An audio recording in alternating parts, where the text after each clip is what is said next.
Hawa! Hello! Hello, everybody! Hello, we just opened up with a raid! Hello, everybody! The bread is here! Rabozy with a Can you sub! believe it? They were just about to throw all this away! What a waste! How are we doing? How are we doing, everybody? Oh my goodness. The bread is here! Can you believe it? They were just about to throw all this Cerberus. away! How are we what a all waste. doing today? Holy moly. A little bit of a late start, but I needed to get some stuff done.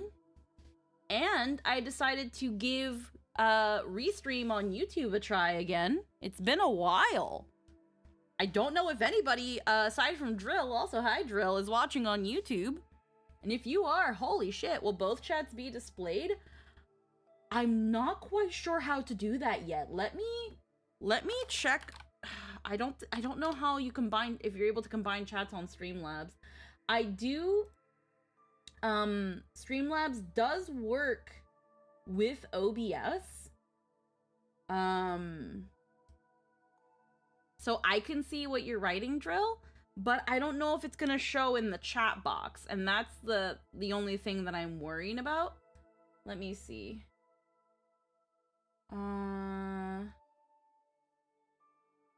Let's see. Enable multi-stream.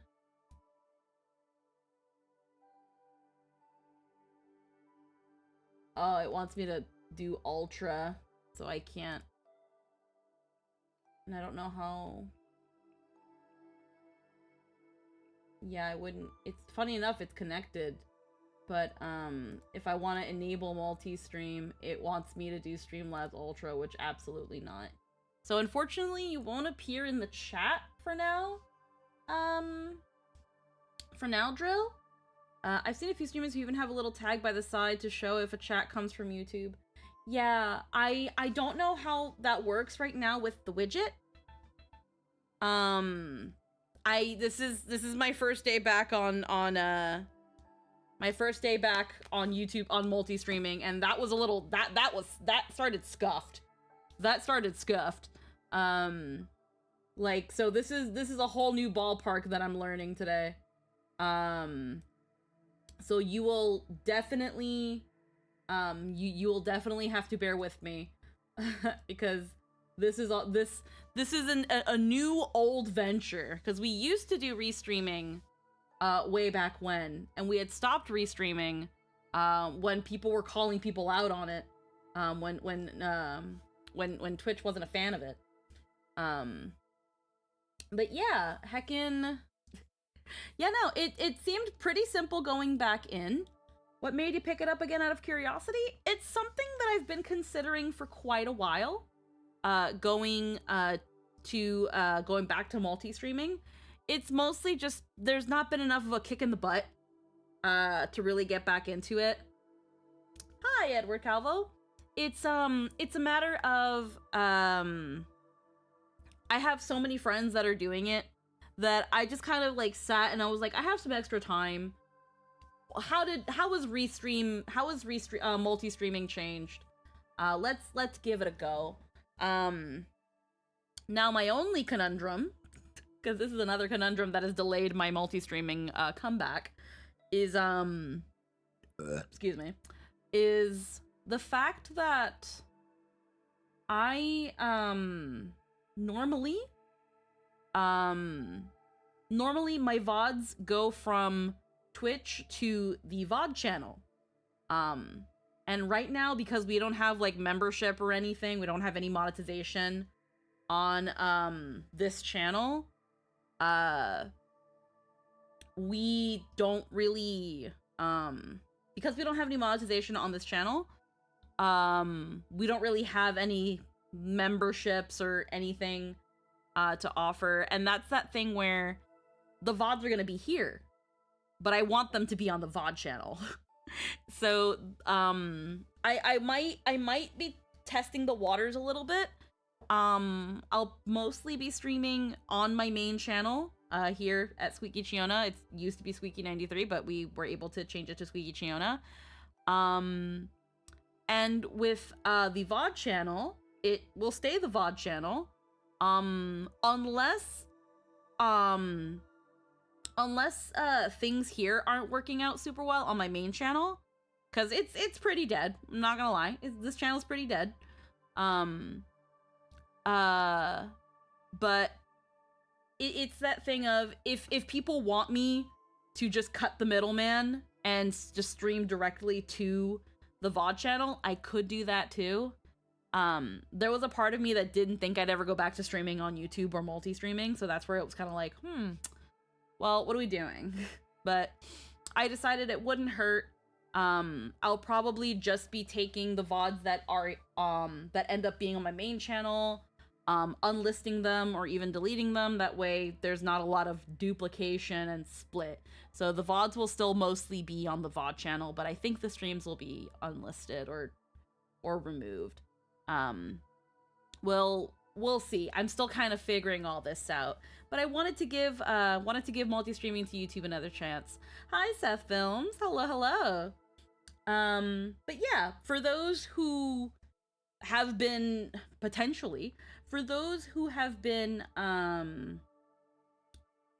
following my YouTube channel, my main YouTube channel for as long as I've had it, and are wondering what the fuck is this? Hi. This is what I mostly do now on the weekends. I'm mostly on Twitch. I am a VTuber. I do things such as playing games and yapping and doing such fun stuff. I am back on being active on YouTube, and this is the way now. Again, the reason I want to keep certain things to my main channel and certain things to the VOD channel is just kind of where my brain is at. But we'll see where the chips fall. If people if people are like, I see, man. If people, how do I word this? I don't know how to word this properly. My brain's braining so hard. If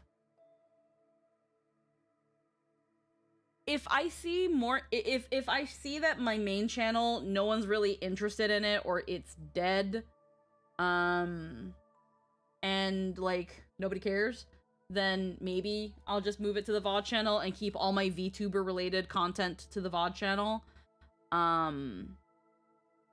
Probably just letting my main one die, but I don't really want to do that. I don't know what to do. And it's sort of that sort of thing that makes me kind of low-key regret that I stopped multi-streaming in the first place, because it could have just all went here. I don't know what to do yet. I just know that I don't want to have two channels with my VODs, but I don't want to abandon the VOD channel, because funnily enough, it's like over halfway to being able to be monetized in favor of getting this channel potentially monetized. I watched the shorts and I subbed because we watched Nyan Neko Sugar Girls together once years ago. Yeah, I remember you. But yeah, that's kind of where I'm at. I'm kind of in that conundrum where, like, do I don't know what to do.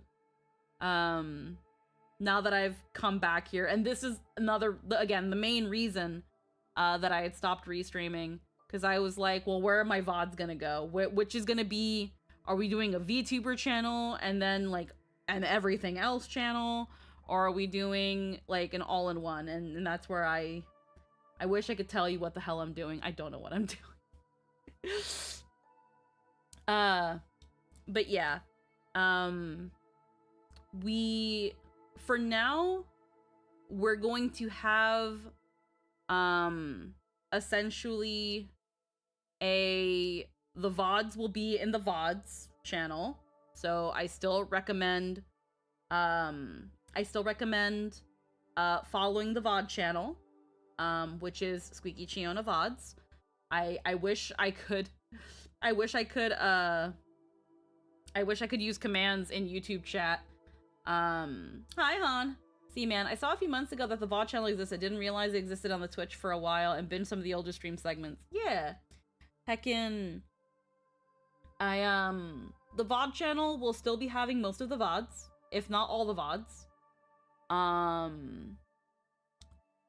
And my main channel Honestly, because it's in its own category, I might keep the VODs there.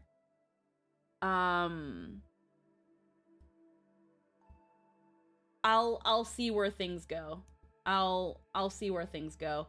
If streaming onto my main channel ends up doing really well, hi Flinty.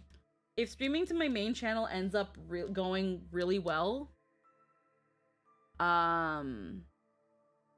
then what I'll probably do is I'll wrap up whatever is still continuing in the VOD channel, and it will have those VODs, and then that's it.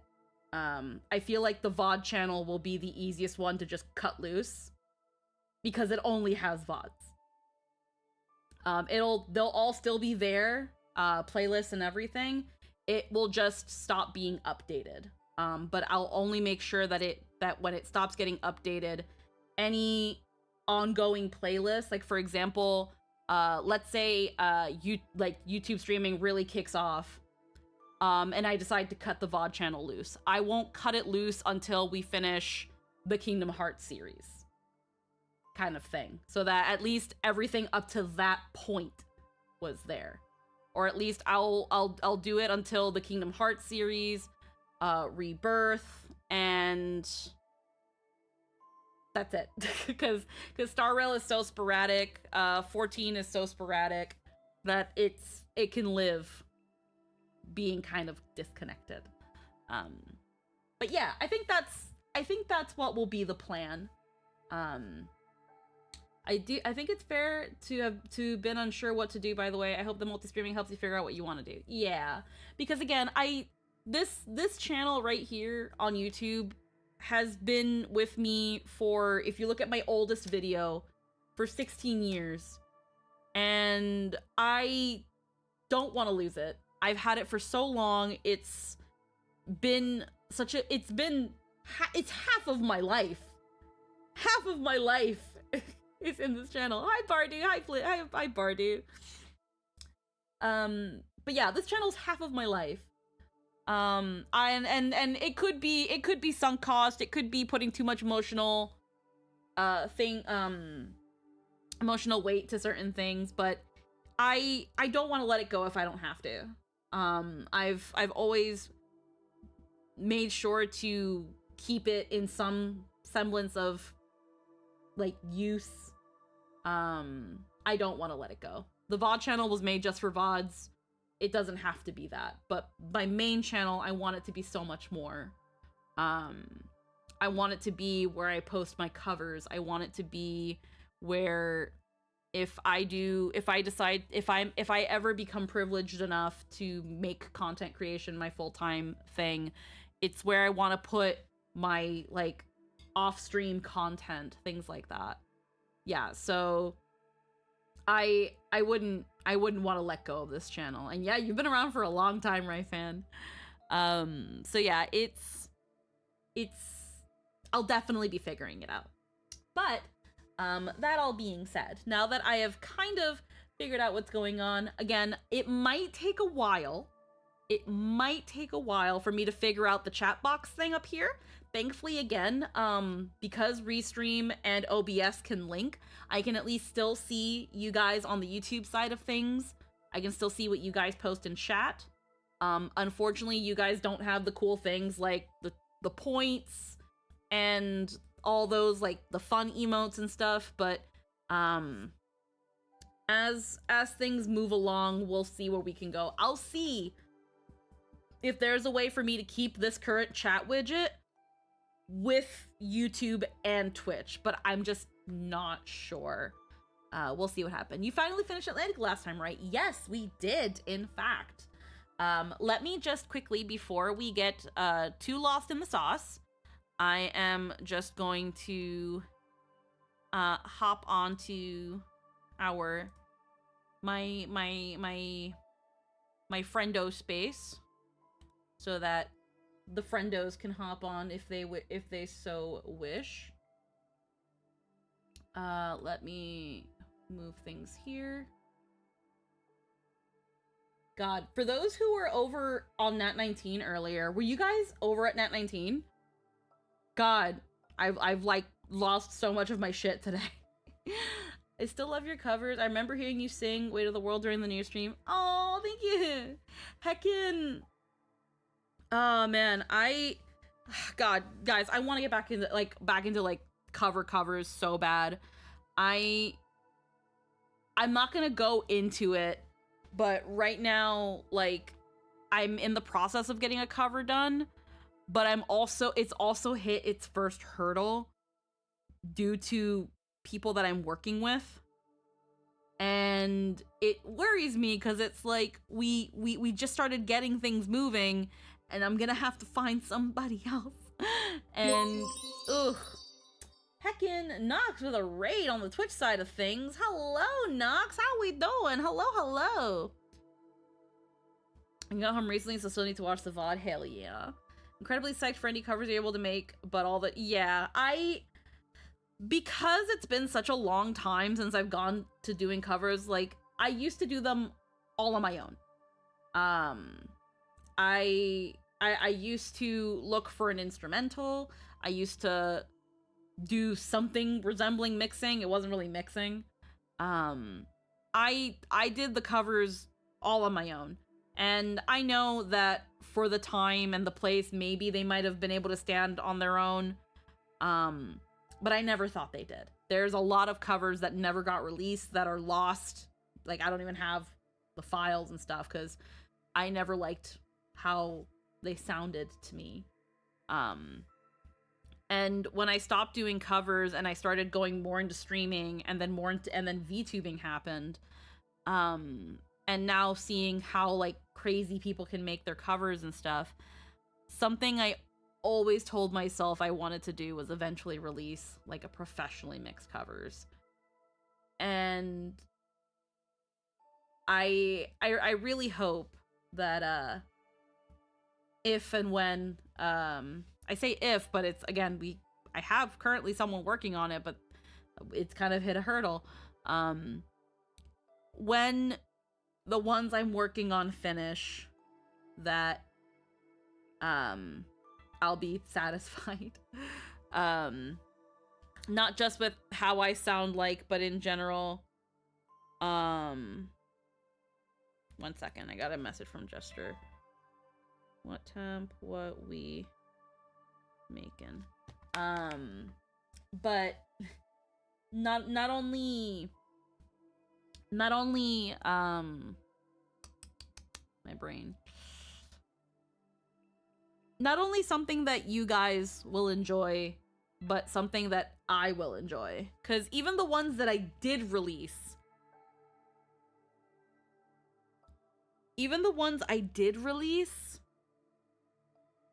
I kind of was like, I guess this is good enough. Even the ones I did release, I was never fully satisfied with. I want to release something that I'm like, yes, I am proud of this. I did my best and it's good. But yeah. Alrighty. Eating din din chicken egg noodles with some crunchy bell pepper. Ooh, that sounds good. I'm gonna quickly turn on the oven. And then we will start getting right into things. We're gonna do just a quick little BRB, just to get that situated. Just to, again, I kind of feel like I'm like getting my bearings again, just knowing that I'm streaming on YouTube. But we'll be right back.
All right, we are back. Hi, Emerald. Hello. How are you? I good. I'm playing Peak. Oh. It's fun. Yeah. Hell yeah. I wish it wasn't so hard on single player. I tried playing single player on my own, and it's hard. Yeah, you just gotta get lucky with the items, basically. Yeah. And I And wanna, hope like... that the map is, like, clearly defined where you have to go up. And it's like, I wanna heckin'... I wanna heckin' carry, like, Bing Bong and, like... And like, the Bugle and stuff, but it's like, it weighs you down. Also, when you did it in single player, did you switch it to Tenderfoot difficulty? No, I saw it, but I didn't want to. I wanted to kind of just see how it was on its own. Ah, okay. I believe most of the times when we've been playing it in multiplayer with, like, Logan and them, I think they've had it on Tenderfoot the whole time. Really? Yeah. That's insane. Because there's also a time limit in the normal version. That explains the fog. I was like, what the fuck is the fog? Yup, that's it. What the fuck this whole time? Okay. Didn't even know. Also, hi Carpool, how we doing? Hi, It also Anthony. uses up more stamina and stuff. Oh my god. So things you should have been able to climb up in Tenderfoot, you can't in the regular version. Oh. I see. Alrighty, there's something to do in Hollow Bastion. And then there's something here and we haven't gotten in there. Assault of the Dreadnought. But we're pretty Hi, much Anthony. pretty sure we're done with every other world here. There's been a part of me that also wanted to do like gummy ship stuff, because I've not done the gummy ship stuff, but actually we can do a little bit of the gummy ship stuff. Let me just see. B, A, B. We've not touched that one. Splash Island. We've not done this one. What? I'll do a little bit of gummy. Let's see. Floating island. Hello, Krabozy. Hi, Crab. Oh, let me fix your reactive. There we go. By the way, Squeaky, about a year and a half, I am finally on the final session of Vestige. I'm gonna start either GG or DMS. I will probably recommend Gilligan's because it's tied to Vestige. DMS is definitely a fun, completely removed from thing. Oh. High wind. Whoa. I might want this one for balance. But hell yeah, let me know whichever one you decide to start with. Again, heckin' Gilligan's, this session of Gilligan's was so freaking good. I'm not gonna go into it, but also, you know what would be funny? Hear me out. Lobster and Miku? Huh? I don't know if that has anything to do with anything, hun. The shore is exciting. Thanks, I'll start GG and hopefully catch it to the point where I can watch them. Yeah, heck yeah. We Yeah. are like 40 some sessions in, so it might be a bit.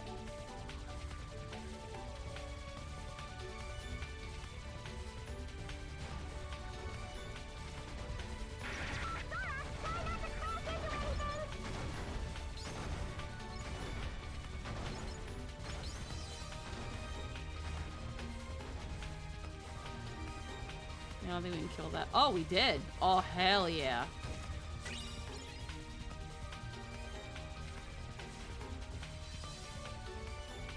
Nothing I say will be relevant. I will ask that some conversation be relevant, because if it's too irrelevant, then I'm just not gonna listen to it. I'm just not even gonna read your comment, hun.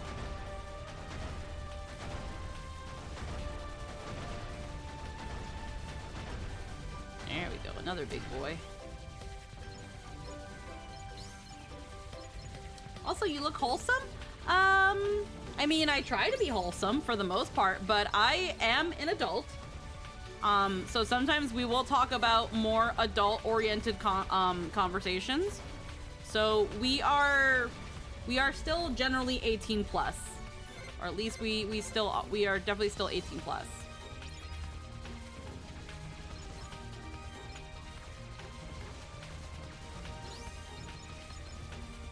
Oh, there's no way I was gonna kill those buttholes. Also, that's what 3 times 5 speed? Yeah, wow. Yeah, that would do it.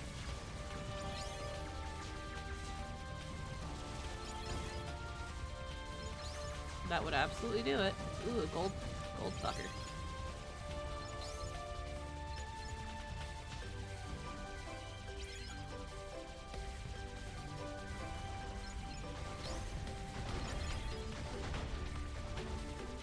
Yeah, unless the camera stays a certain way, there's no way I can really beat.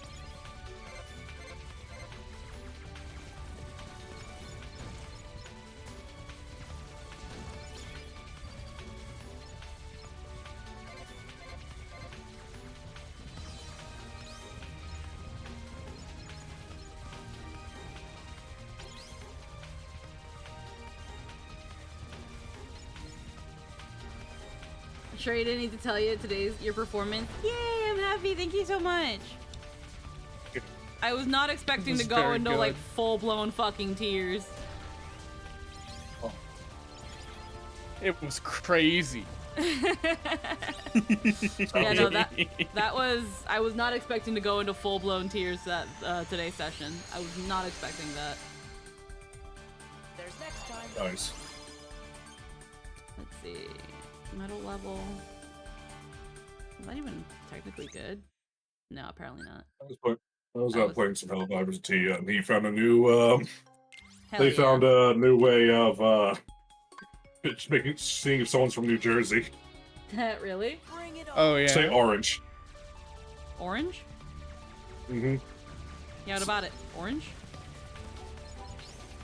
Yeah, orange. And he was like, yeah, that's how you can tell. It's like, what do you mean? And they're just like, it sounds like he's saying an A in there.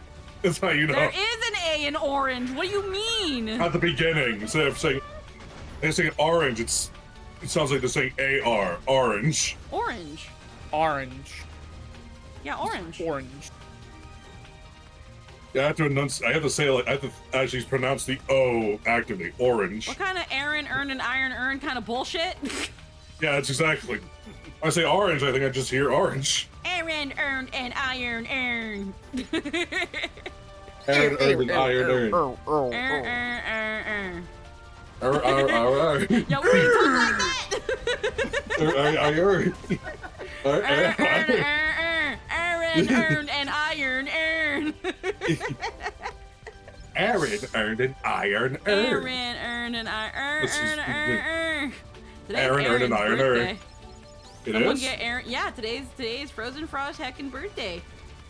Oh. So I hope you guys are heckin' following Frozen Frost on Twitch for the Twitch side of things. Yeah, I'm destroying those freaking big buddies with this one. We got a lot of July birthdays. Yeah. That's crazy. Yeah. July baboos.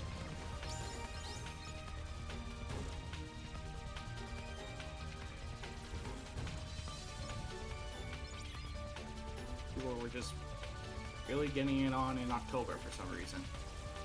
Halloween parties get fucking lit.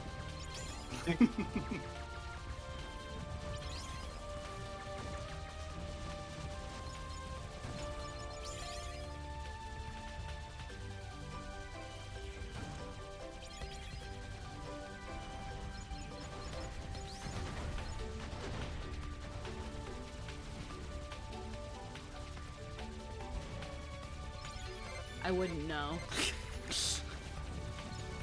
In terms of Halloween parties, now that I think about it. I've only ever went to one.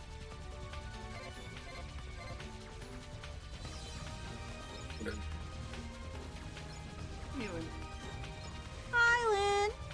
Oh, Hello. how are you feeling today, hon? Lynn arrived. You are Oh, I late. died. Oh. I just ate, and we'll get back to you on that. Oh, heck yeah. At least you ate something. That's always a good sign, hopefully. Yay, dick rank. Haven't tried the new model yet, but saw Bread. Yeah, Bread also heckin' premiered their model. Lots of people Yeah, I did. saw it. It was really great. Yee. It's adorable. I did sketch a thing in black and white though. Tell me how bad I am if you want. You're not bad. Yeah, you're How not dare bad. you? Can I see it?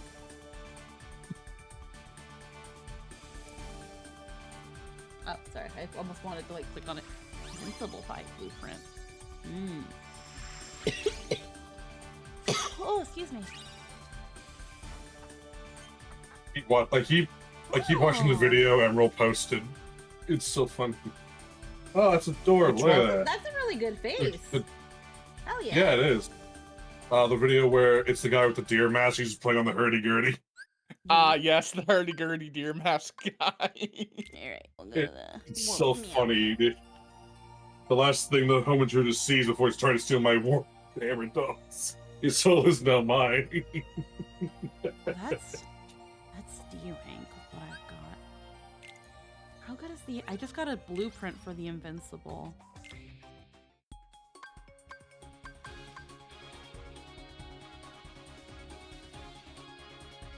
Strong defense is little HP. The Lily Armor Roommate? Oh my god, yes. I looked back. I was practicing a way to do hair and mouth. It's Hell sketchy, yeah. but there do be something there. Hell yeah. Heckin', hold on, let me, high wind, and that's Falcon level 8. And yet still, might want to try this one. Heckin', I listened back to like, parts of game today while I was doing some quick errands and stuff. Between when game ended and stream, and to freaking see to see heckin' Scylla and Maroon frothing at the mouth, and I'm just like, oh my god. I'm just like, yes, now that Sa'un is back on screen, the real ship of Gilligan's Grave takes center stage once more. The real shit. The real ship. Good shit. Shit.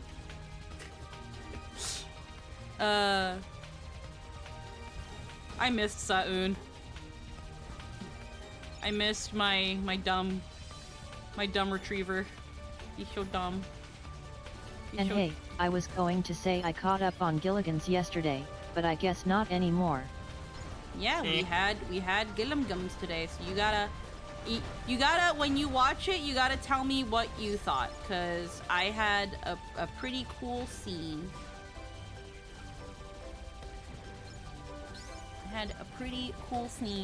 And because I figured out what Discord was doing to my freaking audio mic, my quality was just a little bit better than normal, which made me at least happy, cause fuck.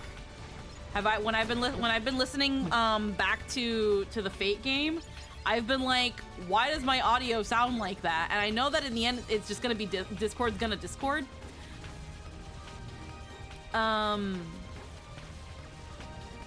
Sneak preview of my thoughts. God, I wish I could get my wife to react to me like that.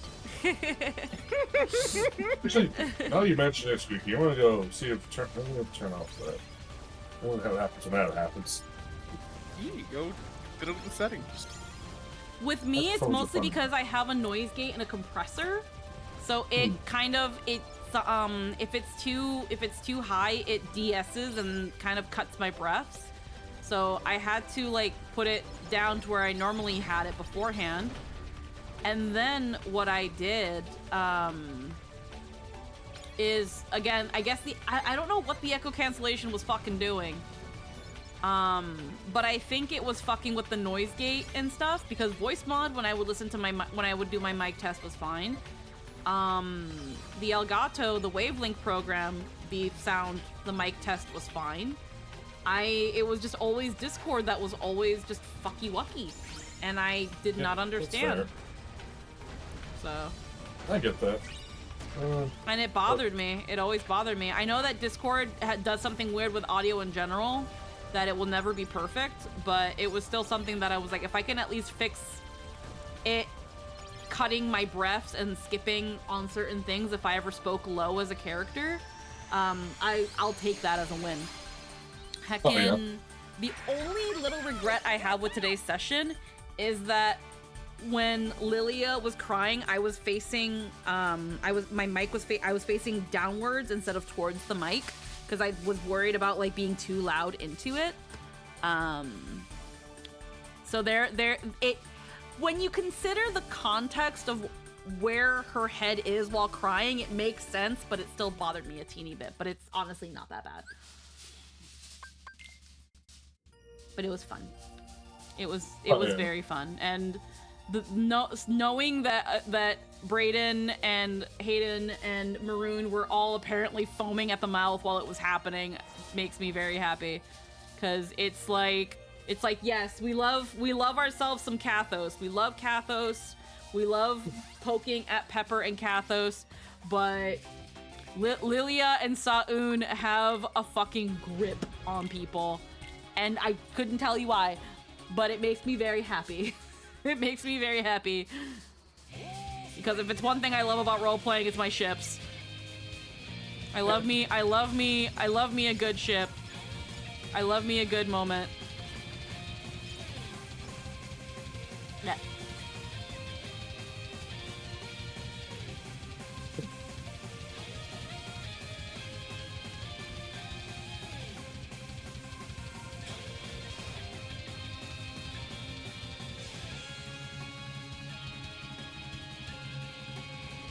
So my problem keeps happening of I'd like to watch, but when I watch RPGs and tabletop games, I'm like, I just want to play. No, that's totally fair. Yeah. It's just Absolutely understandable. Yeah. It takes a bit for me to want to watch a tabletop game. I can watch ones that I'm in just fine. Because there's a self-interest. What happened? Oh no, we don't. No, we have ribs. I honestly kind of forgot too, but what? Did you want chicken wings?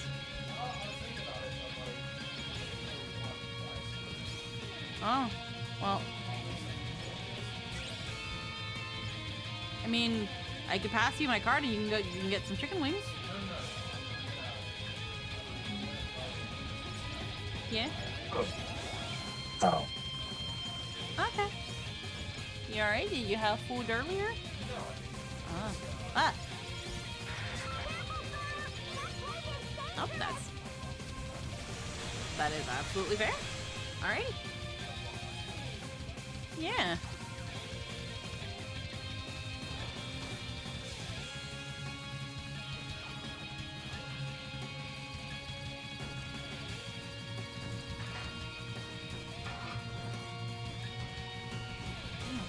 Hitting this thing. Oh, now I am.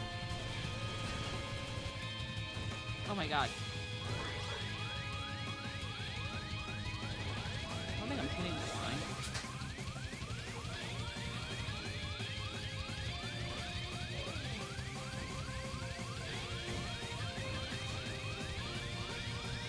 I guess not. Yep. Hitting it. Mission failed. There's next time. Yeah, some of these are hard. They get hard. This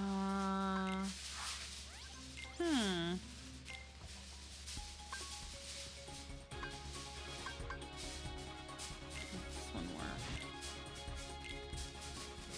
Yeah, we'll do one more. We'll do one more gummy run, and then Bring it on. and then we'll make our way to Hollow Bastion. Okay. Kind of just feeling really chill vibey after having like such a crazy game.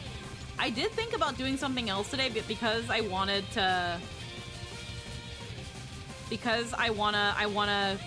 keep moving forward in Kingdom Hearts. That's why I was like, it's okay. We're getting to the good parts in Kingdom Hearts 2.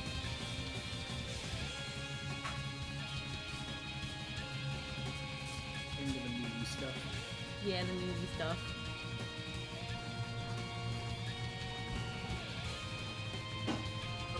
I'm just still on that tabletop thing, Grant. I want to play more and play with more people, but there's no time, Yeah. no days.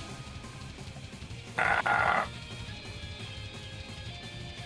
I feel that.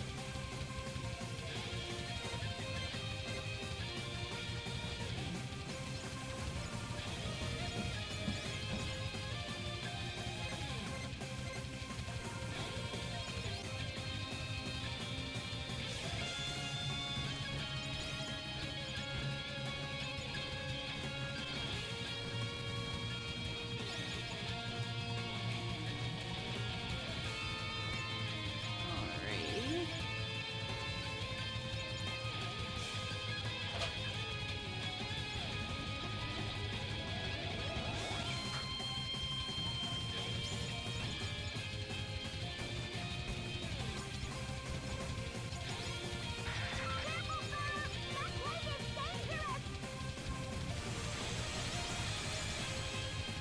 Alright, big boy.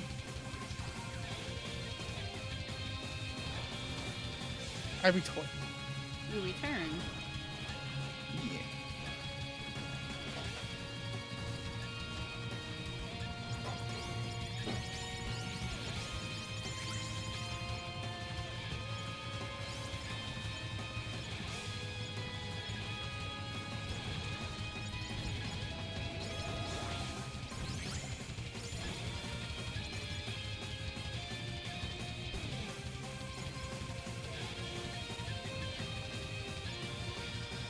Yeah, it's gonna start wanting me to build actual good gummy ships instead of just taking what they give me.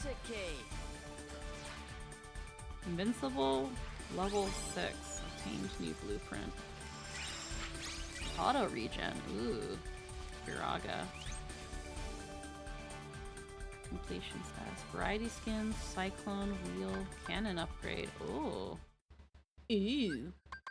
Well, we're going to the world map anyway. Let's see what they want. Let's do a save first before I get into something stupid like fighting Sephiroth. I am not ready for that fucker. Alright, continue. He can be a tougho. Land in Hollow Bastion. Wait a sec. I thought everything was supposed to be under control here.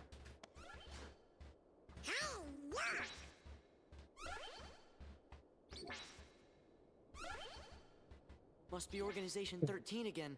We better go see Leon.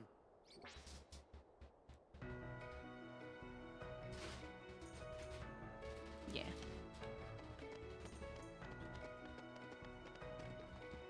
Oh, hey, it's Cloud!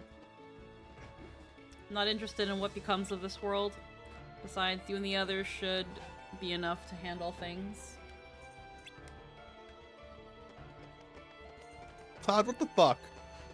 That's a very Cloud thing to say. I don't actually Yeah. care about this place. Bless me bagpipes! I did it! I recreated sea salt ice cream! Can we try some? Of course!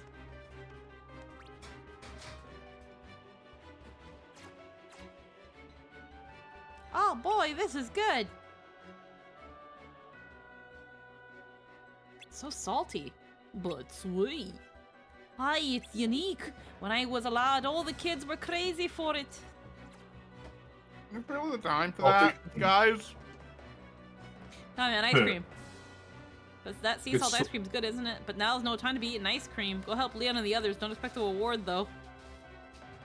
So, sweet and salty foods are pretty popular, so that tracks. Yeah, man. If you have like salted, like freaking caramel, dark chocolate not popcorn. Popcorn's though really good. Freaking pretzels. Freaking You could also go. chocolate covered salted caramel pretzels are so fucking good. They fuck so good. You could also go the savory side with sweet and sour pork. Yeah. Chocolate-covered salted caramel apple. Yeah, but something about the pretzels over apples. It's because like if it's gonna be an apple, it has to have nuts. If it's just like, cause the apple's like sweet.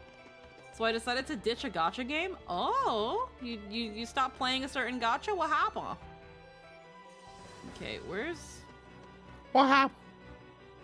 Hoppa. There we go.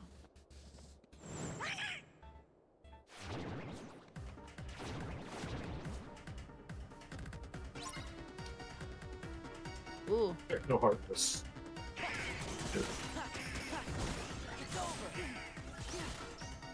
I realized that Star Rail isn't fun. Oh, you're not enjoying Star Rail? I'm sorry.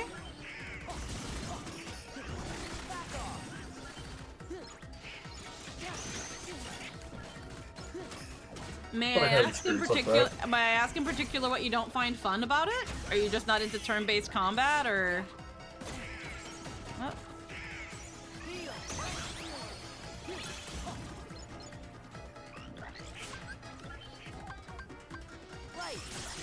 Grind, they say. I think that's fair. It's a grind, then yeah. It's nothing but grind? Hmm. I can kind of see where that is. Depending on when Yeah. you started, it also might feel that way because there's so much to do to get your characters to a point where you can start doing certain stuff. Like, you know how you feel about P4? Kind of like that. I wouldn't call that the same, but I can see what you mean. Like, you know, I recall a story of some kid and a friend playing KH2 and his dad walking in on the Sephiroth fight. The dad grew on 7 and so commented, "Careful, you don't know who you're dealing with." Plus, the boss in the Fate event was BS. Don't spoil the Fate event. We haven't done it yet. We're going to be doing that tomorrow. Yeah. Shush. But good to know. Interesting to Still know. need to start 3.3. Mm. I'm so far behind. What happened to this place? Didn't that Heartless look like the ones Third from issue with Transworld? P. Also in how the story doesn't seem to know what it wants to do. Mm. Hmm.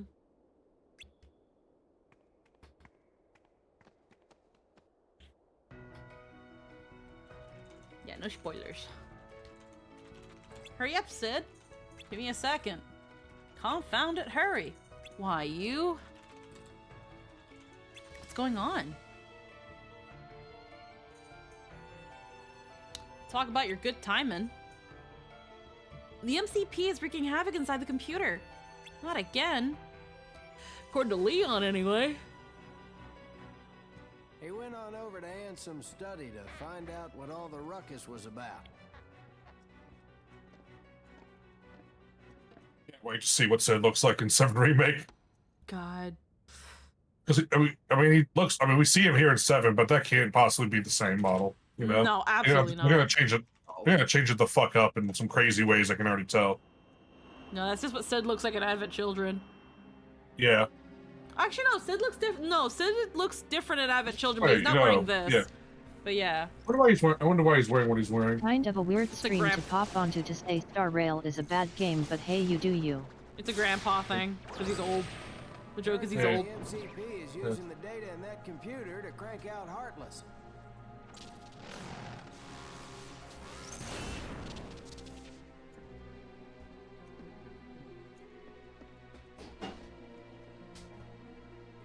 I've learned not to trust big sisterly characters in MiHoYo. Also, Glide made me angry. I hit the leave and Furious button. Messing around with the town's Euphorious could be rating, but No. Like, no. What happened? What you're saying, Bardu, is that because I'm guessing 3.0. I'm guessing because I think I remember there's a part in 3.0 where if you're talking to Aglaya and you're cutting the deal with her, I think you can choose to leave Amphorius, but it gets you essentially a game over. So you're saying also Aglaya made me angry. I hit the leave Amphorius button. Oh fuck, I said that without thinking. Oh no, it's okay. No, Krebs on 3.3. He's already past 3.0. We're fine. Like Lynn, I, and Anthony. Anthony because he watched us play it, but Yeah, we're at okay. 3.4. Emerald, I think, is also finished 3.4. Yeah. Krabozy is still at 3.3. What you're talking about is 3.0. That was that was 4 patches ago, so you're fine. That's not spoilers. We know what happens when you tell Aglaya that you're just gonna leave Anthorius. I'm saying the confluence of events leading to the Aglaya interrogation is kind of BS. Oh, I am interested in hearing why you think that. And take your time writing why you think that. I'm not gonna be here to like shit on your argument or anything like that, because apparently a lot of people just did not like Aglaya in 3.0. But I'm interested in hearing what the issue was, and maybe deep diving into that during the more chill parts of Kingdom Hearts. We like to yap here. The thing with Aggie is that the woman has bigger priorities than being nice to a random and potentially dangerous stranger. That said, if your argument is that you would have just let the guy jump, yeah, I would have too.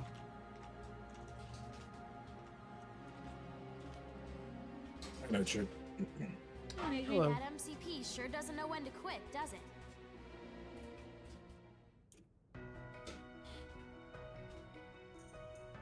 That's a computer program for you.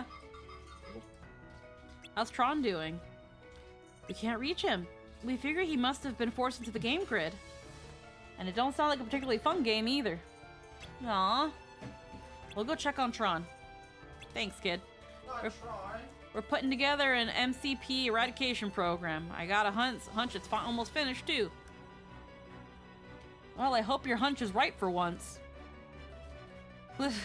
Sid turns to Merlin. What did you say, you geriatric piece of shit? Listen, we're gonna need Tron's help when that eradicator's completed. Don't sweat it. We'll make sure to tell Tron. But yeah, that thing that, like, that belly band thing that Sid's wearing is so commonly shown on old men in, like, anime and stuff. It's like a thing to, like help you with your back and shit.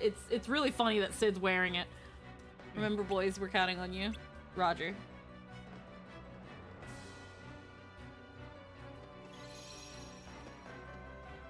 Alrighty, so we gotta go to Tron World.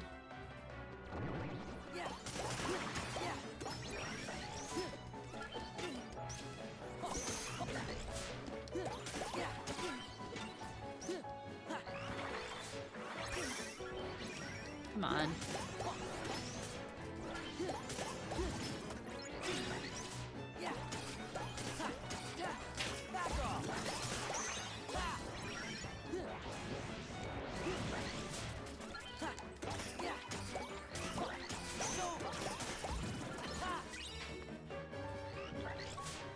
Oh, it's attacking. That's why that thing's attacking. The face when you find a cable for something least expected.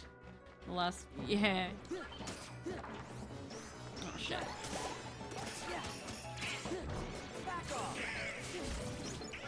Yeah, because now the thingy's hostile is trying to kill us. Ow.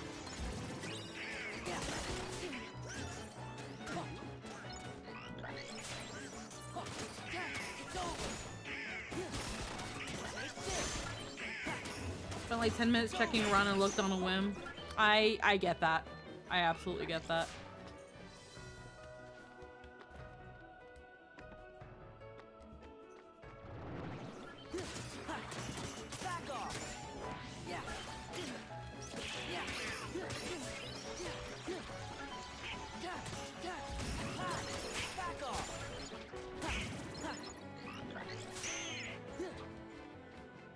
Aglaya is overrated. What do I care if it generates... Oh, algae is overrated. What do I care if it generates most of the world's oxygen? Hi, fencing. I was like, wait a minute, huh? Yeah. Funny. We don't have anything like a glide. As far as I know.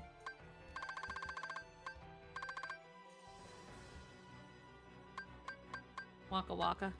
High jump, quick run. I can probably try that, but I don't know if it'll work. No. Probably do the Valor Form dash now. Yeah. Oh.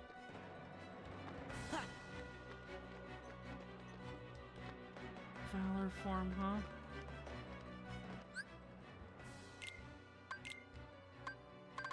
High jump 3.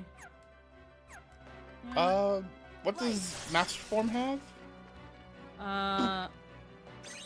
Fine. Oh, there you go. It doesn't matter. That's I good got enough. it. There we go. We go. Didn't even need the dash. Not it. We got it. It's fine.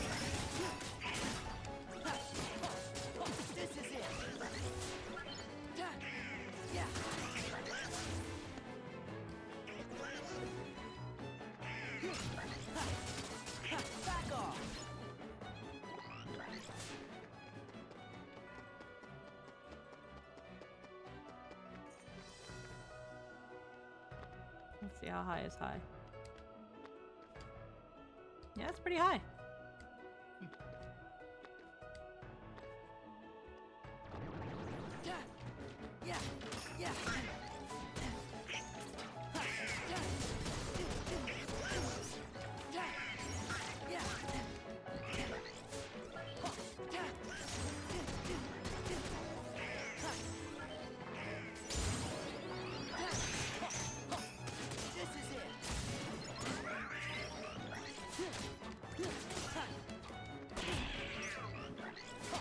Well, I was asking.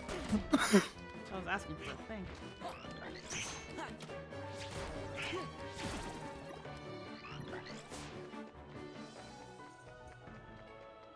Here, I'll just revert us. There we go. Why not?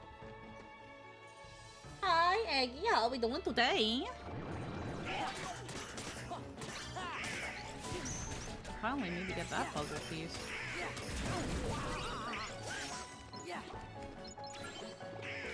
Oh, and then there's that funny place. Oh, I already had a couple earlier. Thank you though. Oh no, that still seems. There's a funny place that was made for like drives and stuff. Yeah, But it's Final on the mix, way to things. Yeah, I don't think I'll be able to get that. I think that's a glide. and not quite there yet. Yeah. Pretty sure that would maybe be post-game content. Yeah. Probably, yeah.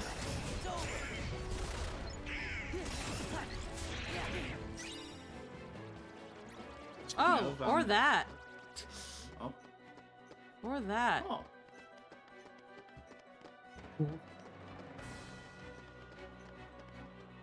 Restoration, so. Debatable. Yeah, but like, that's up there. Oh, but Heartless aren't gonna spawn now. They've decided they're too cool to spawn.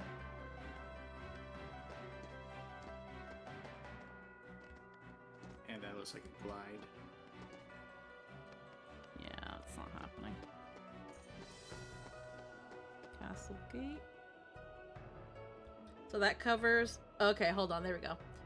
And maybe I'm petty, but if someone tries to pull that shit on me, even though I've been nothing but helpful, I no longer care about your crisis, I'm leaving. I despise secret tests, so that covers my main thoughts on Aglaya. Okay, hold on, because I missed the first part. The first part didn't even show Bardu.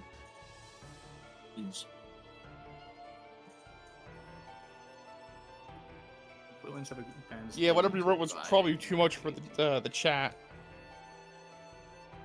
Yeah, the first part you wrote, hun, didn't post. So you might. Well, that was basically. Yeah, so I think you overloaded it. You showed up. She made you follow one rule and only one rule, and you broke it.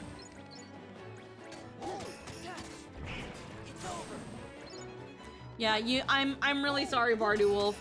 Your message did not go through. I don't know why it didn't go through. Let me check the Twitch side of things. Did it appear on the? Nope, it didn't. It didn't even appear. It's not. Yeah. Yeah, Bardu, if you're able to see yours, if you're able to like break it down into segments for us. Yeah. She even told you what your punishment for breaking it would be. She was lenient.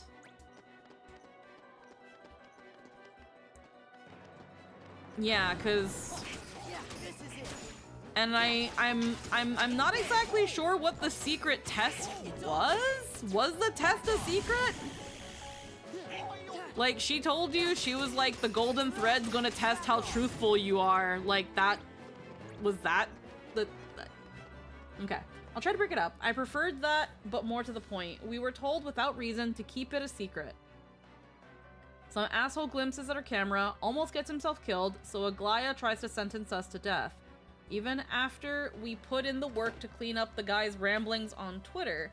So why would I want to work with her after that? Dan Heng even says it himself. Not to mention, it's a poor move for Aglaya as a leader, threatening potential allies who have been nothing but helpful, and were willing to keep the secret, if it weren't for what's-his-face sneaking a peek at March.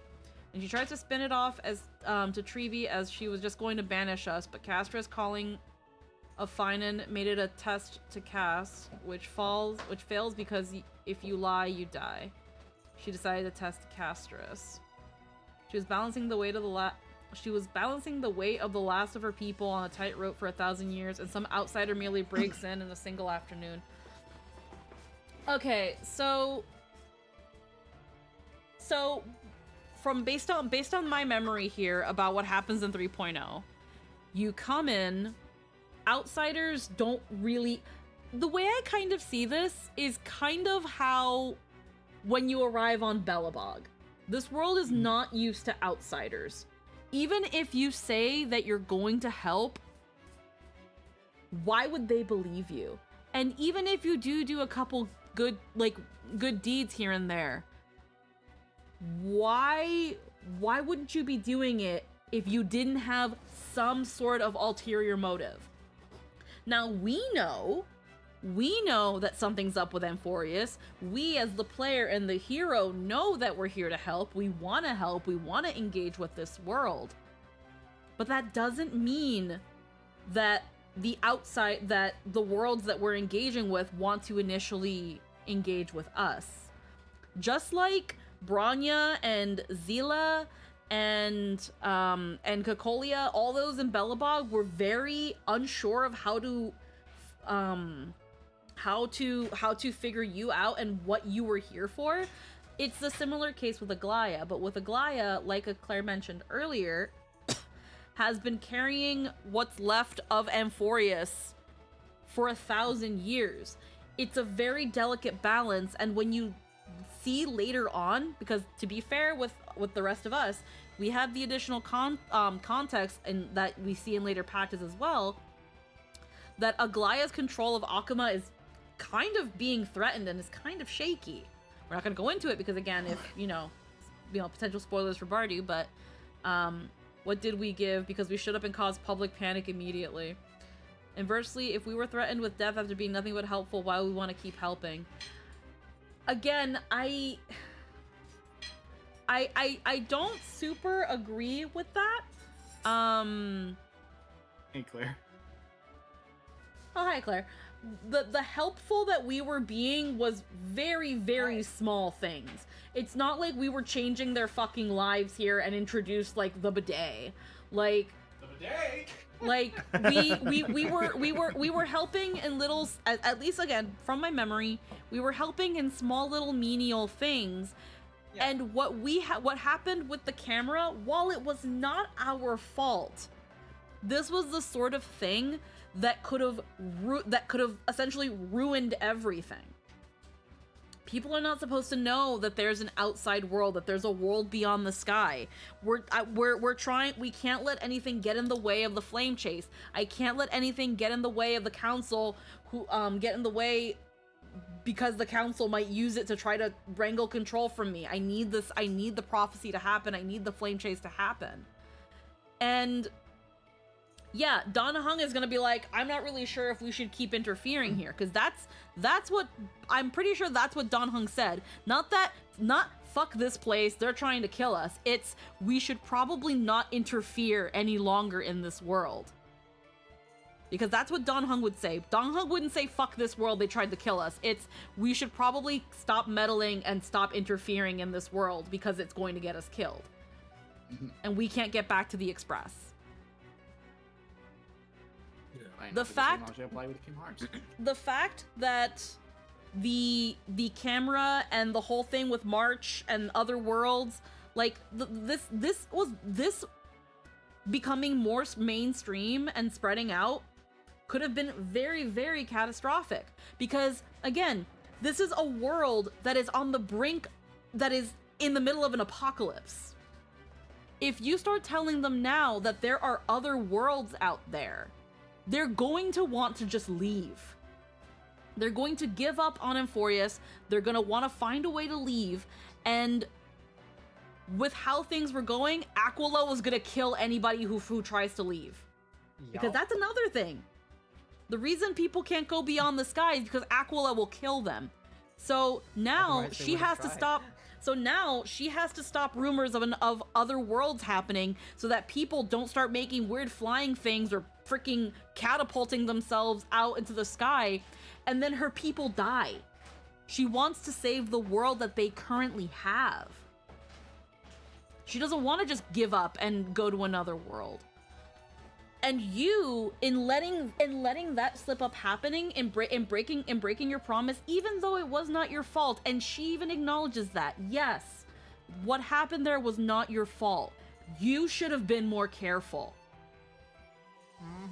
And that was the thing. The Trailblazer and you as the player, even though that's kind of just how the events ended up going, and you as the player had no say in giving the fucker the camera, the Trailblazer was careless. As we usually are. The Trailblazer was careless. They didn't think about that, and there was a consequence for that. The Trailblazer should not have been giving March's camera to nobody. But again, you don't think that the person you hand the camera to for a couple moments to take a picture is gonna scroll through them. You don't think about that. And then it turns out that that's exactly what happened, and you're like, fuck. You were careless.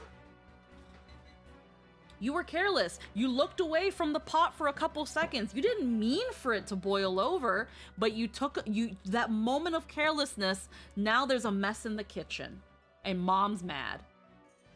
Like, it cannot be stressed how tight of a balance this woman Aglia has is the been. functional queen of the final bastion of peaceful human civilization in a world in the middle of an ongoing apocalypse, and while we can Right. be helpful, we're also very clearly strong enough to be incredibly dangerous if she can't trust us to not stir the pot.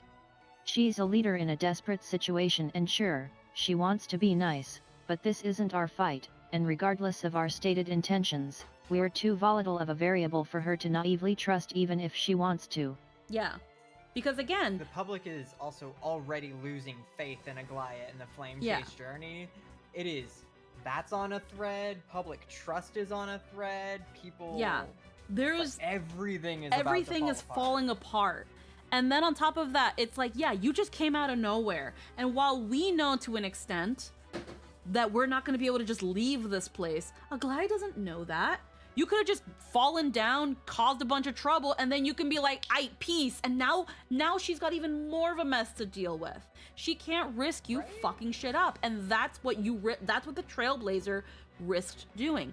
Yes, you might not like that she did that, but I feel like, again, to just be like, well, fuck your stupid trial and fuck you not trusting me right away, is the equivalent of your mom saying, why did you leave the pan unattended? And you taking the pan and throwing it on the floor and leaving. Also, can we just appreciate that because of the guy taking the camera, we inadvertently caused a small cult of March 7th? Yeah. But again, that sort of thing, as silly as it is, that's the sort of thing that even something as silly as that little dumb cult of the Rosy Celestial Maiden, that can fuck up everything that Aglia is hoping on. 100%. Because when that spreads, absolutely. because when that spreads and everybody's like, no, we have proof of other worlds, fuck the Flame Chase journey, Aglia. Instead, let's listen to this asshole and launch ourselves into the sky. It completely decimates everything that she's been working towards, everything that she's been trying to like keep stable. You, even though you did not mean to, even though it is technically not entirely your fault. You are the linchpin that can destroy everything Aglaya has been working towards. That's why she does that shit towards you. Yeah. You are the person that comes in and just backhands the Jenga tower that she is holding by the tiniest fucking block. She's not happy with you. Say we backhand the Jenga tower. I say we're kicking the table the Jenga tower's on. Yeah, again, strapping a stick of dynamite to one of the legs on really the more- The point still stands. The point still stands. You essentially are coming in here and in just a simple act of carelessness are going to be the reason everything falls apart and is destroyed. But no, you're mad that she tested you and threatened to kill you. Yes, because your act of carelessness threatened everybody on an entire planet. So it's either you, one person, or them. Which is she supposed to choose? Now give me a reason, and I say this nicely, Bardu. Like, trust me, I'm getting passionate because I've been really enjoying the story. But I ask you this, Bardu: were you in her place? What would you have done in this situation? Because I know, and I have very little reason to believe that anyone who genuinely puts themselves in Aglaya's position would have said, "Trust the Trailblazer." Anyone who does is thinking as a player and not as the character. Think as the character. The fact she let us have the trial in the first place was astonishing to me. I walked into that room like, yeah, no, she has every right to kill me. I would have 100% put the Trailblazer in a fucking prison under Amphorius, because I'm just like, we cannot let these people know. I was genuinely upset the game forced us into the position to let him live, because I'm like, we betrayed this woman. We don't have any right to act like we did nothing wrong, because we did literally everything wrong. The people of Belobog had legends of travelers from space, so there's a pretty big difference there. That's probably the most I can contribute. Yes, but the point I'm trying to say, though, Drill, is that just because Belobog had legends of travelers from space doesn't mean that they're gonna believe every single person that comes from another planet and says, "I'm here to help." You are an outsider. That, again, Belobog, the reason I also bring up Belobog is because, again, it's not that different. Belobog is a planet that is so fucking frozen over. I also felt offended that she did those things, but if you try to think of it from her perspective, the whole point is to establish her as a harsh but fair woman who runs a tight ship and is willing to use her wiles to get things done diplomatically. Yeah, it's... Again, it's that thing of, again, the reason I bring up Belobog is because it's in a somewhat similar situation where Belobog like, the city of Belobog is Belobog is the last bastion of humanity on this planet, on Eurillo. And you saying to help, you saying, "I'm here to help," how? How are you going to help? And how do we know that your helping isn't going to fuck us further? And then, yeah, like Crazy Fox said, Aglaya spent hundreds of years and sacrificed her humanity to hold together what little she could only for us to fuck it up. Okay, maybe I'm petty. And that's okay, hun. That's absolutely okay. You're not the hero. You're not a hero then. You can't be a hero. That's unfortunately the situation. Again, the reason... And that's why you got the game over. Because not only are you just leaving... You've pretty much told the story that's being put in front of you. No, thank you. I don't want to deal with you now. But also, you've turned your back on trailblazing. So in choosing to not help this planet and see what it has to offer, you've turned your back on trailblazing. Why are you here? The game closes for you. The game closes the door for you. I also want to add a little... It's fine, there's even an option. Because... while you're saying that you're petty and that's why you would walk away, imagine if Aglaya was actually petty. Imagine what she would have done in that situation if she was, because she would have just garroted you. She would have just wrapped golden threads around your neck. Why be somewhere I'm clearly not wanted? Well, again, Bardu, when it comes to a epic, any sort of epic, where you're traveling worlds, you're going to deal with people who don't want you there. Half the worlds in Kingdom Hearts don't want you there. I don't think Bellabon wanted you there. You have to prove your worth, hon. Yeah, haven't proved yourself yet. I think most places, when an outsider shows up and says, I'm here and I want to help, not a lot of people buy that. You got to actually prove it by doing it. And even then, and again, at the same time, it's not that you're not wanted. The fact that Aglaya was willing to work with you from the start instead of saying, no, get the fuck out. She was fine. Because again, if there was a reason, if for whatever reason you couldn't leave, where else have you to go? You're in Amphorius now. She gave you a VIP resort and nothing showed you their god temple. Nothing, she nothing trusts about you so much. Yeah, nothing about her actions says that they didn't want you there. Everybody, while it was a little bit of a shock for everybody, they welcomed you with open arms. Yeah. They treated you like a guest, and the only thing they asked of you was please do not, under any circumstance, let anybody know that you are an outsider. And you were keeping it, and the Trailblazer was keeping it up for a good while. But again, one act of carelessness, one thing that slipped the mind, put everything in jeopardy. And Aglaya, as much as she wishes she could have given you that break, that could be the difference between her entire planet and her people dying. And she cannot risk that. And again, if it's just, well, maybe I'm just petty, then unfortunately trailblazing ain't for you. I'll be for real. If I had it my way, I'd be a fucking Stellaron hunter. That shit seems Also, the main difference with Belabog is that, while it's also in an apocalypse, it's actually post-apocalypse. On Amphorius, they have a plan, and they know that plan is going to work, so they have hope. They've been fighting for ages, and while we could help, they don't need us, even if we could be useful. Where on Belabog, the people largely accept us because they have no plan, they have no solution, they have no hope, all they have is the slow inevitable march towards a frozen oblivion. Yeah, but again, so, that's like, just being pedantic at this point. Like, especially at the my point main that point you're still at in stands. the story right now, Bardu, we are less useful to Aglaya than literally any of the Chrysos heirs.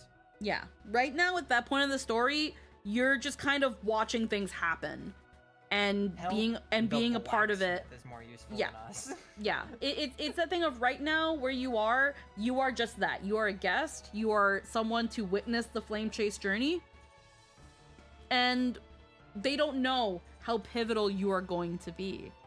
You become more active as it goes along. One second. I brought up scenarios in different settings for such trials and such for writing. Oh wait, hold on. Okay, starting to think I overfocused on this segment. I thought up scenarios in different settings for such trials and such for writing ideas, so I think a few wires crossed. I wasn't actually upset until I was provided the choice to leave, and I was completely honest during the trial. And again, it's like Lynn even said, it's completely understandable to be upset at Aglaya for, the fact that she, because of a mistake, decided to go through such a trial and then to kind of go about it the way she did. It's understandable to not like that. There are people that freaking lied during the trial, and if you choose to completely lie, you get away with it. You barely get a slap on the wrist, and yet people still look at Aglaya and they're like, that's a bitch right there. And it's like, you just fucking lied to her. And she let you go. I feel like you're missing a bit of the point as to why she did it under a lie detector test, Bardu. It wasn't, you didn't lie to me, you're good now. It was, she was testing your character in that moment to see how okay it was to work with you in the future. But she's pissed at you regardless of whether you admit the truth or not, because she knows the truth. She tells you how her golden strings work. She can read whether you're being truthful to her. Yeah. So even if you lie and she acts like you get away with it, she fucking knows. Yeah. And TBH, And Aglaya my isn't... point with Belabig was to explain the difference in reception. Kokolaya Yeah. screws us over in Belabig because she's an evil leader, where Aglia manipulates and tests us because she's a good leader. Yeah. I'm mostly just kind of trying to get across the point that we're an outsider, we're saying we're here to help, and it's not reasonable to expect these people, whether they're in an apocalypse or after, to be like, absolutely, yes, this way to helping us. And yeah, TBH, Aglaya isn't a major factor for my quitting. I was just soured by her character. Oh no, and again, I don't think I was getting that I quit because of Aglaya. No, I don't think that's what we were getting at. I was mostly just curious because I have unfortunately seen a lot of bad faith takes on Aglaya and why people don't like her. And it doesn't help that when I look at promo materials and stuff with Aglaya, how just done dirty she is later on in the game. And I kind of sometimes wonder if this was because of some of the fan reception for Aglaya. Oh, if that's the case, I'm mad. I'd be mad at Hoyo. She is literally my favorite Crisis there. Yeah, I don't know, and I'm not going to assume. But all I will mostly say is I'm sorry that that had happened. Secret tests and such are just a big pet peeve of mine. It wasn't a secret test, though. It wasn't really a secret test. The plot made you fuck up. So The only secret was that she was probably gonna let you go anyway because she does. That's the only real secret. She tells you you're here.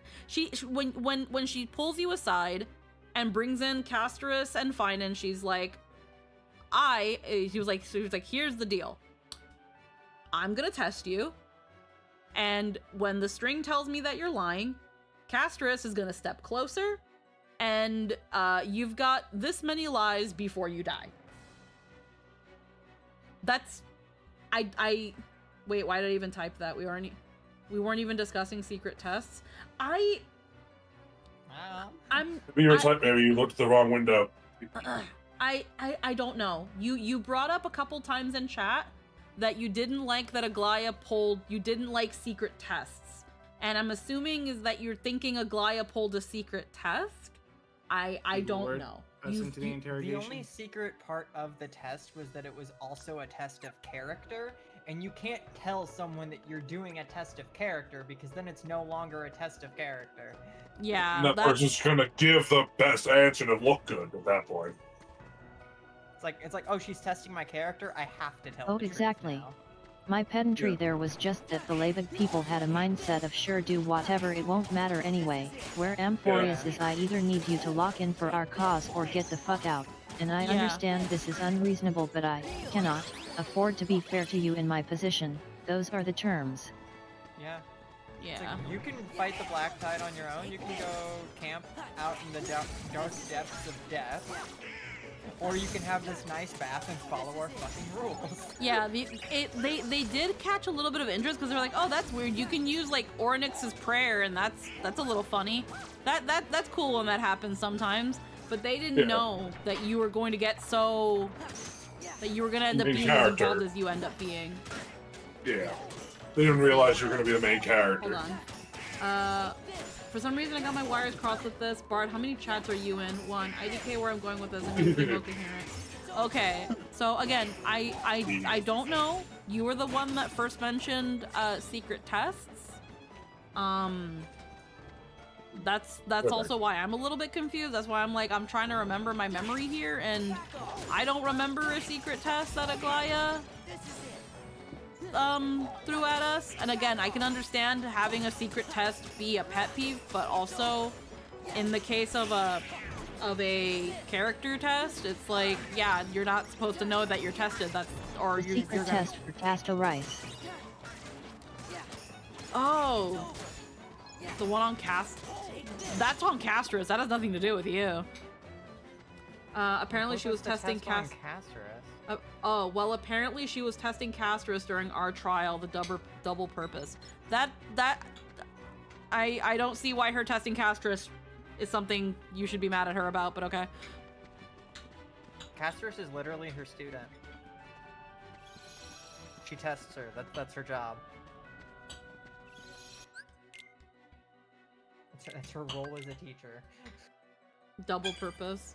Which was Aglia testing to make sure Casto Rice wouldn't follow an unreasonable order from Aglia, as she was worried about losing her humanity. I don't know where I'm going, but I'm just following. It just keeps letting me go.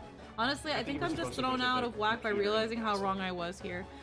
And again, hun, we're not being, well, I'm not being like, oh, you're fucking wrong, blah blah blah. No, that's Claire is. But what I'm mainly trying to get here is that I'm mostly just hoping that if you do have any beef with Aglia, because again, it's totally understandable if people do. You're not, you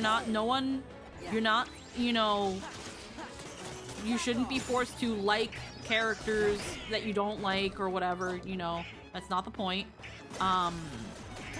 I mostly just want to hopefully understand why people feel a certain way about characters, and if it becomes a thing that, like, the reason people don't like them is because of a very, very off misconception, or because they're not seeing, because again, Star Rail is a very multifaceted story, and there are even times now that it switches perspective because it's the only way you can get the full story. It's that thing of if the reason you don't like a character is because you fail to see things from their point of view, when the story is trying to let you, then I feel like it does a disservice. Then I feel like the player is doing themselves a disservice. Like if after, for example, doing like a test was just Aglia making sure Casto Rice wouldn't go through with executing an innocent outsider just because she gave the order, as she's actually very afraid her deteriorating humanity will turn her into a ruthless tyrant in the future. Yeah. Also, what I'll say is, if you are thrown out of whack by realizing that that you were wrong, that's part of growth. That's a good thing. Maybe dig into that a little bit. Oh, it's making me go head for ants and stuff. It's making me go the long way. I got fucking lost. Yeah, if you need a break, that's fine. Yeah. Maybe I was just sick of HSR and wanted an excuse. Again, there's absolutely nothing wrong with not enjoying the game. Considering, depending on when you came into things, it can feel like a grind. I remember very early on with Star Rail, I was having a very hard time liking it because of the grind and the perceived time that my brain kept telling me I would need to dedicate to this game to quote-unquote get to the good part. You don't have to grind. Well, that's not exactly right.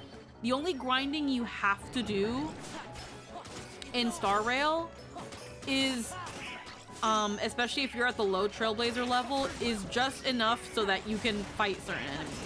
Are certain enemies unfair and require you to get the current units? Yes, I hate it too. Trust when I say I hate it too. I'm going to hate when I get to a point in the game where I don't want to pull on every single character, and because of that, the game essentially punishes me. Unfortunately, that's just the nature of gacha games. But I will say that at least for going through the story, the game will usually provide you with the things you need so that you don't have to dedicate extra time. Yeah. And then there's the game's auto battler, which allows you to at least have it doing its thing in the background while you do something more fun. So that's not the way. But yeah. It's good for farming. Let's see. Let me look here at the chat again. Honestly, sometimes I get worked up and stubborn about some things because I'm usually not petty, just my brain acted weird, and that's okay. So how much more? So they actually don't, but mostly getting the new character unlocks easy mode, and a lot of people are for one reason or another not interested in normal. Yeah. I just don't think HSR meshes with me. I got angry at something. The wrong thing was. Personally, I'd be pissed if anyone threatened to kill me, even if I'd screwed up in any way. It certainly has reason to, but you know, it's my life. I want to stay alive. Well, yeah, again, it's totally understandable to be upset with Aglia at that moment. What isn't reasonable is to stand there and be like, but I did nothing wrong, Aglia. Why are you trying to kill me? I'm trying to help you. Like that's where it's like, and I'm not saying that that's the angle that people were coming from, but that's almost what it feels like when I hear people be like, Aglaya tried to kill us, and it's like, yeah. Well, yeah. Because Sure you threatened the foundation of everything she's been working towards for the last 1,000 years. Like, yeah, she threatened. I'd kill you too. She also, I'd kill you she too. Also told you that's what she was gonna do if you did what you did. She did And you exactly it what she anyway. said she was gonna do. She's nothing if not honest. If I remember right, we just need to do the Tron level, and then it's into the last world. My opinion on Glai is that I don't really know her, as I feel she has lost too much already for me to really know her. I respect, but I look forward to seeing her in the future to see how she is. But for what it's worth, I appreciate you all clearing things up for me. I swear something short-circuited. No worries, hon. To be fair, I kept playing until I unlocked Remembrance. Yeah, that's totally fine. It's sad because here's the thing. And what I want to generally believe... And as long as your reason isn't one of those double standards we have specifically for women in leadership, since there has been a ridiculous amount of that in regards to Our Lady of Romance. So much. It's been so bad. Wait, what? Misogyny is a huge reason that people have problems with Aglaya, whether they realize it or not, unfortunately. Aglaya's actions, basically, a lot of people would not have judged had a man done them. It would have been like, yeah, no, you're totally in the right. Makes sense.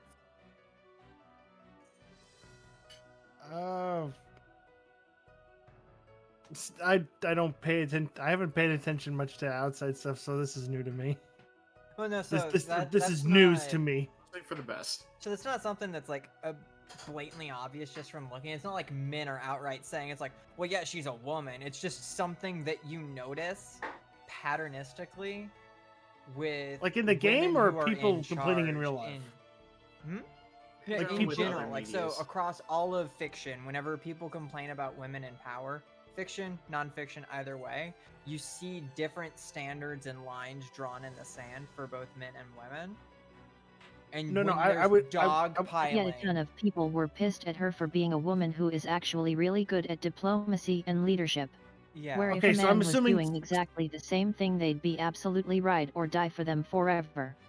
So I'm assuming this is real life. I'm assuming this is people in real life getting upset about that. Yeah, right? the majority of the people who dislike That's what I was asking. Aglaya Okay. in general. That's really Okay. it's a factor. We can't say for certain what percentage of it have that issue, but the pattern is there across all of fiction, all of fantasy, all of real worlds too. So you can't ignore the fact that it is a part of the conversation. Unfortunately. I will say this. I don't think it has anything to do with the thing that you just said, but in terms of like Aglaya like losing her humanity and stuff like that, she seems to be keeping a lot of it by the time we're there. I mean, if she's not, if she doesn't have it, like, or she's losing it, it's lost on me. But she is much better off than she has us believe she is in terms of how well her humanity is, and we see that more and more with how empathic she is as a person. Okay. But it's the same issue that we see have no problem on like the CN worth. show with Okay, I already people read that living one. too long, Blah-blah. their brains and bodies start to deteriorate, and she is the eldest of the Chrysosayers alive. Technically, Trivia is, She's but aware she's Trivia losing it, isn't so also she at the same desperately clings to what she has and actively tries to reinforce her empathy.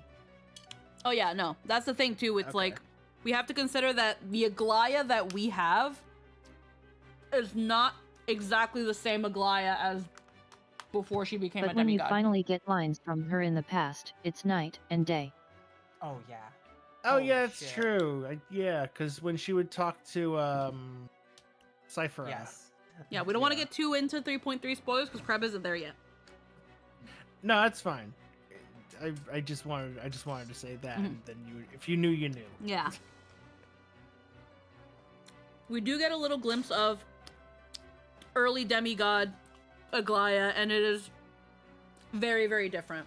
So that's the thing of the Oh, Aglaya Bard. that we're meeting is a shard of what's left. Bard, that is actually a wonderful thing that I'll bring up for you there. The sudden shift, she's a lightning type. That's what lightning types do. Mm-hmm. They are the calm and the storm. They will snap or lock in at a moment's notice when shit gets real.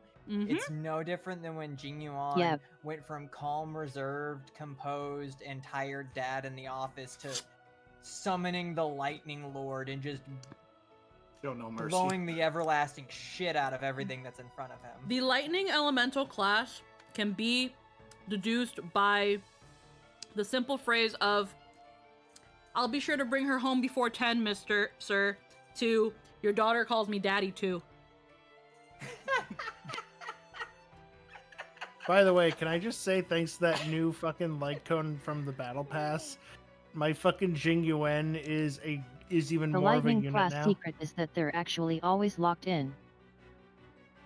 Mm-hmm. They are the Hulk. They're always angry. Except for Bailu for some reason. No, He's Bailu apparently does too.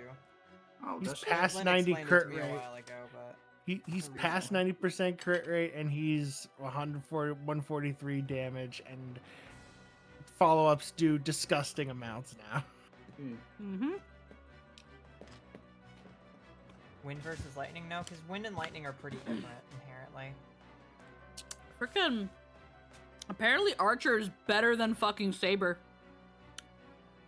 It's certain things, yeah. And by certain things, it's most things.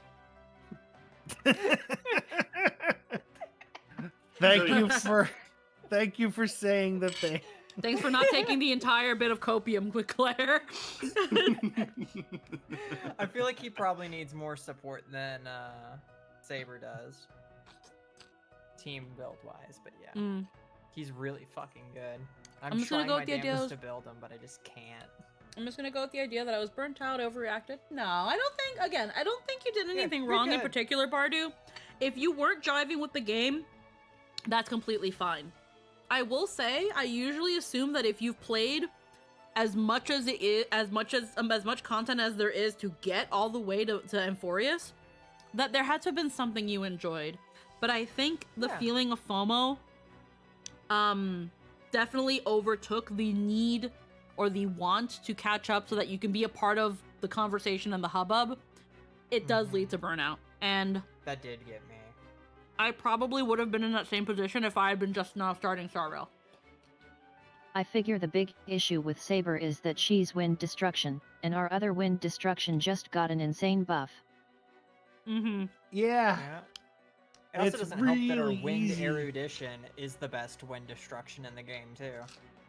It's Well, also easier apparently to get HP scaling stuff than it is attack stuff apparently.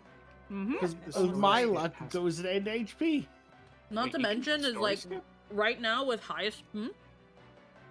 He says, "Oh, hey, I did You the story skipped skip past Penacony." That I cannot forgive. I kind of understand because Penacony like really hit me in a spot that did not work for the most part. That's fair. Like yeah. it was a drag for me. And I'd like to go back and experience the good parts, but I think A. Claire would actually like Penacony now. I might, honestly. I was in a major set of burnout by the end of CN Show because I was trying to get both Herta and Jade in the same patch that they were being released. And well, I failed my 50-50s on both. Mhm. So I had to just blast my way through the end of CN Show. That was going back to do Penacony? Okay. I would say, Claire, if you don't want to play through Penacony... But back then you were okay. just Yeah, zoning you- out you- so hard trying to get it done that, forget subtext, you completely missed overt text plot lines. Oh yeah, I missed so much. Yeah, for Even those who stuff skip that I did Penacony... get, I forgot. Yeah, for those who skip Penacony, at least watch what happens. Yeah, and honestly, the fact that they're giving us the ability to go back and rewatch cutscenes and whatnot Mhm. is nice. I might have to look didn't up know you lore could videos story or skip. something at some point. Yeah. See, I had the exact problem with the Cienja. A. Claire, you didn't know Fugue was Ting Yun. You played the entire story. And think didn't know that. Wait, what? I didn't pay attention. Claire was pretty for burnt a fucking out. second whenever I went through the. Yeah, no. By the very end of Penacony, I was fed up with Penacony. Like I remember certain plot points of it, but by the end of it, I was having a hard time caring. I'm sorry. That's actually pretty funny. No, it is fun. So No, like, it's really funny. Me not realizing they were the same character was more like me being like, Lynn, are these the same character? Like, what's the deal here? It And then doesn't help that she also obvious, had like, got a different facepalm. voice. I don't know. Yeah, if by I the would time even that came remember. out, yeah, then Tingyun had to be reworked, revoiced. So. Mm-hmm. But yeah, burnout's real. If you're feeling burned out at all, take a break from it for a little while. Yeah. Ain't no problem with that. Whenever I finally caught up to Penacony, I stopped playing for like. But also that entire 2.5 45-minute story is just hey Tingyun is back. Yeah, that's pretty much all that story is. That whole chapter. Straight up, I did not remember who Tingyun was. And also From Sunday CN stuff. Show. Yeah, but that's what we mostly mean. That Tingyun's her part of the chapter was just, hey, she's back, guys. Go get her stuff. She's gonna go home. Although at the same time, I don't like saying that because I cried with the moment with her and Yukong. Oh, 100%. Also her mom came to pick her up. I got emotional when that part happened. I was there for that. Anytime mom shows up, I lock in. I'm at least capable of that. Yeah. Yeah. Hold on, I'm getting a couple Marlon's- ribs and then I'll go back to playing Kingdom Hearts. I just want to eat. I just want to eat them Marlon hungry. easily I the can't best accept first any star. other Yukong but English Yukong. Yeah. No, yeah. Well, yeah. You like helping people in games, never played Evil Roots? 100% makes sense. I agree with that wholeheartedly. I have played Evil Roots in every game that I've played, but I don't like playing Evil Roots. I always like dip my toe in to see what it's like, and I'm always disappointed. And I have to like force myself to be the bad guy. All I know about the Even new the bad Honkai guy. update is that if you don't redeem Archer, you close the game and hop back in, he'll be yours regardless. Oh yeah. Listening to her do a completely authentic stern but caring mom voice in character is something I live for. Yes. Everything is so wonderful about Mama Yukong to the point that there's no character in the game that I want a 5-star variant of more than her. Like, they could be like, here's March, here's Dan, here's a version of Welt that's good for most comps. And I'd just be like, I don't care, give me Mama. Like, I kind of care, but give me Mama. When did Shiro get in Star Rail? It's the Now. the crossover of that. Fake collab. We don't talk about it because I haven't played it yet. That's tomorrow's stream. But,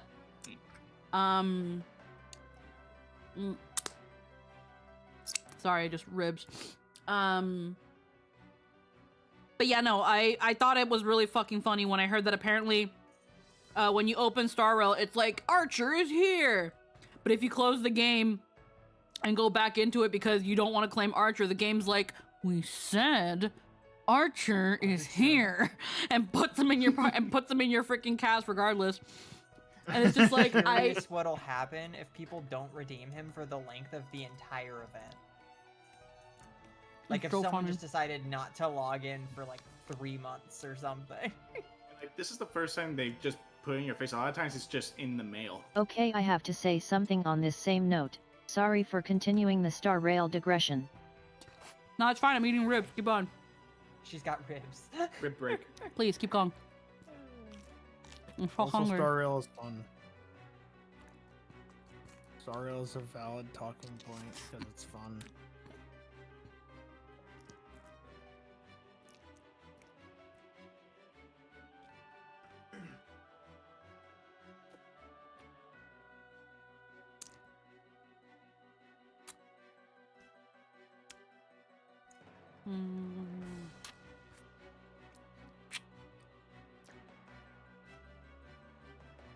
Well, yeah, of course Hook is adorable. Hook reminds me of my Cavalier. She likes to act all big and strong, but in reality, if you just like, what's up, she's like, oh, I'm sorry.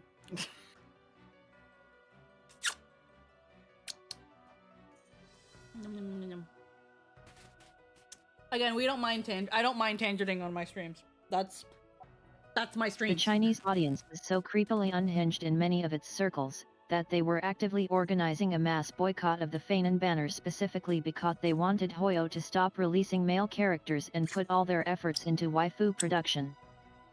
I heard of this. And Finan so far has proved to be like their best banner ever. It even beat Castris. I'm so happy. Fanon banner is the best selling of all time. It's their best Is banner it really ever. the best of all time? Mm-hmm. Yeah.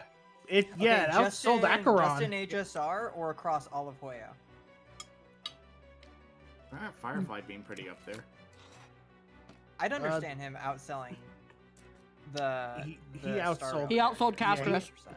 Yeah, he outsold Acheron. I also 100%. Then yes, believe all that- time.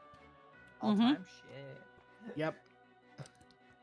Star Rail's the new golden child. May they keep up arcs of this quality so that we continue to get that.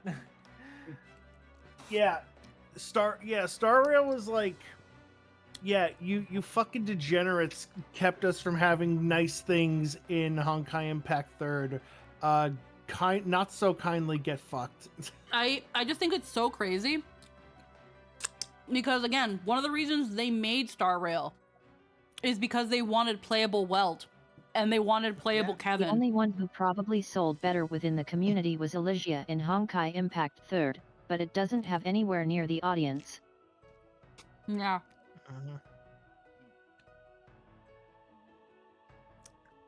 Like, tired of the stuff going around MiHoYo. If it's a strike, it's all over now, so no one cares anymore. But when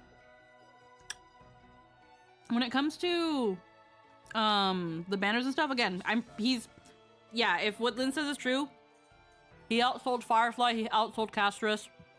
The reason this is so crazy is because, again, there are some facets of the community that are like, male characters never sell. No one wants male characters, blah, blah, blah, blah.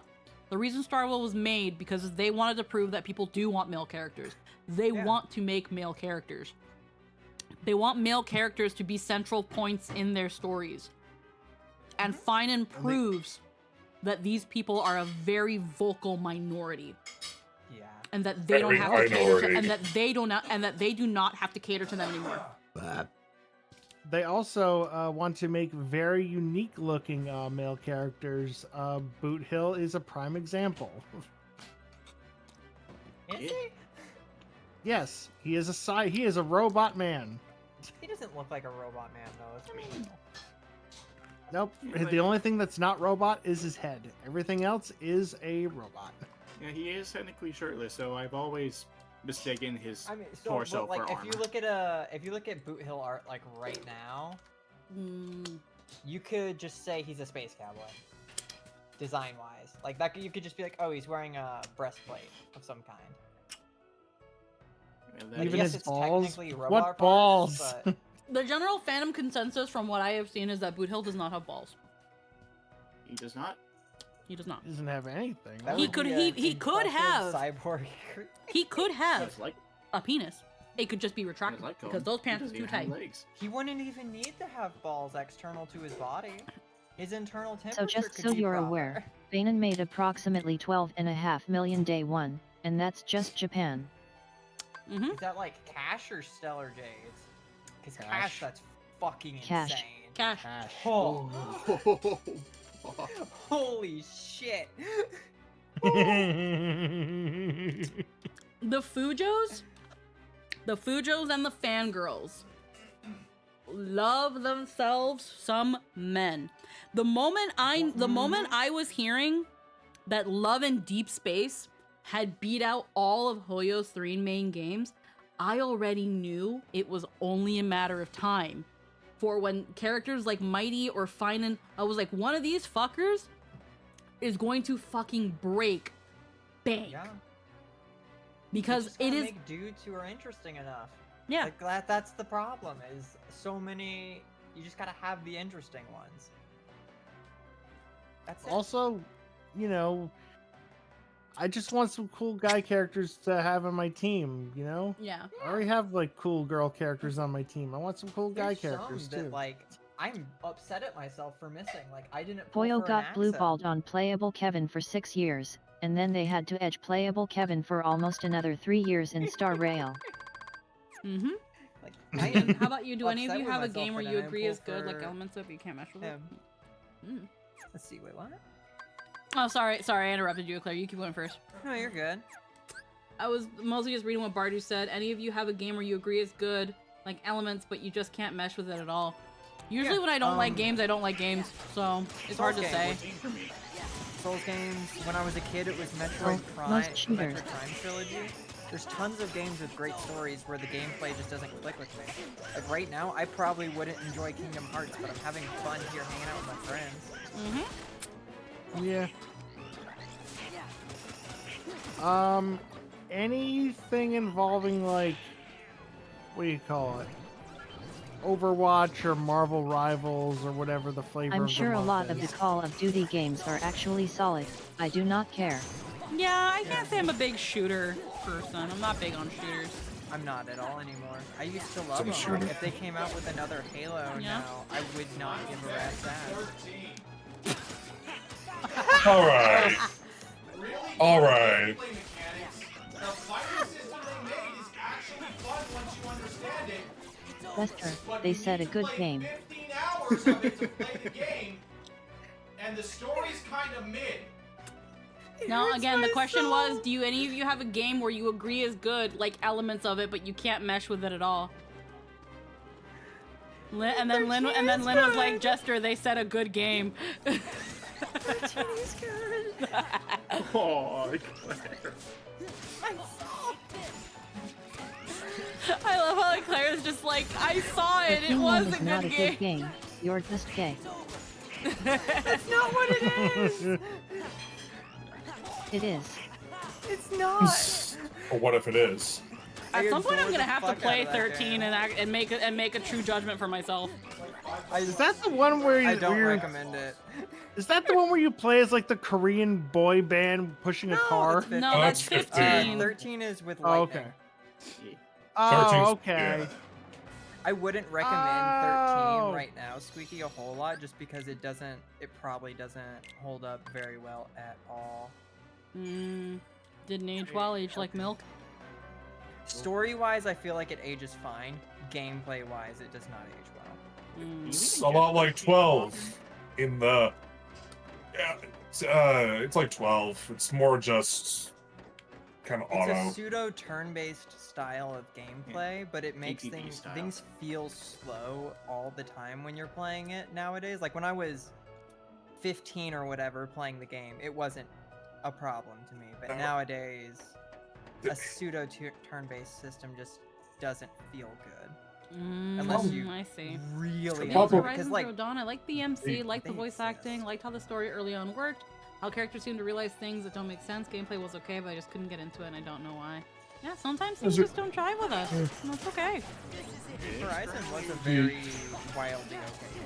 It's kind of It had like all how those reasons to be great, but it was never good. Horizon's a mid game. It's just kind It's of. very mid. it's kind of like It's a how lot of fun to play. 13 is Yeah. the one with a ton of cool characters and then one stupid fucking brat that ruins all of them by forcing them to shatter their characters into a distorted amalgam to justify them not throwing him out at literally the first opportunity. Hope We is all literally hate the. Hope. Hope is literally like a fucking living cancer. I hate him so much. Get out of The here. one thing everyone who loves or hates the game can agree on is fuck Hope. Everyone else is fine. Fucking Hope just never. The problem is he doesn't fucking change the entire game. Yep. This is what I can remember. He basically keeps on a silly arc of not doing anything That helpful. is a narrative festering tumor. Yeah. The problem is, the worst for me, he gets Alexander. It makes me mad it is upsetting. because I don't like using Hope. But he has he has like this really cool design. It makes me angry. I will say the Alexander only does character I have a care about from 13 is Saz. He's just Sauce the is best. great. Sauce is wonderful. Honestly, I love all the characters yeah. in the team except for Hope. Like, honestly, he's the only one who tears the party down at all. Another thing I don't like about 13. I hate this in any Lightning was fucking great game. for the first hour and then never again. Yeah. Thanks, Hope. The only so characters. the I'm sorry. I was only gonna say, it does that cardinal sin in any game that I think is an absolute sin. The main character, your character, whatever one you're controlling at the time, if they hit 0, it's over. Game over. Reload. No, you can't switch to the other party members. You're dead. Gone. Restart. I hate that. I hate that shit so much. Yeah. Every game that does that is bad. Oh no, it's Also, some bosses have instant kill moves and they can target you. Mm-hmm. Fortunately, I don't know because I haven't played it, but I was mostly also gonna say, before we got into the tangent about whether or not 13 is a good game, is that sometimes things don't jive with us. Yeah. And that doesn't particularly mean it's a bad game. It just means that it maybe just wasn't for you. Especially when the general consensus is whether or not something was a good game. Generally, because sometimes people just like shit. It's true. Recently in the Discord, someone had shared an Instagram reel of somebody pretty much being like, why don't essentially their point was game companies need to make more one-to-one remakes of games. That anyone who says that these won't sell is wrong and shouldn't be listened to. Because look at the Oblivion remake, funnily enough, they pointed out Resident Evil 2 and 4. They pointed out a lot of remakes remakes, but funnily enough, some of them that weren't one-to-one. But being like, look how these, faithful one-to-one remakes, how well they did. And look at how bad Rebirth, Final Fantasy VII's remake and Rebirth were. And I'm looking at this and I'm like, the article they show in the video is that Rebirth's PS5 sales were underwhelming and that Square Enix were essentially disappointed in the PS5 sales. And it's like, okay, now look at the Steam ones. Look at the fact that it's still in the top 50. Look at the fact that it's mostly positive reviews. Look at the fact that it's got almost 4.5 stars on Metacritic, and how a lot of rating sites say that it's a good game, and are rating it high. I love Final Fantasy VII. I also have been having so much fun and absolutely love the remake games right now. And there were some people in the comments saying that what we got was better. And again, that is, I'm inclined to agree. But at the same time, I can understand why some people would disagree with that. Now, Final Fantasy VII, when it was on the PlayStation 1, it does have some issues that you can clearly chalk down to we couldn't give the entire story we wanted to because of limitations and things like that. And it's got an expanded universe that, similar to Kingdom Hearts, some would say, has now made things very convoluted and complicated, and you can agree or disagree or agree to disagree. And Remake, its intended purpose is not to just be a remake and a retelling of the story, but also try to make all those other things that were introduced later on make sense. That being said, I did leave a comment on it because I was like, lol, sure. And I was like, now look at the Steam sales. It's made a lot of it sold over 300,000 copies in its first 3 days. It's still within the top 50 best-selling games on Steam. The article you showed is one of the shows that that one of the reasons my brain.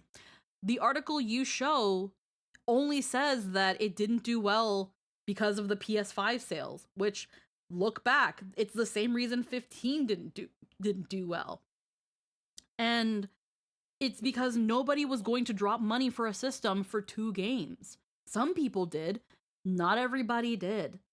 And because of that, and because people knew that eventually and within a year it was going to be on Steam, people waited. I was one of them. I was one of the people that bought them when they got onto Steam. So like there's all that. They actually replied to me today where they're like, "Now look at this website that says they were like, it sold 1.3 million copies or something, or it made I can't remember what their comment was. And then it was like, and this site says it's a 75%. That doesn't sound like universal praise to me. And I'm just like, I never said it got universal praise. I said that it got mostly shit. It's like, but the thing is though, funny enough, the website that they cite, I tried to look for it on that website. It won't give me the data. It asks me to pay a subscription service. So I pretty much was like, first off, didn't say it got universal praise. Just saying that most of the ratings are very, very positive, and it still sold very fucking well. And it's considered one of the best-selling games, you know, in like, at least with Steam, one of the top 50 best-selling games. That says something for it. 2, I'm not going to pay for a site to tell me whether or not it was a good game when there are a plethora of other sites that will tell me for free. Steam reviews are right there. And the Steam reviews are right there, bruh. Oh, look, it says overwhelmingly positive. Who would have thought? It's and both of the times I was just like, it's okay if you didn't like the game. And there were some people that were like that too, where it was like, dude, just say you didn't like the game. It's okay. And then some people were like, bro's calling Resident Evil 2 a 1-for-1 remake. Yeah, right. I heard that, I'm like, okay, sure, Resident Evil, sure, Jan, sure. Resident Evil 4 also 1-to-1 remake. Okay, yeah, sure. Yeah, like, people have... tell me you didn't play the originals without saying you didn't play them. Yeah, Jesus Christ. Weird. Or the remakes, for that matter. It's around people's need to have everyone like exactly what they like, and connecting quality of a project or a game or a piece of art with the level of enjoyment that they personally found in it. It's so strange. Like, I assume they're just trying to stir the pot, and I'm just well, like, apparently, no, because a lot of people they just literally feel that way. Like apparently they can't separate the two. Yeah, apparently, according to some of their comments, all they do is freaking bitch and moan about Final Fantasy VII Rebirth and remake, and in general, just bitch and moan about certain things. And it's funny because someone's like, "Bruh, A B C D E F G, why you're wrong?" And why is it all you do is moan about Final Fantasy VII? And his answer is always, you don't have to watch these reels, you don't have to watch my videos. And it's like, that's not the gotcha you think it is. Yes, they don't have to watch your videos. They don't have to listen to your opinion. But if they're actually trying to come at you with reasonable arguments to your debate, you're making a point, you're making a statement, and someone is engaging with your statement and being like, I disagree, and this is why. And yes, they do have to in fact watch. And your reply is, you don't have to be here. It's, I don't know. It's not the gotcha you think it is. I do. I have to be here to prove you wrong because this is really stupid shit you're saying. You didn't have to make this either. If your opinion actually was strong enough to have it like that, you should be able to answer without any problem. But if you'd rather just run away from it, sure. Also, you would have linked it to a free site instead of forcing people to look at a paid thing where where it might not even be right. Yeah, so what's your fucking cut of this honey subscription, Matt? It's that thing of like, it's that thing mostly of, again, they don't have to be there. And again, I say that with my stuff too. If you don't like what I say, if you don't like what I'm doing here, you don't have to be here. So that's why I'm like, I get it. But where I don't agree with that mentality is when people are actually trying to have a reasonable conversation with you and are approaching you with good faith. Now, if somebody comes in here and is like, nah, bitch, you wrong and you stupid and this is why, get out. You don't have to be here. But if someone a is bot. like, I don't quite agree with that, and I have reasons why, then again, kind of like with Bardu just earlier, instead of me being like, Bardu, you don't have to be here. We stand Aglaya here. You can go.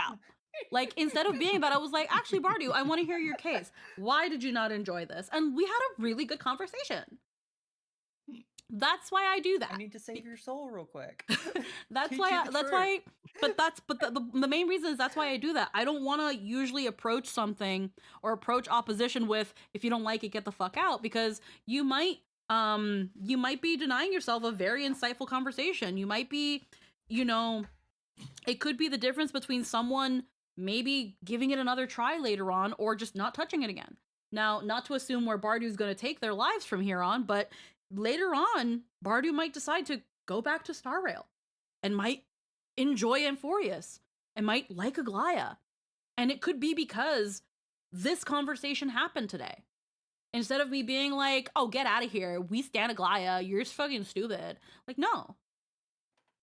It can be the difference between someone giving something another shot and giving it an honest try, or never doing it again and not being able to experience something that they could have enjoyed a lot. So that's also why I'm kind of like that's my main reason why I don't like the always the you don't have to be here sort of thing. If you're stating a divisive, if you're making a divisive statement and some people are trying to actually talk with you and engage with your content, because funnily enough, content creators, you want people to engage with your content.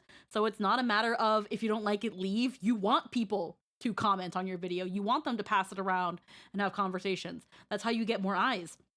And that's how you get fans and stuff. You want to encourage conversation. So that's why I think what that other person was doing was wrong, because they were just essentially keeping themselves in a bubble and covering their ears and not wanting to listen to anybody. They have decided that Final Fantasy VII Rebirth is a horrible game, that it did horrible, and it's because it's horrible. When it just really seemed that they and some of the people that did agree with them just didn't jive with it. But yeah. There's also the fact Also that gave me if you time to get eat to ribs. the point to where you're living in a molting pool of hatred, you do need to just learn to walk away. Because like there's levels of disappointment or anger or being upset. Makes sense. If you're at a point of like outright disgust over how much you vitriolically hate a thing, stop hating and go find something you enjoy. Touch grass. It's like, you need happiness in your life. It's actually really healthy to find things that make you happy. Please go do that. Yeah. Do things you like. Yeah, If something what's doesn't that make you happy, don't do it. Yeah, what's that meme? Someone sounds like someone's maidenless. No, no, No maidens. No maidens. No maidens. Yeah. So I'm not sure if that oh, applies. Bardu, I Yeah, but honestly it's disagree mean. with that statement. I don't think people enjoy hating things. I think people are used to hating things.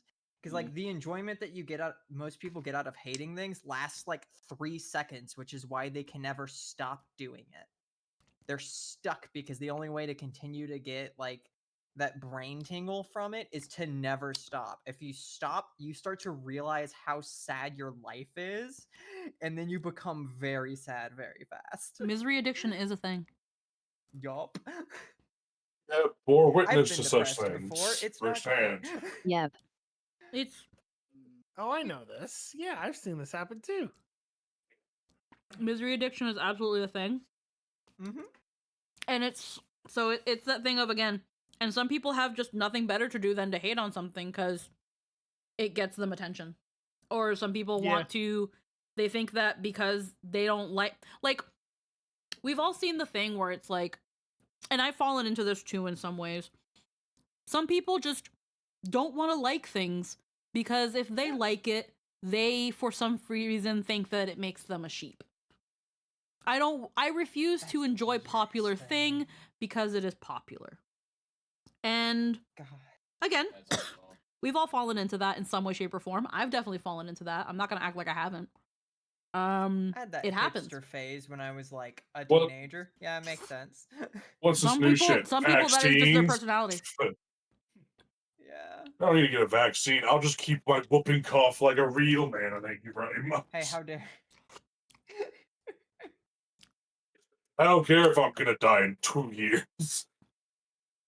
Oh God. All I will say, because it can possibly end up becoming a political thing, and I'm not really about that, and I want to eventually get into Kingdom Hearts again. Oh yeah, we are here I for that. feel like the inevitable downfall of Western civilization will be brought on by this obsession with individualism. The obsession that we are special, that we have something to offer, Yes, and that you and can't I'll tell me tell what to fucking do. Yeah, you're not And the wrong. fuck you got mine mentality. That's going to be the downfall of Western civilization, not Eastern one. Because when they want to come together for a cause, they absolutely can. And they absolutely have. And we sit here and wonder, man, how are they able to do that? How was Korea able to do that? How was Japan able to do that? How was China able to do that? Because they hold on to individualism up to a certain point, or the West is absolutely obsessed with it, and anything that even crosses that line where you have to think about another person and it doesn't benefit you, y'all hate it. Y'all hate it and call it being a sheep. It will be because of individualism, but it will be specifically due to the specific rot that destroys individualist societies. Yeah. Insecurity. The idea of Security. individualism Yeah. whilst not being in the fucking slightest. I could deep dive on that very hard, but I won't. The reason I don't want to get too into that because it risks being also becoming a political thing.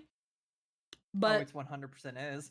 Because it's that thing of there's a lot of people who have very clearly shown that they don't give a fuck about others, and yet scratch their heads and wonder when the tiger starts eating their face, why no one's helping them. And it's like, well, if you didn't give a shit about people, why should people give a shit about you? Yeah, there was a very big moment in the news consensus in the last week about that. Yeah. Because someone who very much had that mentality of go get a job, my money shouldn't be helping you, I shouldn't have to help you, yada yada yada, got hit by a flood and they lost their house. And now they're begging for people to help them. And it's like, wow. Wow, maybe you should go fuck yourself. Maybe that's karma. If you're ever in a position where you can believe you should get help. If you're ever But I also believe that you should think that other people do too. If you're ever in a position where you can help somebody, do it. It's help them. If you're not in a position to help somebody, wish them well. Or point them to someone who can help them. And again, 100%. if not, just wish them well. Have the heart. I wish I could help you. Have a nice day. Just be empathetic. Because again, this fuck you got my mentality, when there's nothing left, no one's going to want to share with you. And that's when things are going to get really scary. So Leon, the Heartless. Also, feel free to poke fun at them, but help anyway. Of course, it's only us.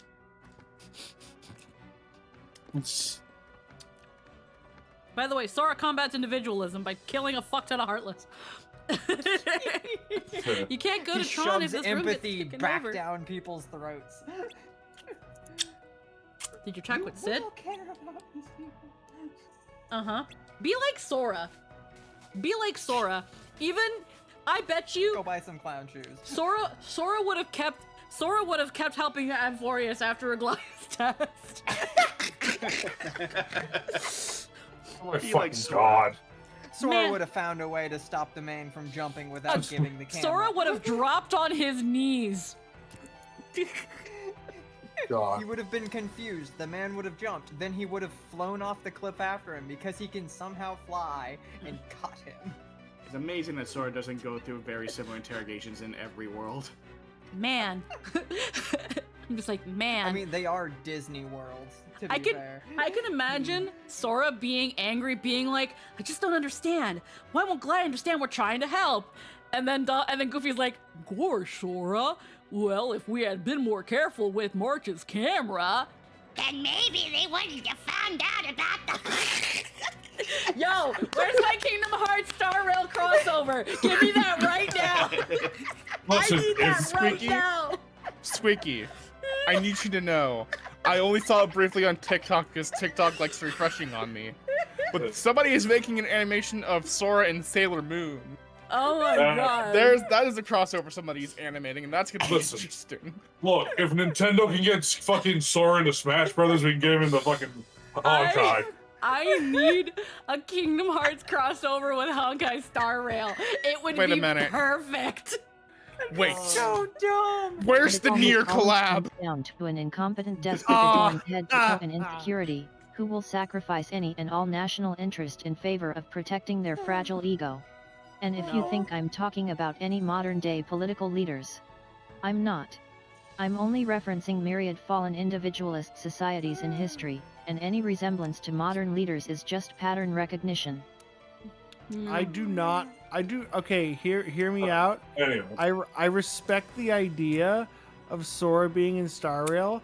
Absolutely fucking not. I do not want to hear in that fucking game Sora, Donald, and Goofy at all.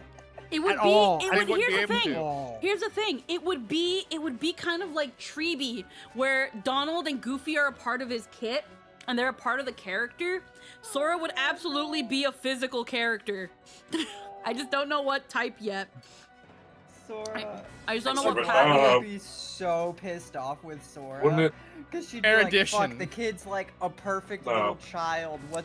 He's not doing anything wrong. How do I punish him? What the fuck do I do? I think Sora would be preservation.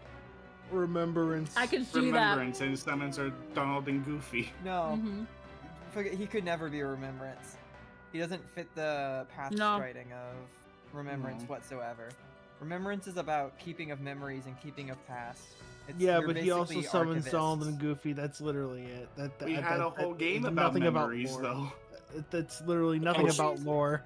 It's literally Is just he he summons Donald archiving and them? Goofy. Is he So the doing memory that? game was just a step on his journey. He is more than just memories. Yeah. I think Riku definitely would be destruction though. Riku would be, Hey. Some destruction. or even Nihility if you try hard enough. Depends on what phase you got him in.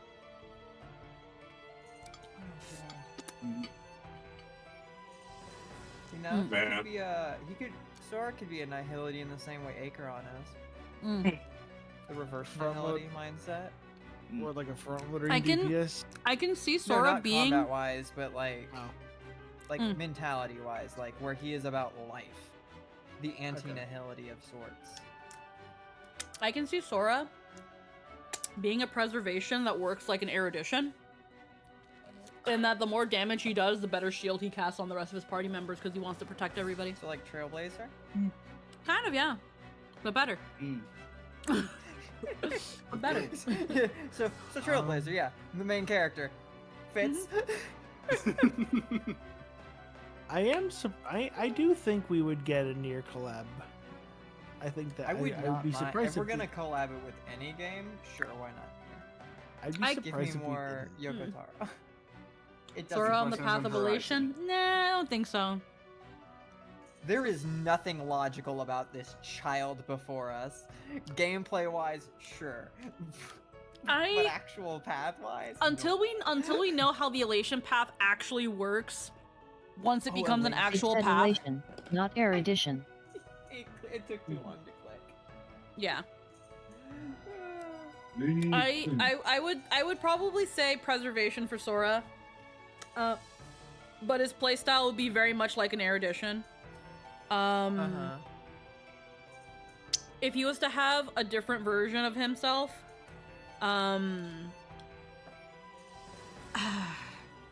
I don't see him being imaginary. Smorg. I don't see No. him being imaginary. The only way I think his other halves could be imaginary, but he himself would not be. Yeah, I feel like he would be physical. he would be physical. He could also be fire. Or fire. He is very warm, but also a little hot-headed. Driven Mhm. by compassion and whatnot. Yeah. Physical. He hits thing with Keyblade, go bonk. Go bonk. Dinosaur will be more imaginary. Yeah. All right. Fire and Eradicated. physical, the shonen protagonist. Mhm. Oh yeah, Data Star. We gotta do fucking Recoded after this. Gotta do it. Yep. Say Leon. What? Well, believe Recoded it's is just a just the movie. cutscenes. Oh, thank God. Yeah. Say Leon, Yeah. why don't you go work with Sid? I have this place under control. Are you sure? All by yourself? That's the Here, face. sorry. It's all yours. Even in this game, Aerith is fucking not to be fucked with. Yep. How's Tron?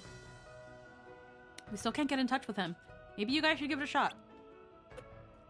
No, we'll go talk to him in person. And I have a favor to ask. When you find Tron, could you tell him to come to the I.O. Tower? That's where we'll upload the MCP eradication program. The I.O. Tower, got it. The cutscenes are the worst part of Recoded?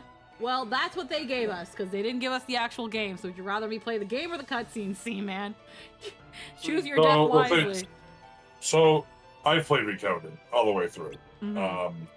Same. Cutscenes are fine-ish. It's fine. Gameplay is kind of like Chain of Memories, but you don't have to worry about God-awful. cards. No, it's better because you don't have to do cards. So you actually build like a Tetris board of your skills, and you can have different cool powers based on what you build. But they kind of did that with Birth by Sleep. They actually upgraded into that, but without the stupid board thing. You can just do that. But Coded did have some pretty fun boss fights. My favorite one actually was the fucking Data Dark Side. Just because it was a very unique design for a heartless monster, and it was kind of nice. It was kind of a nice fight. But the fight against Data Rocks just wanted me to fucking kill myself because that was the worst. Alrighty. Oh, puzzle piece. How long has this been here, and how long have I forgotten about it? How long have I not been thinking about it? I think that door just opened recently, so you didn't miss it. Oh. Heartless. Oh, because it's this. Yeah. Heartless manufacturing facility. Also, we got a new Keyblade. Cosmic Chain. Ooh.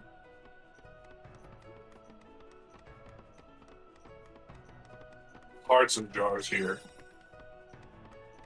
There's nothing with hearts and jars. Yep.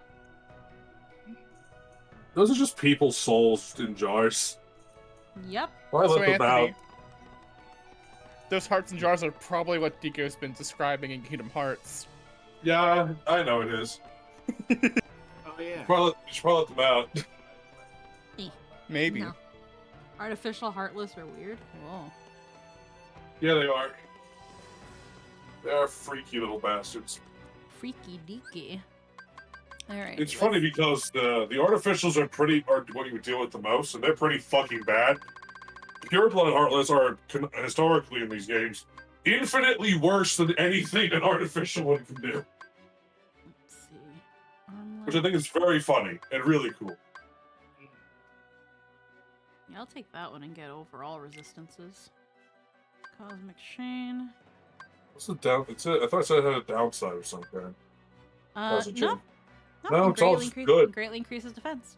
It doesn't It has a really bunch of change power. anything. My defense is still pretty good with the other things I had, but yeah. Decisive Pumpkin. We got Sleeping Lion. It evens out strength and magic. So unfortunate, but Two-free combo. unfortunately I like, yeah, and it increases the combo. I might want to give this to Valor. Yeah, that would just that. Dude, that's actually just a flat upgrade. Sleeping Lion. Yeah. With Sleeping Lion and Decisive Pumpkin, that's even more combo. Yeah, because Sweet Memories, we're mostly just using it for the orbs. The drive. Yeah. And we'll probably stay with the pumpkin. I know they gave Did you you cutscenes. I was just saying that because Black said that as if the cutscenes were the best part of Recoded. Well, I mean, No. They're there. Again, I think in the case if he was saying it like that, it's putting it lightly considering that everything else was shit. That's like saying like what's a good comparison? Because again, to say that something is the best of something is just saying that compared to the rest, it's the best. Not saying that it's like actually good. Yeah. Yeah. It's low mid tier Kingdom Hearts game, I'd say. That's just Recoded. I didn't play original Coded, obviously, but Recoded, it's okay. I'm glad we just got the cutscenes, because that's what matters, just the kind of story. It's nothing new. We kind of already know what's going to happen in the story. It doesn't actually change anything.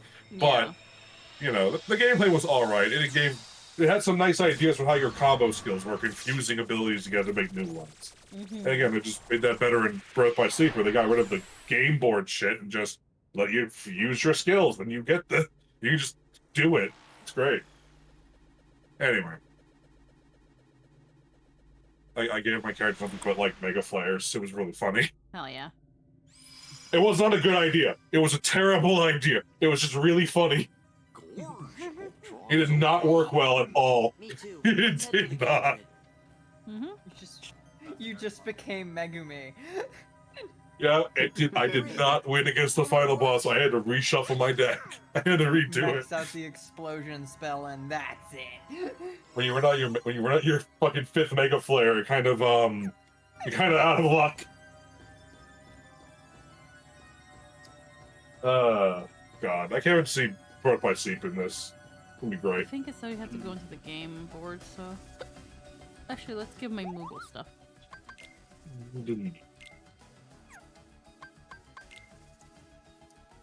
Not really anything I can make at the moment. Senior Moogle. Maybe it wants us to Good go- evening, Senior Mutant. Senior Moogle. Okay, it does want us to go in the game. Good. What does this have to do with the Pooh Bear book? Finished? Would be, if it weren't for the old loon's magic. Old loon, you say? I'm trying to work here. No, I'll show you who's old. Mind you, he wasn't offended at being called a loon. It's old. Yeah, he knows who he is. I'll show you who's old. He then starts twerking. There you go, Leon. One homemade program. Which will have the same Only reaction. Wizard special. This had better work. I'm off. Be on your guard.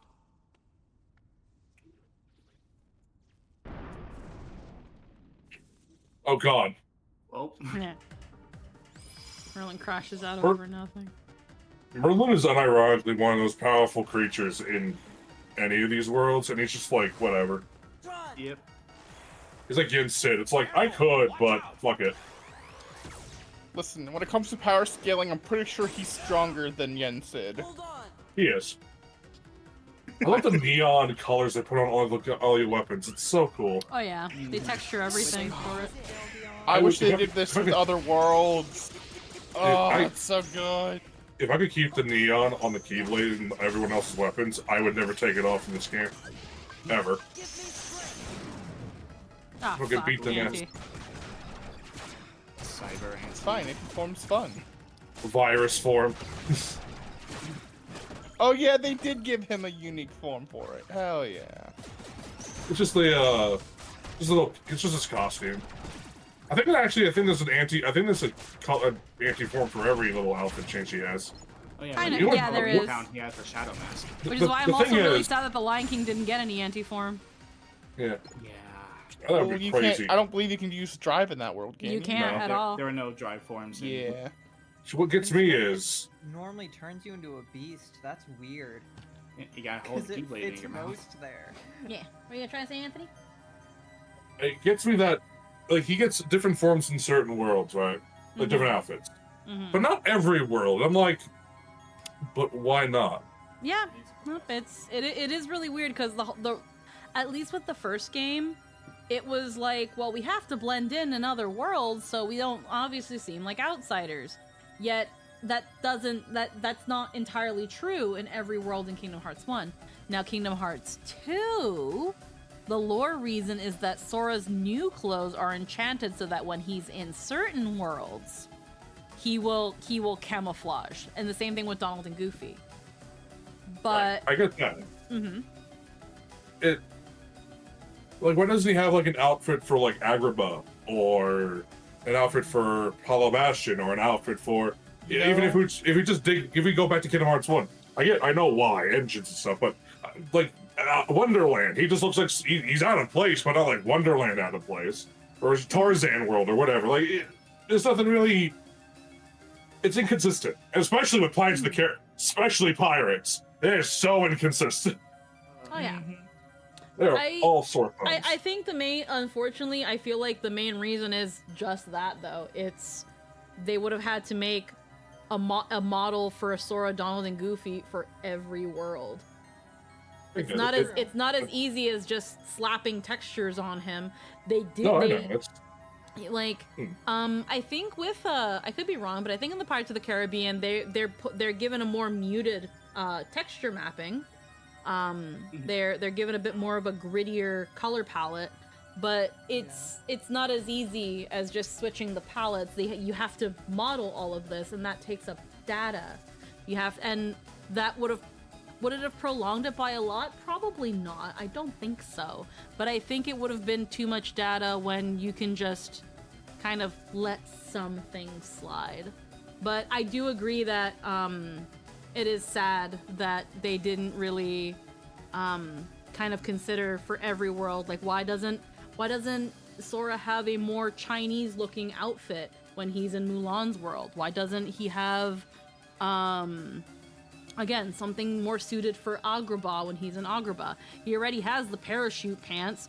Give him a little freaking bolero and a funny hat like Aladdin. Like, but they don't do that, and it sucks that they don't. I think it was really just graphical limitations or space limitations. A ball outfit for Space Beast, time. yeah, maybe. But it's God, also we missed out. If they had made fucking Ariel's world an actual world, we could have had fish drive forms. Yeah. God damn it! They took away our colored fish. I feel like the only thing that would have changed is the color of his tail. Exactly. That's not true. If it was anti-form, he would turn into like a shark or something. And like different kinds of fish. Yeah. But yeah, Anyway. I absolutely wish that they could have done more. And I don't think they ever will, considering how much they re-release this collection now. Yeah. But if they ever, for whatever reason, decided to re-release Kingdom Hearts 1, I would love to remake from the ground up. I would love for them to do that. It's a nice little thing. I would, but the only reason I'm kind of worried that it's not gonna happen is because, as far as I know, they don't really do it for 3. I know he gets a new form in Monsters Inc. I know he gets one in Toy Story. He gets a more accurate one, and he gets a pirate outfit in the Pirates world. I've seen the trailers. There are some worlds where they do more fun things with Sora's model. But I also know that in Frozen, he's just Sora. And they're only gonna do as much as they need to. Because it does cost money. Honestly, I think they just do costumes. And they want to be fun about it. Yeah, I think they mostly just go about with what they think will be fun and interesting. And again, like for example, in Toy Story, it's really the only thing that's changed about Sora, Donald, and Goofy is that they look like toys. They don't get a different outfit, they just look like toys. And that makes sense, because if they come in as they are, they're gonna be like, why? You're not a toy, what's going on here? Or you're a very advanced looking toy. But, you know. Giants. One of those silicone toys. But yeah, so that's where I definitely wish, my point being, I wish they did that too. But they didn't, and it's sad. But yeah. We saved Tron. What's going on? The MCP is ready to wage an all-out war against the users. What's been happening on the outside? Well, there's this machine for making Heartless. It's gone totally berserk. The town's control system is having problems too. Oh, excuse me. It's just putting together a program that can de-res the MCP. Once we pick it up at the I.O. tower, he thinks we can use it to stop the MCP for good. Let's try it. Great. Who's this Sid? He's a friend of ours. Leon, Merlin, Aerith, Yuffie.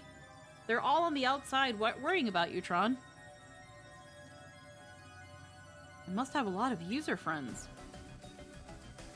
That program ought to be done by now, don't you think? To the tower. Let's go. Alright. Okay, we gotta just actually go there, I guess.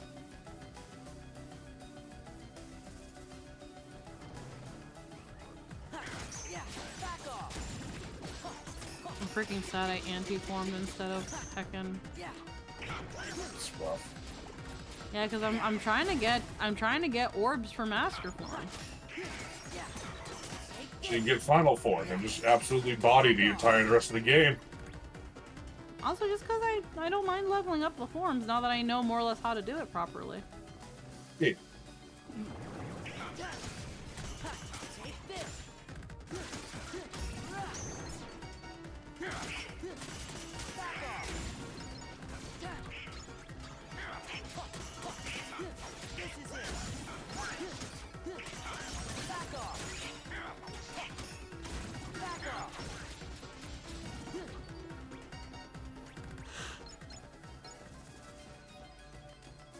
Alrighty.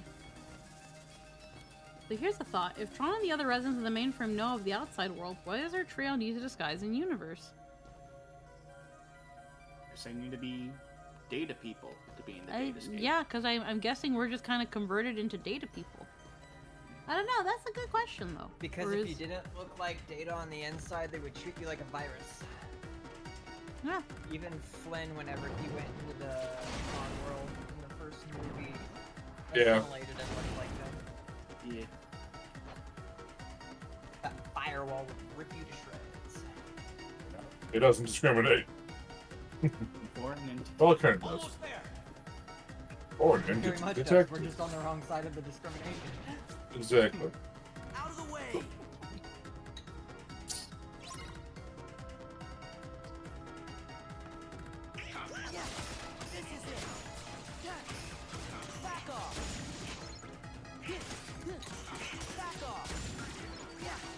So this is Sora Data, not to be confused with Data Sora. Yeah. Cyber Sora. Cyber Think about Sora. that. Yeah, Cyber Fucking. Sora. Yeah, because in Recoded you play as data. It's a whole thing. Yeah, not to be confused with Data Sora from freaking Recoded. Recoded. Yeah, so you aren't. Yeah, Cody, you're not even playing Sora. You're playing a data construct. It's weird. Yeah, no, I heard that there's something going on. I think it has to do with the journal or something. Yep. It's a whole thing. It's a fine enough plot, only because we've established that weird shit like that's possible in this universe. So, case in point, this world. Yeah.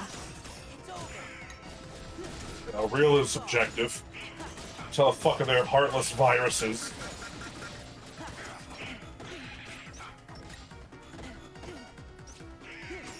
Nothing safe from darkness, not even your computer. Nope. Not even your Etsy store. Where are these heartless coming from? They're coming from a file called Homework on your desktop. It's just...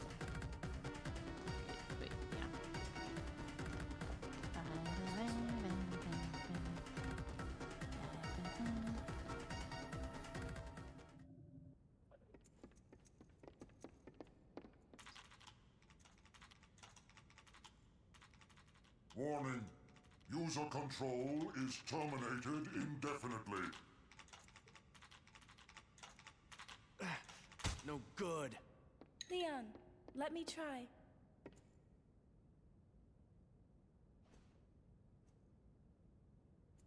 Is Leon This is your even final from the warning. same game? Stop at once. Nope. Nope. From 8. 8, right? Leon's from 8. Okay, Don't talk with your mouth I was full. very confused for a What? second. What are you loading? Why did I think of just sticking it in? Yeah. Of course, Aerith had to be the one to force it in. Of course it was Aerith. Have you considered turning it on and off again? Come in yet. Leon, come on!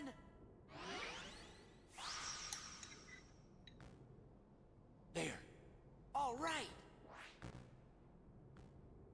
I will say I'm sad that Aerith's delivery is just so not there. Yeah. Yet it hurts.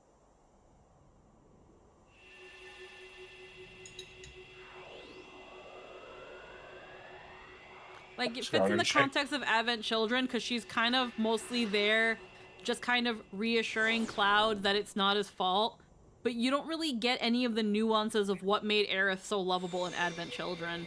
She's barely there.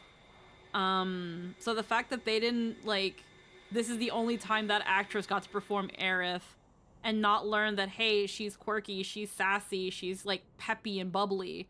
What's it like? She just sounds like this. This is very strange. Bon appetit. Don't talk with your mouth full. It's like, gee, don't worry. I try not to bring it up until someone else does, to not yuck anyone's yum, but yeah, the delivery in this game is blah. I blame the director though. Yeah. Well, like you It's users that- say, we won't know till we give it a try.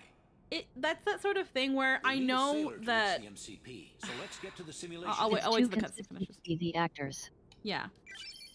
It's trying to learn a new ability. It's also a thing of, I know that at the end of the day, collectively, Aerith has like 10 lines in this whole 40-hour something game. So it could be fine by the director where it's like, yeah, good enough, we'll go with that. But I'm still kind of sad because I'm sure, and it's also still an unfair comparison because Maya Sakamoto's been playing every iteration of Aerith since Aerith's been able to have a voice. But this would have been Maya Sakamoto's second time probably voicing Aerith. Just like it would have been for when Advent Children came out. Because I think Crisis Core came out sometime a good couple years later. And like, again, I unfortunately can't remember what Aerith sounds like in Crisis Core in the original one, because the Crisis Core we played was with the remake voices, but it's just the fact that Aerith's voice in this game, like, there's still kind of no excuse for allowing a mediocre performance. But I don't know, because I haven't heard what the Japanese version of Aerith in this game sounds like. I haven't heard if the actress did a better job for Crisis Core, because as far as I'm concerned, the actors for Crisis Core, not the actors for Crisis Core, the actors for Advent Children were brought on for Kingdom Hearts 2, and were probably brought on for the original Crisis Core. So this Aerith gets to play Aerith again a couple years later, as far as I'm aware. But I just don't know what her performance was. I don't know. Brianna White did an amazing job as Aerith, and it's hearing other Aerith, like this Aerith, is just like, oh god, please. Please, I want to like your performance, but you're giving us nothing. You're probably a good actor because you got cast in the first place. I'm sure that freaking Squeenix only allowed was working with SAG-AFTRA, and you're probably a good actress, but God, was this performance phoned in. Like, I'm listening to the Japanese version. It's hard for me to tell because I don't know Japanese and how emotions are expressed there, but she seems more expressive in the Japanese performance. Yeah, because it's not only just that, it's also how Japan does their voiceover recordings. They do it as groups. So Maya Sakamoto would have been able to bounce off of Leon's voice actor.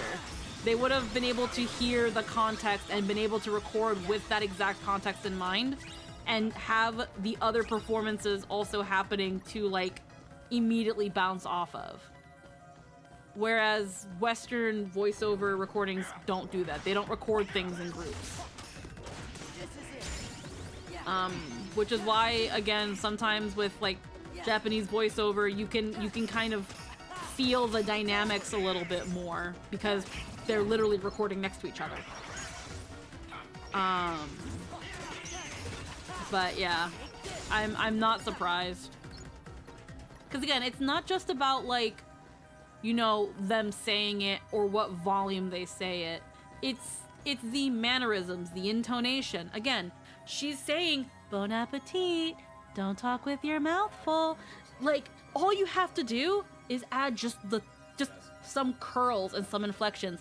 Bon appetit, don't talk with your mouth full. Like, was that good? Probably not, but it's something. Give me something. Something to show that it's Aerith being cheeky. But like, I'm gonna feed the CD to you. Open up. Now shut up. Like, but it's Aerith being the way she is. And, it kills me. Yeah. Where am I going? Did they say I had to go somewhere? Yeah. I sure hope so. Simulation room. Because you need to get a Solar Sailor. Simulation room. This one? Data space. Space. Maybe it was here? I actually have no idea. I didn't hear where it said we had to go.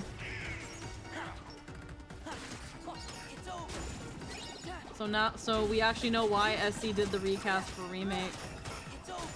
I know more or less why they recast. I think the reason they said they were recasting, first off, that was a Western choice because when it came to Japan, it kept the same cast. Like, despite all the bullshit that, like, all the scandal that Takahiro Sakurai went through, he still came back for Cloud. Everybody came back for their roles in Japan. I think, and to be fair, Japan is also the one that calls the shots when it comes to localization, but they probably wanted the West to recast, or the West chose to recast because it had been a long time and the cast originally was just not the best. It was alright for Advent Children, but not for where I guess they were going to take remake. Unless they actually did make a statement, but I'm pretty sure it was probably a localization decision to recast people. Because on the opposite side of the spectrum, when they remade Fruits Basket, when Fruits Basket got a reboot, Japan chose to recast everybody because they wanted it to be like a fresh new Fruits Basket and give newer voice actors an opportunity to tell, to give like different voice spins of like these beloved characters. Whereas in the West, Funimation chose to bring back the original 2001 cast. Casting director changed at SC, bunch of former EA people, so they did the recast. Then the director moved to Sega, and why we got the Persona 3 remake got recast. Ah, see that, and that makes sense. Then yeah, it was a Western choice. They just, again, chose to recast. I mean, that's fair. That's that thing of now with... God, I hate this anime. So far, honestly now, with how much I have enjoyed freaking Remake and Rebirth, I don't even remember what the Advent Children voices sounded like. And unfortunately, I haven't played Dissidia, so I don't know, because I'm thinking they use the Advent Children actor for Cloud and Sephiroth for that at the very least. But unfortunately, the rest of the characters in 7 never really got a chance to play their characters much.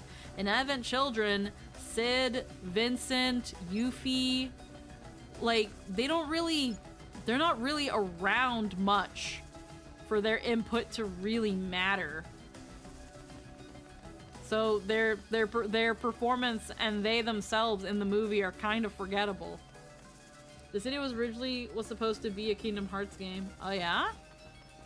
That's cool.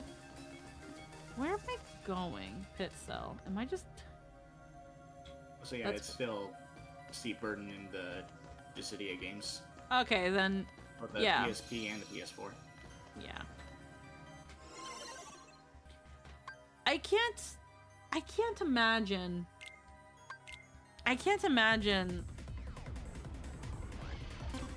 Okay, I didn't have to do this. I can't imagine remake with the Advent Children voices now. The new actors are just too fucking good. I can't imagine Aerith not being played by Brianna White. She just did so fucking well.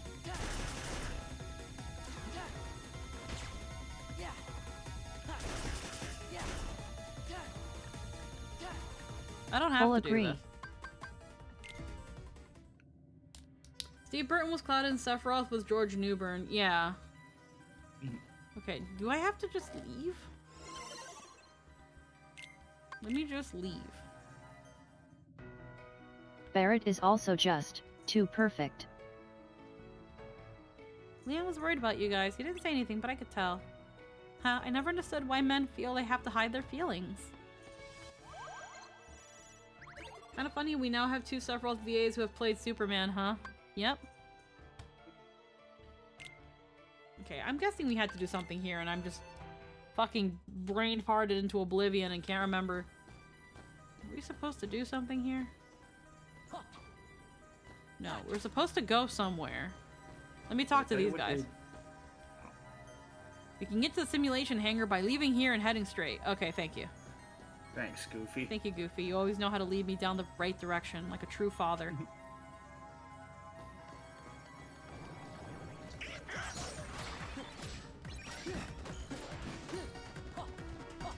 Also, I threw an update at you, but there's obvi no rush, just Lynn being Lynn. I'll look at it later. Yeah. Yep. Actually, let me also very quickly, while there's still ads in progress on the Twitch side of things, I'm actually gonna take a quick BRB, and get something to drink. I'm really thirsty after having those ribs and fries. One moment.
I saw Anthony had to go.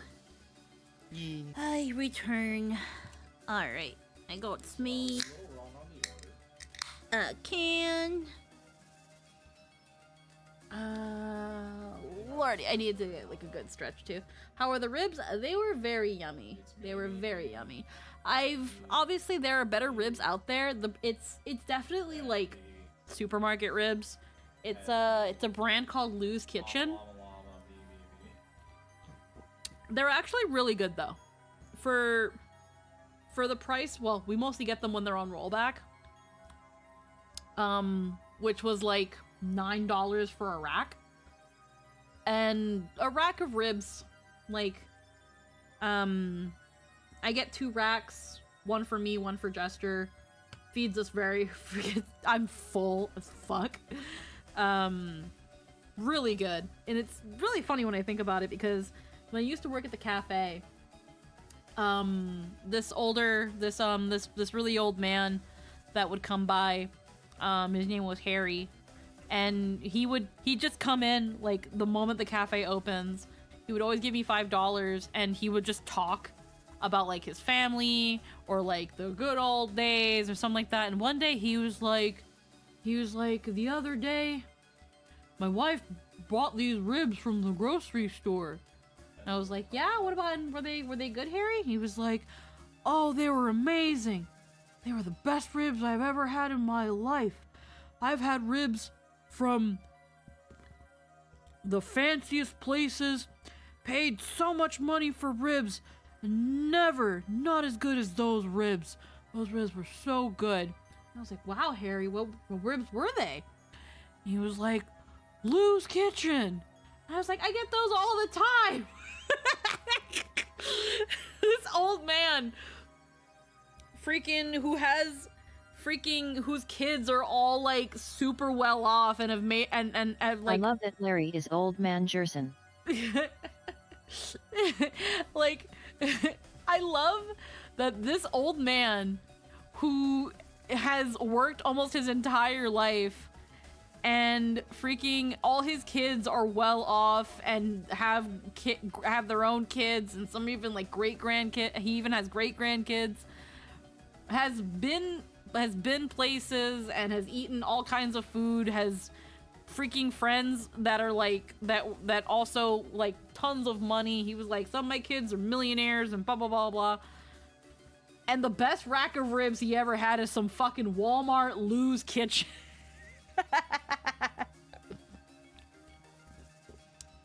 He was like, those were so tender, they were so savory, and they were so good.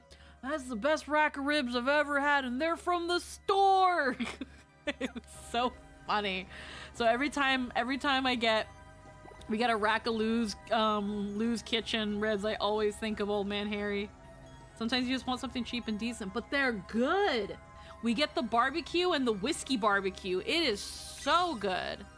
It's filling. It's really filling. There's so much meat on those ribs. That's all. It's almost like that one rack is almost a kilogram of meat. Like, it's so good. And again, their barbecue is so good, and there's always so much barbecue sauce when you're done like cooking it. I always set the barbecue sauce on the side, and it's got all the good juices from the pork and all those flavors, and I dip my fries in it. That barbecue sauce is so good, I fucking drink that shit. It's so fucking good.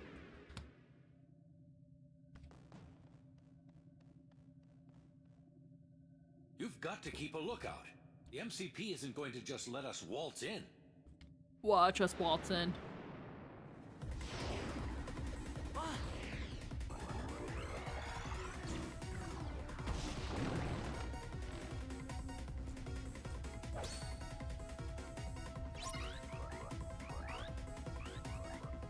Alright. The Solar Sailor is overloaded. Eliminate the enemies.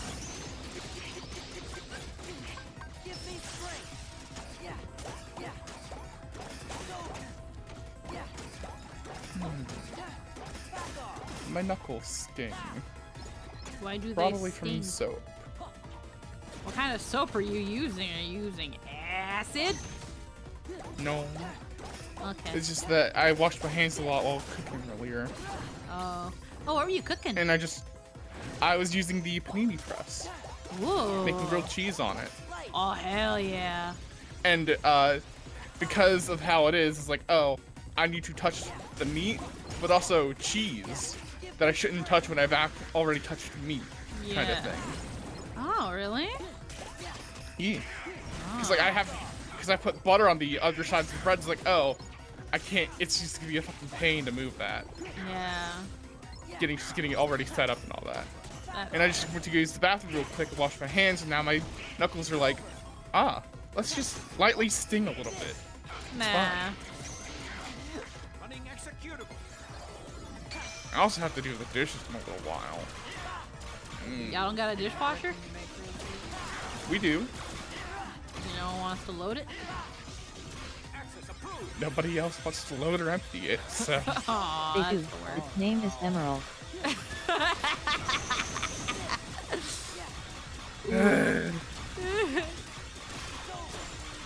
And the only other Get this person that fat does ass off do my it razor ski, whatever shouldn't be this doing hoverboard it. is. It's a whole mess. I won't get into it. I've complained about it enough times in text. Oh no, it's okay. I just my freaking Kingdom Hearts was like, there's too much weight on your stupid star skiff. Get them off. And I'm like, there's one fat ass here. So Kiki, what would your Keyblade look like? Very girly and like my staff. Time to settle Look like a things magical for girl good. wand. It would look like a magical girl wand that happens to be a key. Take Herta's key staff and make it pink. make instead of it being purple and black, make it pink and silver. There you go. That's the easy answer. We would definitely give it some more ribbons. The bottom part, like where Sora's holding the key, that would be like, if I can get away with it looking somewhat heart-shaped, I absolutely would. Hear me out. Mm-hmm. It's not a sword. It's a spear. Like a halberd or something. Oh, but that's not a Keyblade anymore. No, it is because of a halberd, like a sword spear maybe more. So like it has a long handle, so it's still a staff. So like the key or, like, part a is wand. like a spear. Yeah. Oh hell yeah! Like there's still a key head. It's like an axe head, but it's a key. So Yeah. It still functions as that, but it's also just a magic staff. Because Oh yeah. magicians need to use spears and pole arms more often as their wands. Because it's Oh, yeah. cool. I vibe with that. Fuck yeah. Okay. How much do you know of the other games? I do not. So after 2, it's going to be completely new territory for me. So I don't know Birth by Sleep. I don't know Recoded. We did play 358 over 2 days. We did play the cutscenes, so I know that one. I don't know Coded. I don't know Dream Drop. I don't know 3. I don't know Birth by Sleep. I don't know Fragmentary Passage. I don't know anything past 2. What did I? Aerial dodge 2? Oh. In midair to You jump definitely again. want that. Yeah. Yeah, that's a good one. In midair to jump again. Oh, okay. And then master. Learned aerial dodge 2. Ew. And then we got some new items. Blazing stone. Cosmic arts. Increases strength and magic, and thirdly increases maximum AP. First off. Alright.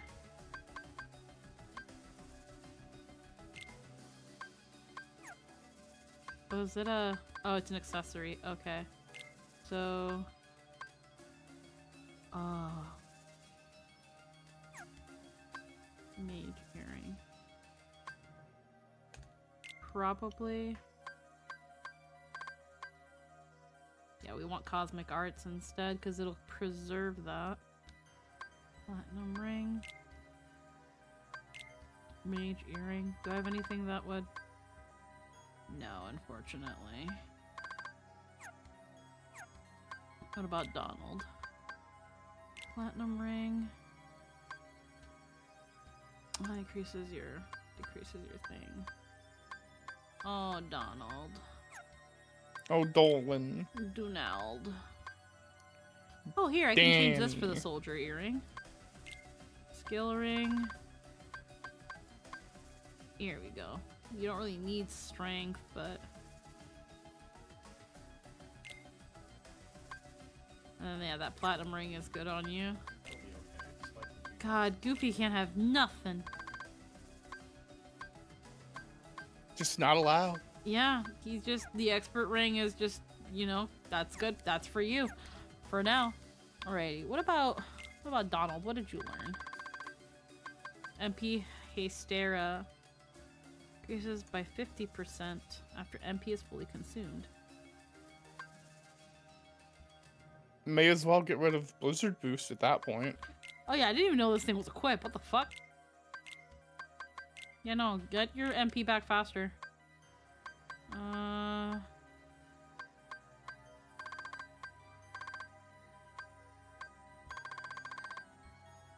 Auto limit?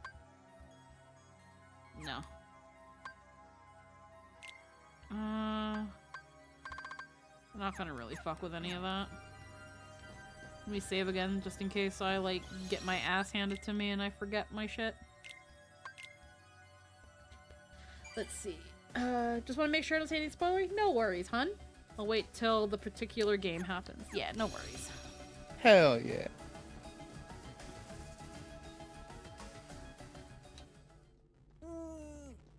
Good stretch.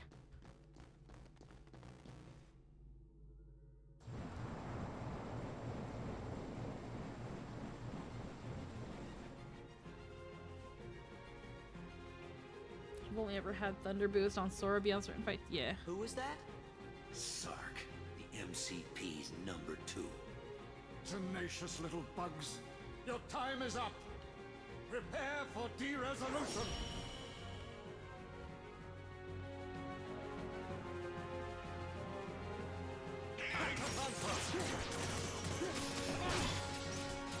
Not 240p.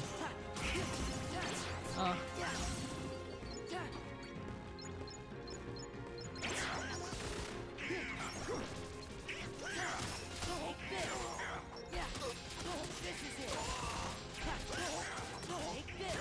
He has like not that many bars. Give up.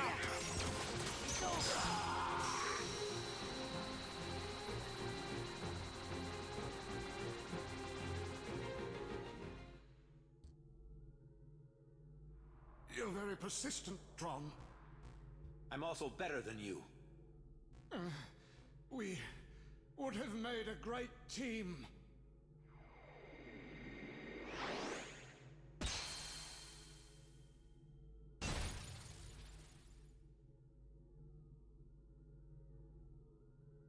Now for the MCP. This thing is the MCP? That's it. Ugly, isn't it? Tron, don't you understand? We don't need users. We've advanced. They're superfluous. Be a part of me, and together the world will be ours to control. MCP. You still don't get it, do you?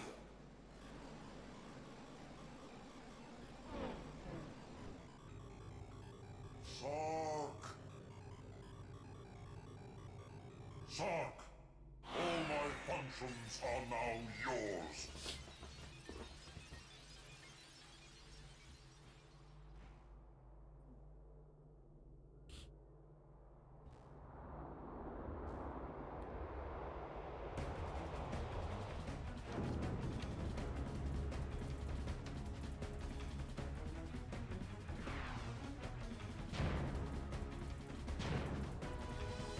Alrighty.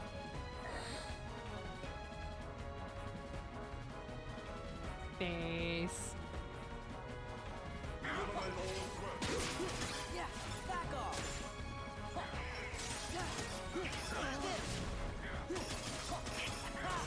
This is it.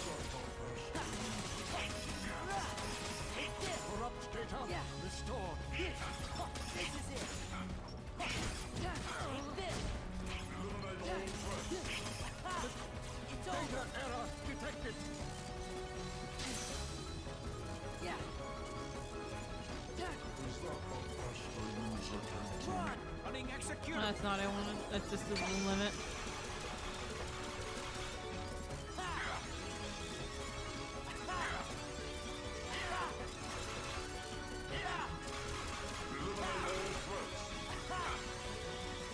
Access approved.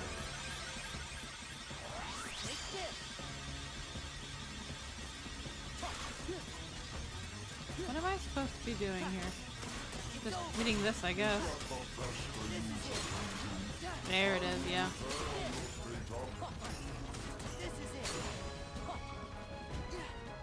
Back in the game. Running execute. Okay, yeah, okay, I see now.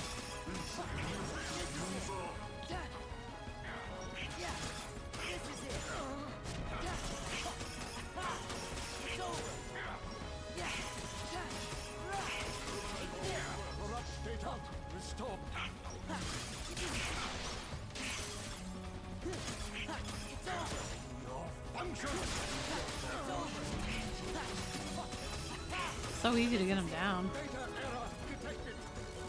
Back in the game. Running execute.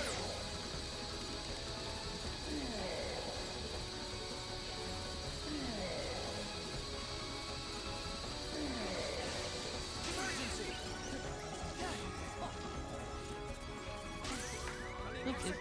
Ah, fuck.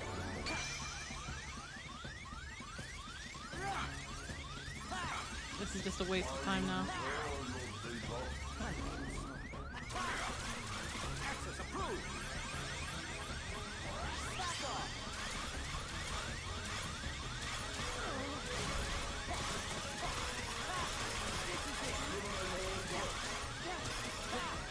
Data error detected.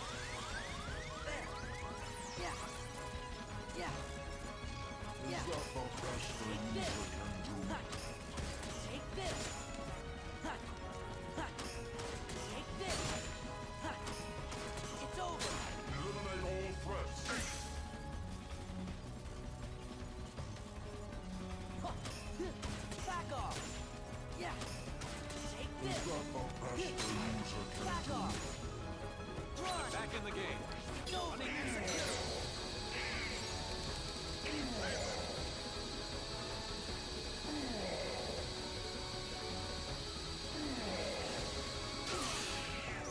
Ugh.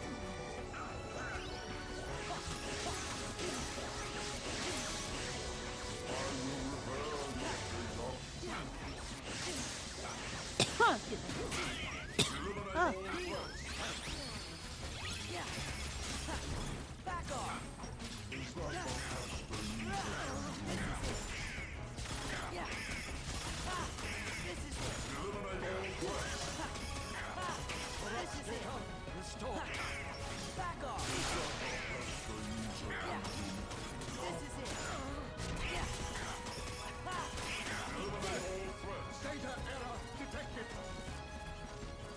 Alright, well, I gotta wait for him to stop his spinny.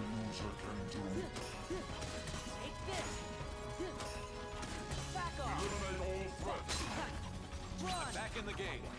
Running execute.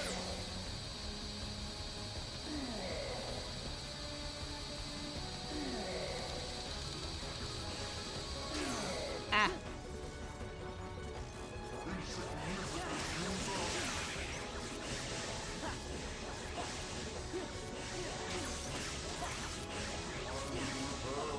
Back in the game. There we go. Running execute.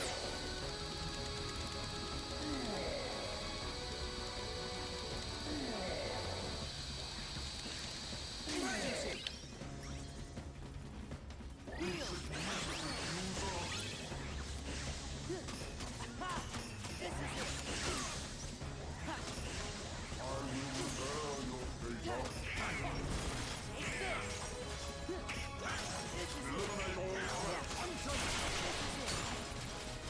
Back in the game. Oh, I don't even have to take the fucker down. It's just he gets in the way.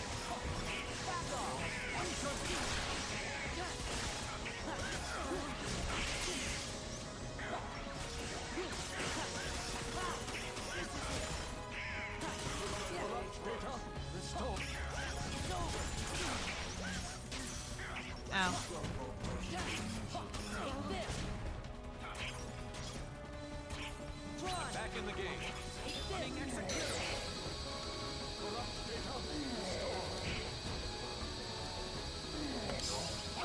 There we go.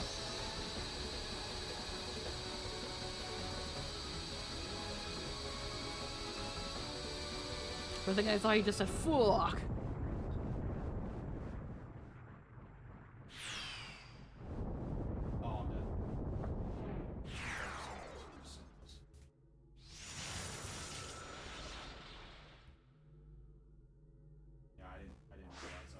Yeah, we killed him. I see Tron has a silly side too. Hooray. I learned it from you. Of course, I do have my silly limits. Okay, then I'll tweak your program when I get back to the user world. You? Maybe we better not try that. Aw, how about it, guys? Singin' Tron, dancing Tron. Sound good? Okay, fine. But before I crash... Sora, Donald, Goofy. Take a shot. And all the users out there. Thank you. You really helped me. You made me so much stronger. You taught me what friendship is truly all about. And I'll never forget it. As soon as I met you, I knew we were going to defeat the MCP and free the system.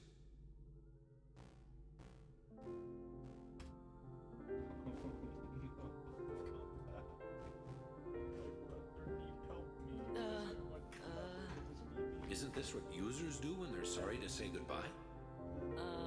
There's lore in the background.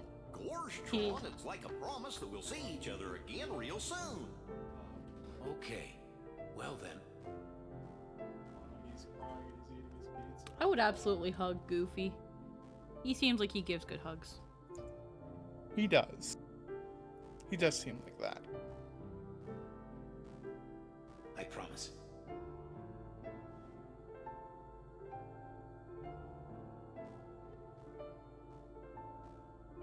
Where are you going?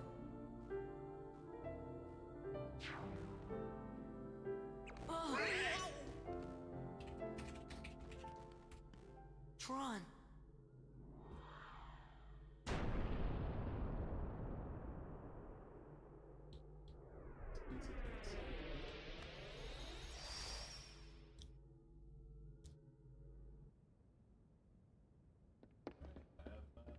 Things are settling down in town. The only Heartless left anywhere are the local variety. And it looks like there are fewer than before. Now if we can just get those 3 back in one piece.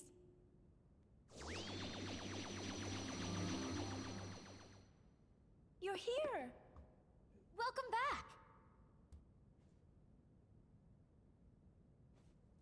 How's the town? A-okay. You know, given Goofy is the only Disney mainstay I know has kids off the top of my head, yet probably. Hey, why the long face? What happened? Tron just disappeared. And he promised we'd see him again. What's happening? Greetings, friends. System is up and ready for user input. Donald has the ducklings, but they're adopted. Stay in touch. Yeah. Well, there's nephews. I thought he was just there's nephews. Hey, stop that. It tickles. Tron is ticklish. I guess technically he adopts them because they live with him. Yeah. I guess that's how that works. Please stop that. Yet. I think Tron's been hanging around those guys too much. Wait, just a moment. I want to show you something I dug up from the system archives. You can see the town back when it was first built.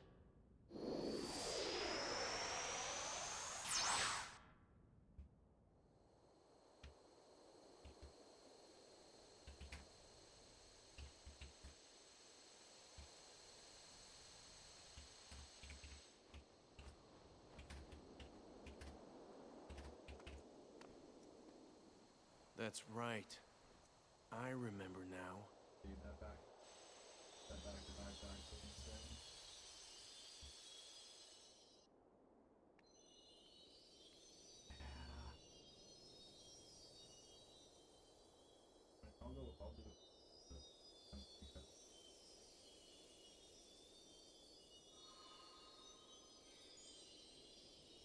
Just like the old days. I'd be fascinated to ascertain as to when the town got such a dreadful name as Hollow Bastion.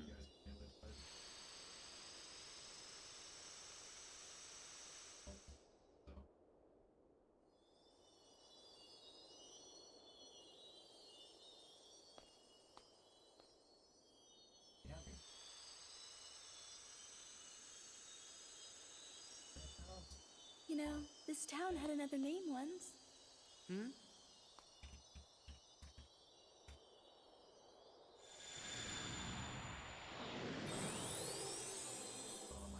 Radiant Garden.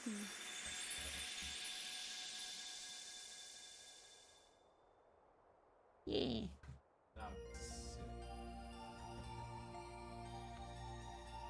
Then they get the fuck out. Like, get out. Tron gives Sora and his friends a gift, a view of the town's early days. Everyone remembers the town's true name. And then, I guess that's it for here, because then they're like, get out. They're his nephews, he just doesn't have he just has joint custody with Scrooge. We forgot so much, you, the town, still now remember. Even if we forget, the things we hold dear will still be there. The defense system has been restored now that the MCP has been taken care of. I know you have to continue your journey, but let us help you every now and then, okay?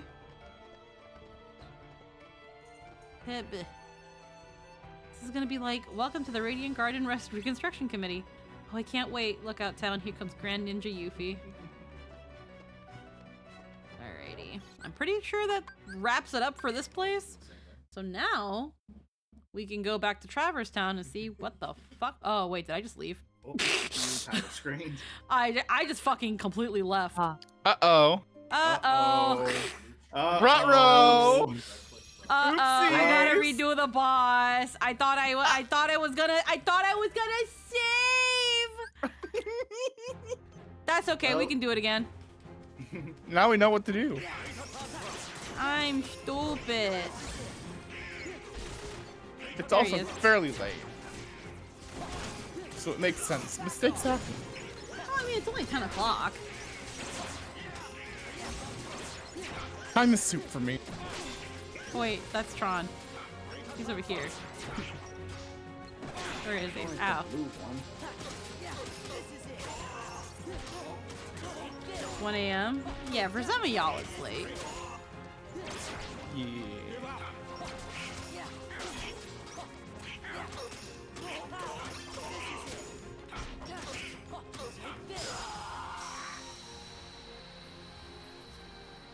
There's something else you can do in Radiant Garden, but it's optional post-game. Yeah, we already unlocked that area. We just don't really feel the need to go too into it. Unless you're talking about the other optional post-game thing. Unless you mean going to fight Sephiroth, which no, I'm not going to do that right now. Yeah, no. He's going to destroy me.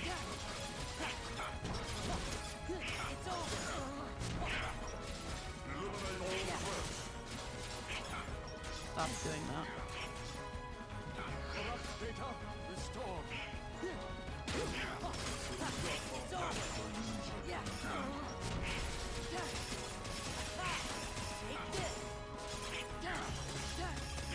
Oh, it won't let me not focus on him.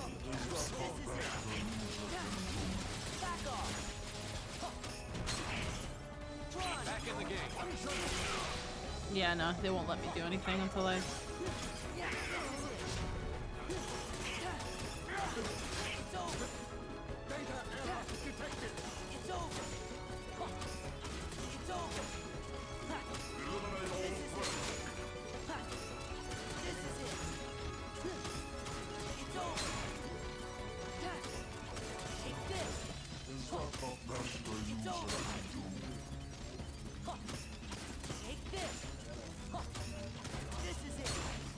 I don't think he can restore these.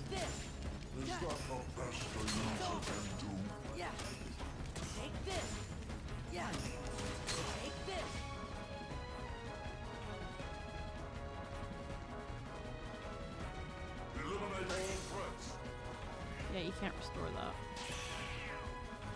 Oh, there's a fucking puzzle Hey, piece. there was a reason to come back. Yeah, see, I meant to do that.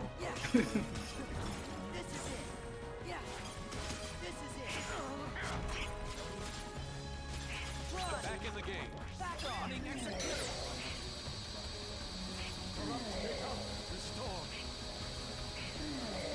I was gonna check out the stream on Twitch, but I didn't expect you to be live here on YouTube. Yeah! This is our first time multi-streaming. Yeah, we're multi-streaming.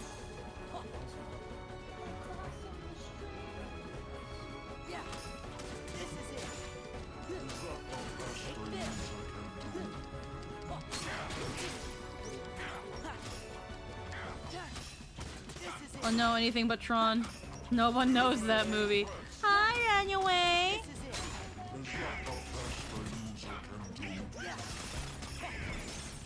Wait, did he just restore her? Did he just restore stupid walls? No! Back in the game. Running execute.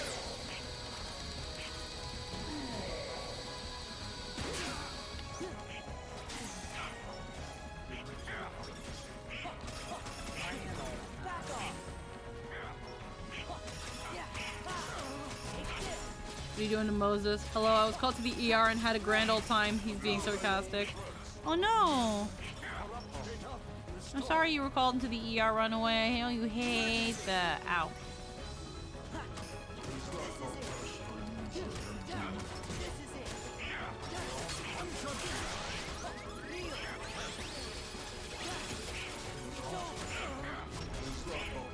Back in the game. Running execute.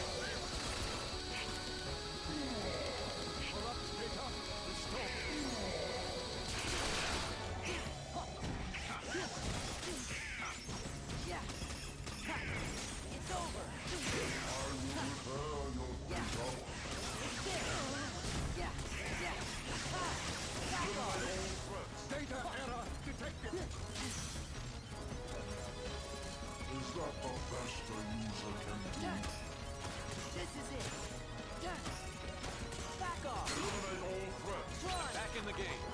Running execute.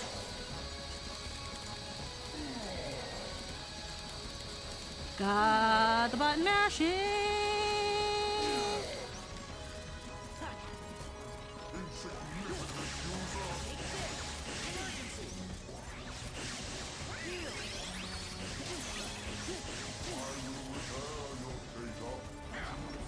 Back in the game. Running execute.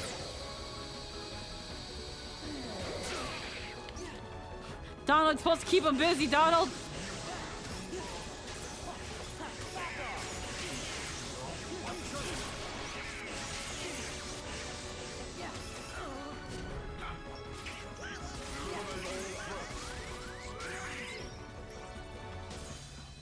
Oh, oh, no, he didn't restore his wall.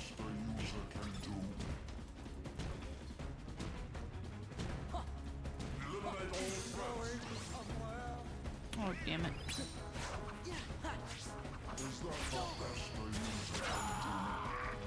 Oh, damn.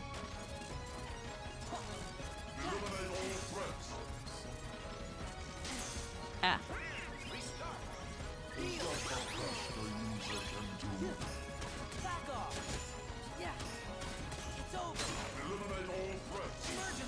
Damn it.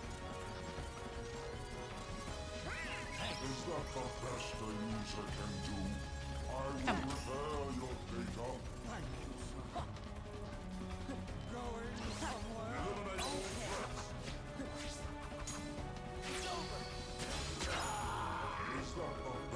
Fix it again. Back in the game. Running execute.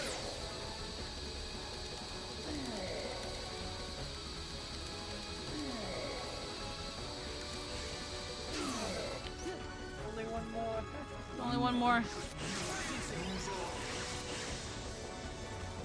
Running execute. Damn it, that's all I wanted.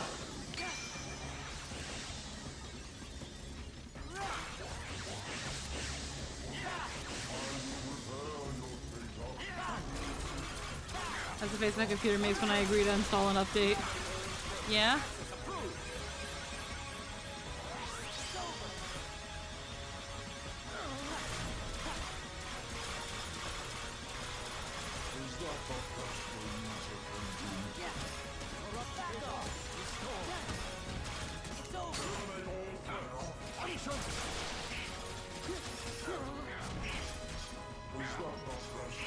Please. There we go. Donald, hold him off! Donald! Donald, you had one job!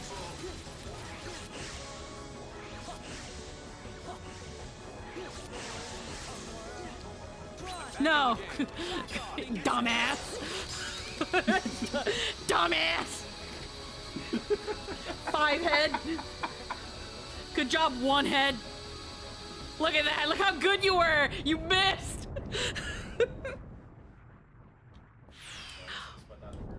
Okay, we can skip. Skip this one again, too. It's because they kicked us out immediately. And it didn't hit me that I had to save. Alright. Saving in Kingdom Hearts. Yeah. Alright, let's see what's going on over here now. Assault of the Dreadnought. Gummy level. Gummy level. What, is that a crocodile? It looks like it. It looks like a little crocodile with no sunglasses. I'm gonna drive it. Hell yeah. It looks like a little guy. I think they made it look like a freaking TIE fighter, but nope, that's just a straight up crocodile. Looks like a little guy. Yeah. Little guy with a couple little guys.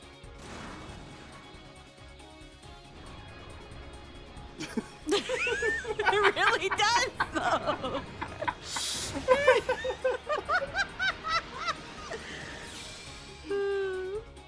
I can't believe they got the alligator from Sonic in here. Bring it on. All right, let's see how Assault of the Dreadnought.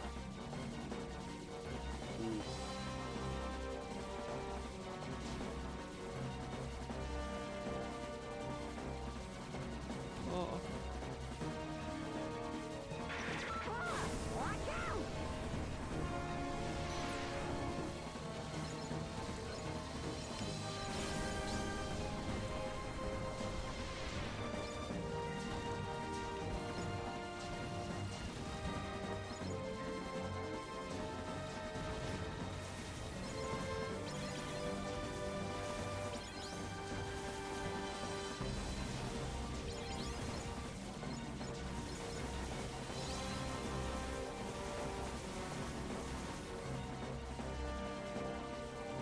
God, what is all this?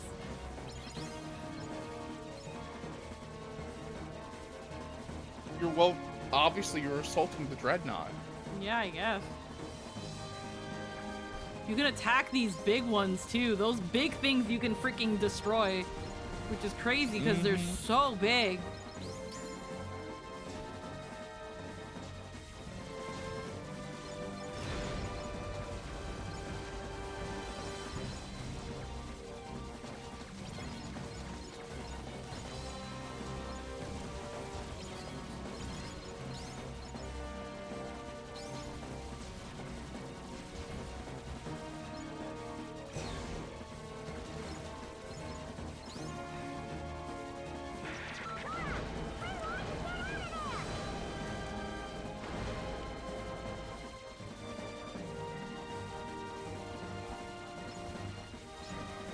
Like, Sora, get out of there! How? How do you expect me to get the fuck out of here? People want Star Wars and Kingdom Hearts, but Star Wars has been here the whole time. Yeah.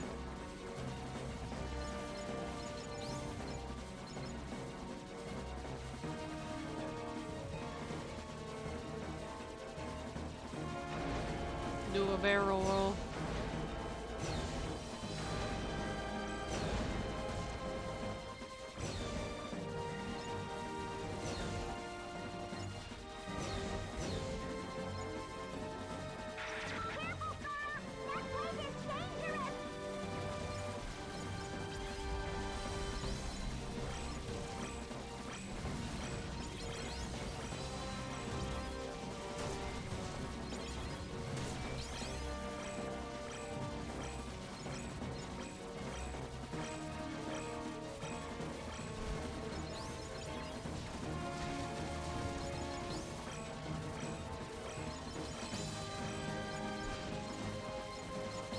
I'm sure you can destroy that thing, but I don't think I have the... No. I don't have the firepower to destroy that thing. Gummy Gator is not enough. No.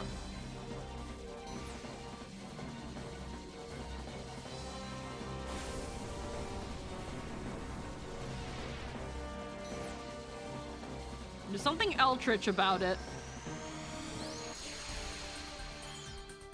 Not Eldritch. It's Cosmic Horror, just it's too big. Yeah. Highwind Peak Blueprint. Yeah. Like, to think about something that big is like, it's unsettling how big it is. Hard to fathom even. Mm-hmm.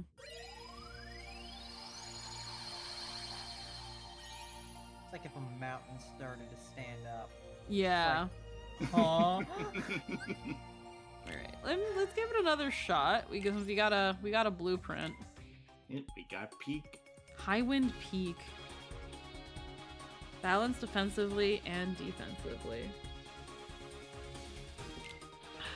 I mean, we'll give it a try. How good it's actually gonna be.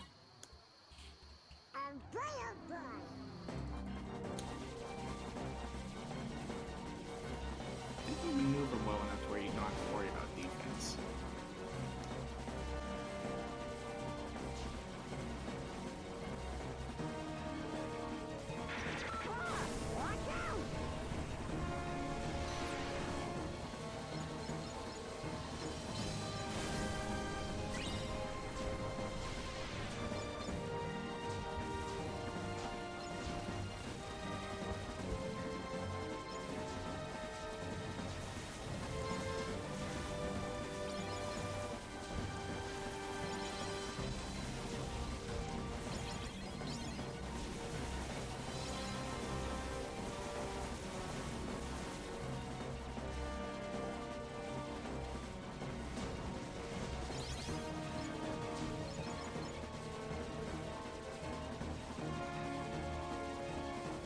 I wish you can kind of control a little more how far you go into it, because I would love to actually have a chance to really hit these things.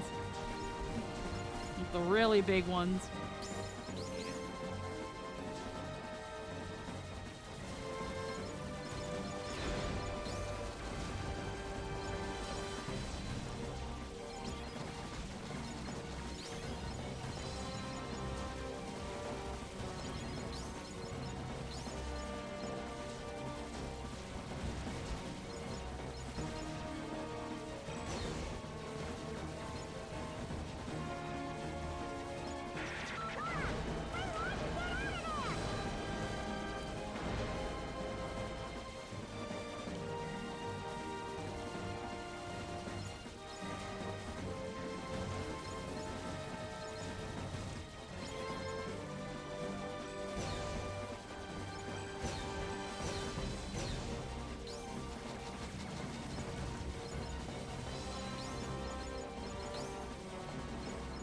I think that gets me too with the metal ranking is that you're technically not supposed to get hit.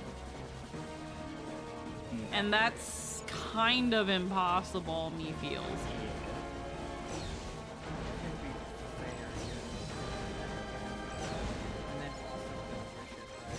Yeah.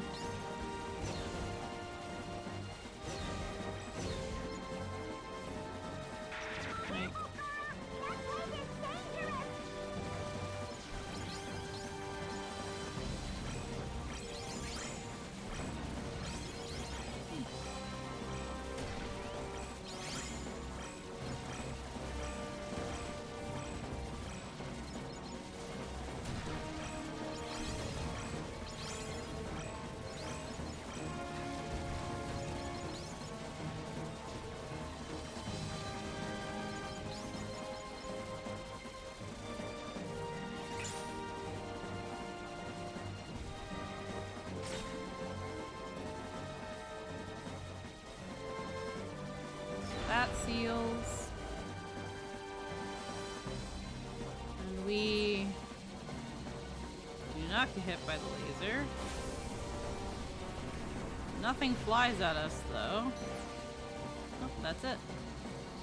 It fires 2 lasers and it's done. We don't even get to see the second one. So that was what, D?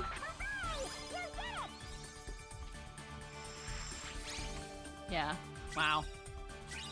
Cost converter, meteor G. Mushroom model. Yeah. Because again, you're supposed to collect the medals to raise your rank, and when you get hit, you lose essentially points. So your ranking. It's like a yeah. combo meter. Mm-hmm. You're not supposed to I hate get that. hit. It's very. Combo meters in games are so mean.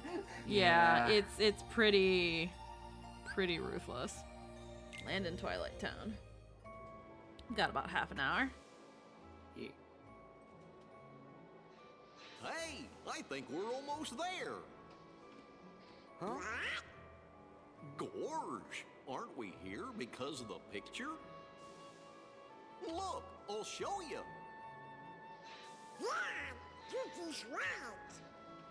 Come on, let's go find this mansion. Yeah. We've been here. Alrighty. Pretty sure. Yeah, okay.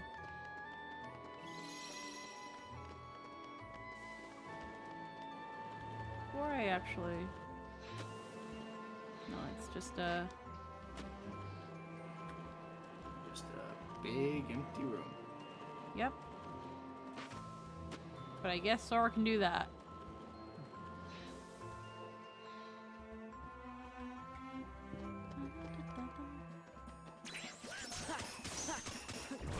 Take this. Yeah. It's over. Oh, there's a puzzle piece there. Back off.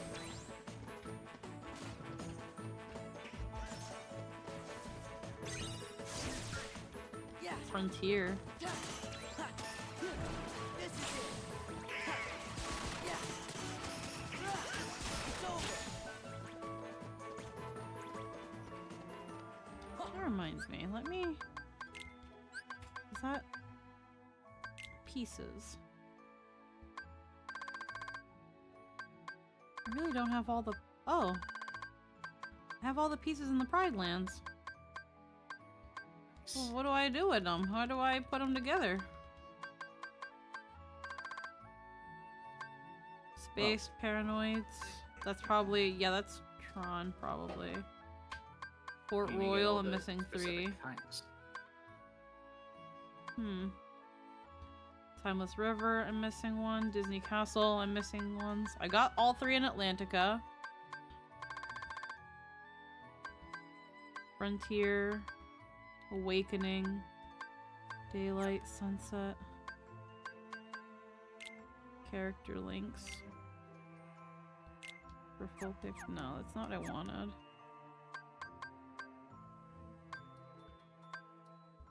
Pictures.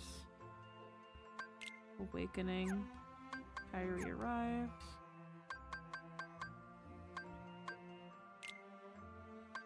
Maps have been obtained. Yeah, I have puzzle. Oh, okay, so it's just I don't have. I think you need to complete the puzzle. Yeah. I guess there's just a lot still. Yeah. Okay.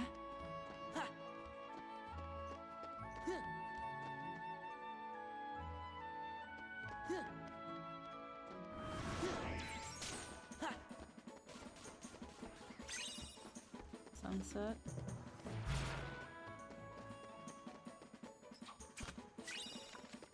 Yeah, take this.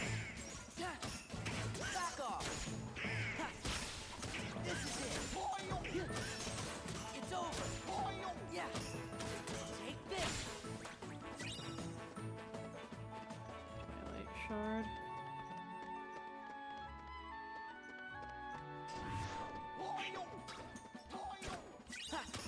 This is it. Ooh, Orichalcum. Just in a random little Gacha chest. Yeah, back off.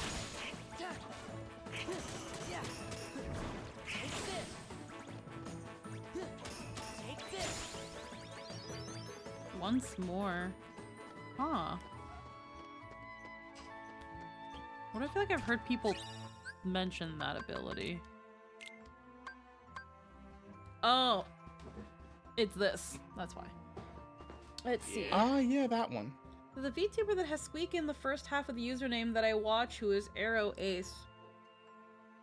Okay. Hi. Hi, Sarah Mifsense. I wouldn't know who you're talking about.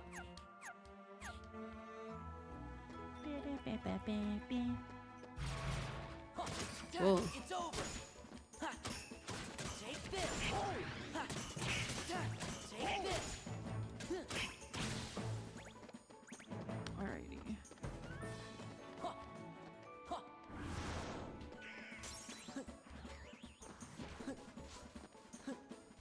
Tram common.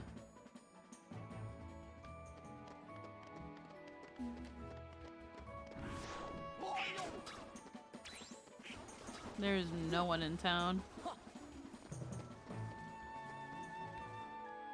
When was there ever anyone in town?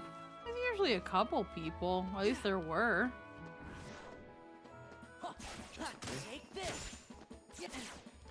I guess you can't really have people walking around as enemies. It's over. Yeah.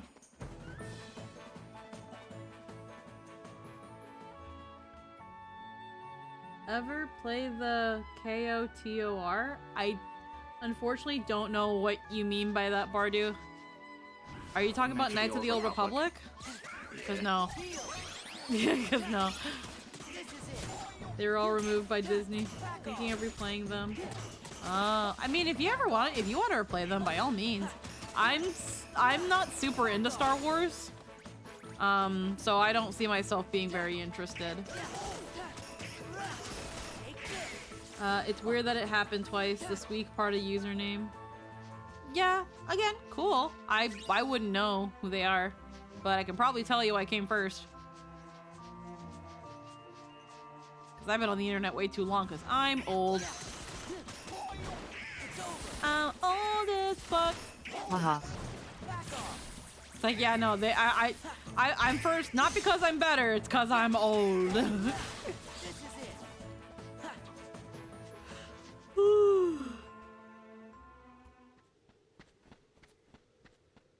Hey, are you all right?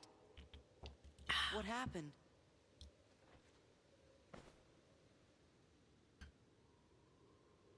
Welcome to children tiring. murder simulation.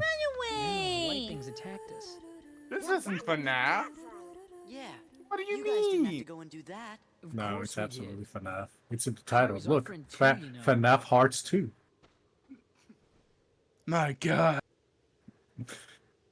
That's right, FNAF came before Kingdom Hearts 2. You know, I never thought of it like that before.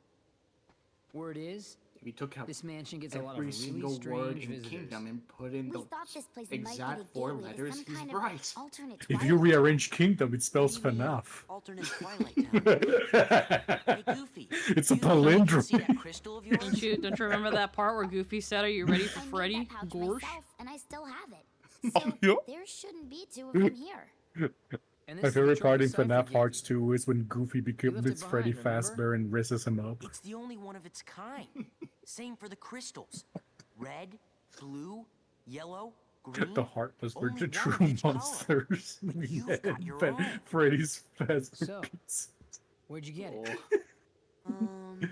The Heartless are just the employees who have lost their faith in Ouch, humanity from after the working in king. the fast food When he industry. gave us money for the train ride, he gave us Dear the God. crystal too. It's all coming together. I don't like Sora with those tiny ass My shorts. favorite part of that is Yeah. that Kingdom and FNAF have absolutely no letters in common. Okay, but you don't have to point that out, okay? You don't have to disprove my theory like that, okay? N. The letter N. And yeah, The missing link. no, that's the link that unites everything. That would explain how the king got that pouch in the crystal. Everything makes sense. Does it? It does? I mean, no, but I wanted Must be where whatever it is. to. Out of all the things But- people have never clipped out of content with Kingdom Hearts, it all makes sense. Sora, it does. Even the fucking voice actor's like, I voiced this character and I have no idea what the fuck. Oh, bro. Like Kyrie. By the way, I would like to preface that Kingdom Hearts 2 was the first Kingdom Hearts I played, so I was very much confused. Like, what the I'm hell so was happening? sorry. Yeah. Kingdom I'm Hearts glad 2 to ain't know. gonna tell you shit. No, it's not. All I cared about was the cool ass finishers, and that's it. Ah. Yo, why that? Caffeine Yo, why? free Coke Zero. Why they moving like that? Why they got childbearing hips? What the fuck? Yeah, because Mickey Mouse. Okay,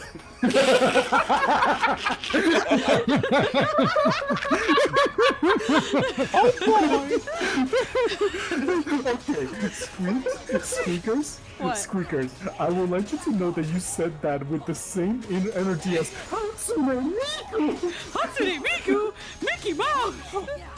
Hatsune Miku. I didn't say it like that. I said, Mickey Mouse.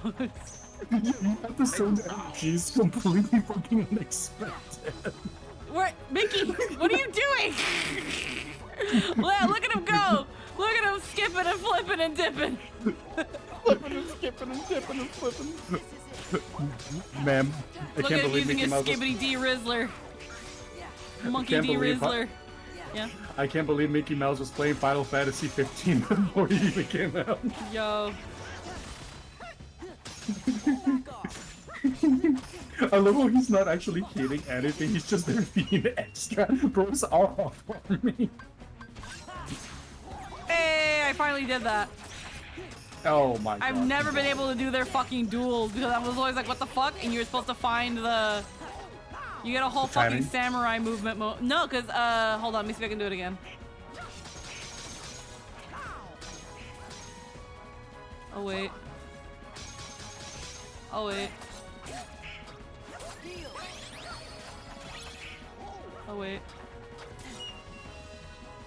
So see here? And then... It appears on the action bar, but you have to, it appears randomly, so you have to find it.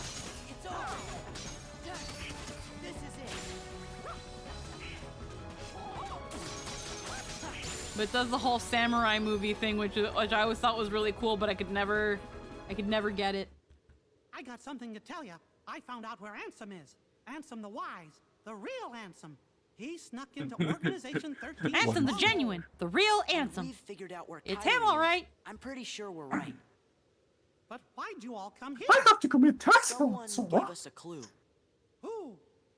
Well, Your Majesty, Sora thinks it might have been Riku. It's just a feeling I had. Well, if that's what you think, then it's probably right. You mean Riku's okay?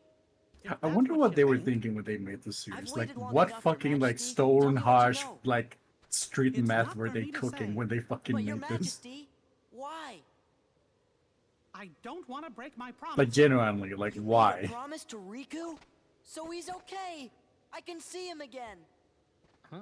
Who's Riku? If we put Disney in it, it's free money. That's it. Your Majesty? Yeah, but, like, how do you just think, pouch like, with the we're going to crystals make an in it, anime didn't game and you? Disney's going to be there? And you promised not to tell, right? Gosh, guys. That's enough! Yeah, let's go. Kyrie, Riku, we're on our way.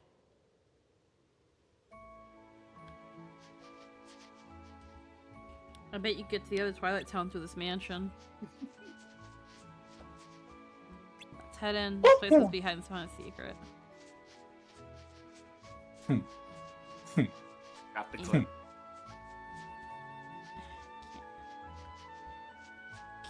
Why are you trying to climb? Because I want to get the puzzle piece. The crown. I just wanted the crown. I can't get it. This mansion's freaky. It feels like there's monsters lurking in there.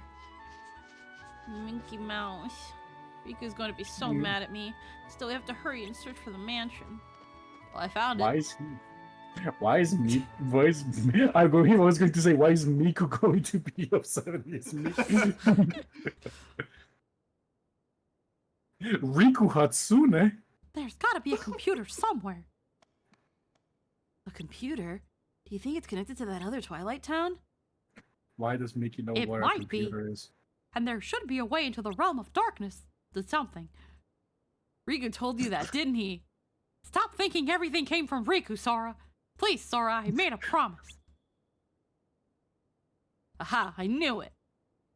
God damn it, Sora. Hey, stop. Stop blustering. Right, sorry. Never do that in my ears ever again.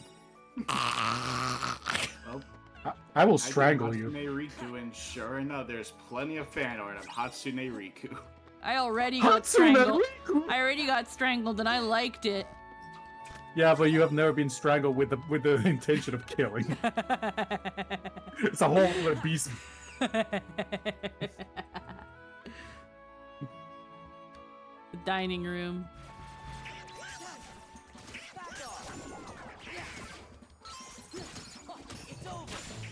Oh yeah, so much money. Oh my god, so much money. Oh my god! These are the IRS fucking heartless. Oh yeah, I love when I get my tax return. No, don't say it like that. Oh yeah, I love when I get my tax return. I'm gonna fucking beat you with a rusted pipe. Oh yeah, I love when you beat me with a rusted pipe. I love when it does that. Oh! I'm sorry, I'll stop. What are you doing, Goofy? Where did this come from? Let's leave.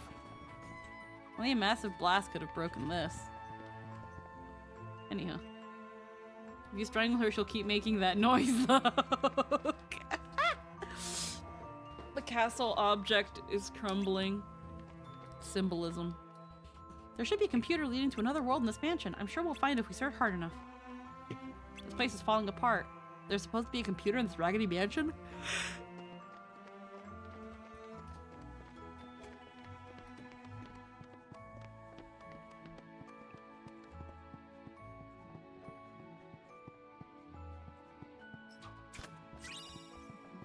Serenity Crystal.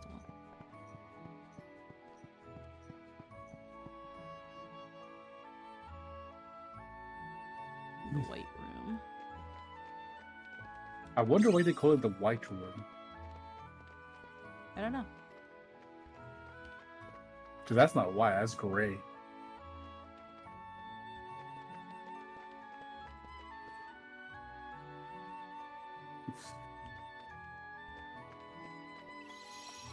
Alright. Let us see the right room. No, this is the left room. Alright, let's see. And that was the room to the right. Like, I show a puzzle piece? I don't have glide. Oh. Why do you not have glide? Why do you have the fucking triple air seat? He looks so stupid when he does that. That's not how physics works. Yeah, I think it's the aerial dodge, but instead he becomes a Beyblade. It would be funny if he had these. God, I need glide. Hmm? Yeah, go get your glide. I was gonna say he should have his keyblade out when he does that. Ability. Donald got a new ability. Lucky Lucky. Will bring luck by increasing the drop rate of items. Equip the whole party to further increase drop rates. Wow. Drop rates. Yeah. We love drop rates. What a fun mechanic. Orichalcum. The gem of Orichalcumelos.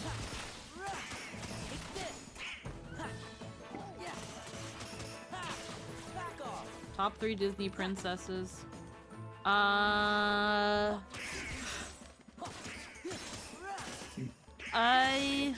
all time or like specific era? Goddamn. Ariel for me, because like she was my first like Disney princess. Let's see who else. Who else? Tarzan. Tarzan's not Disney princess. It is in me. Completely blocked by pipes. Why put a door there if I can't even go through? I mean, they have the path open. It's just pipes are just there. Where? Oh hell I no! can handle it.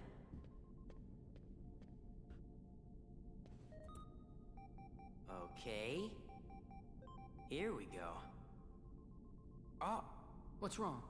I can't go any further without a password. Do you have any idea what the password might be? Well, we only got this photo.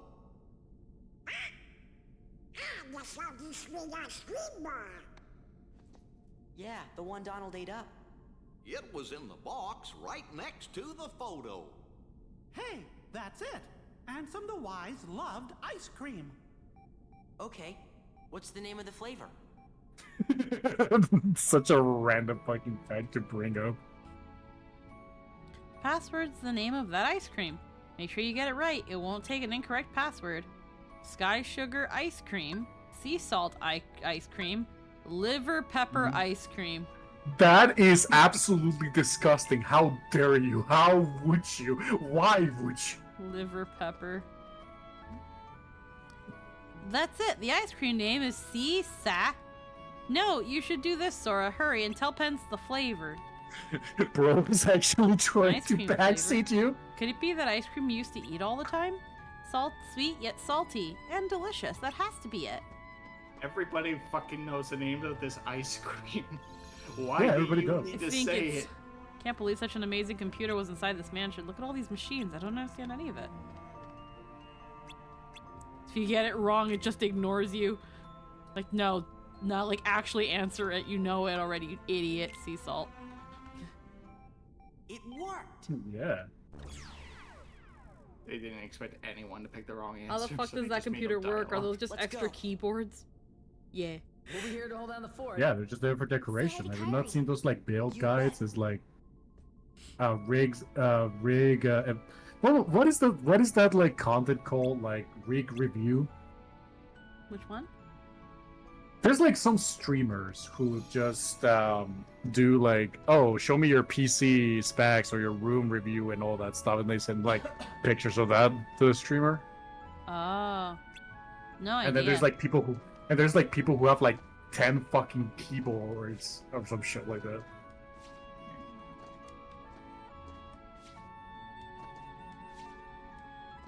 Alright, let's go in. Touch the beam. Touch it.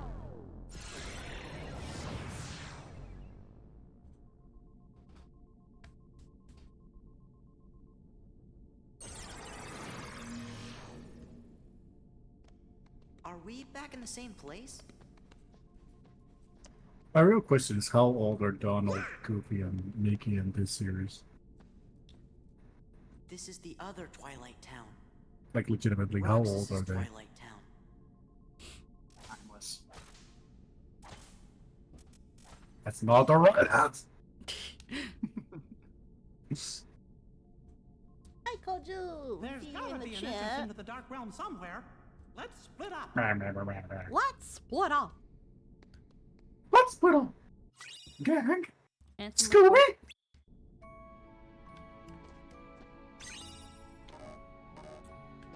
Let's see. This looks like someone's data. I wonder who. It may look the same, but this is different than when we just were. The enemy may attack at any time, so be careful. So there really was another Twilight Town. Come on, we have to find the entryway to the darkness. The Oh, yeah. darkness.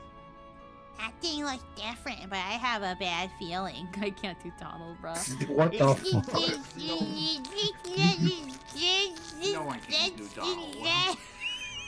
Squeaky, you sound like a Rugrats.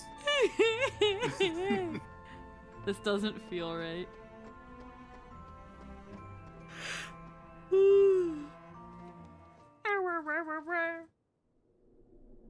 There.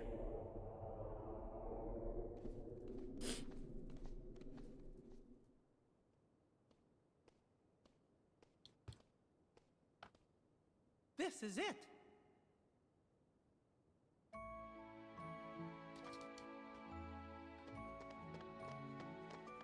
Another door here. Okay, that's just where we came from.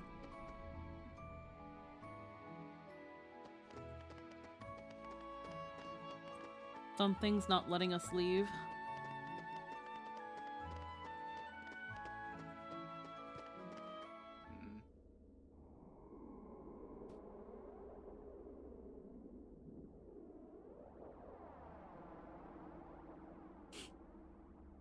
What is this place? Well, which way should we go? Riku! Kairi!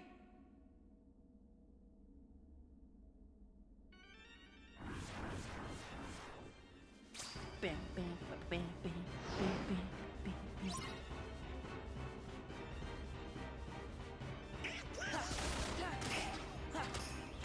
Take this!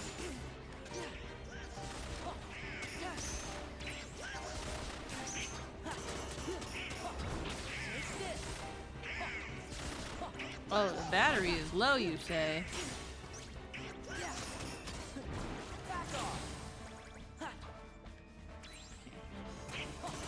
This should be able to last me to the next save point. It's no use! Don't stop moving, or the darkness will overtake you. Get going!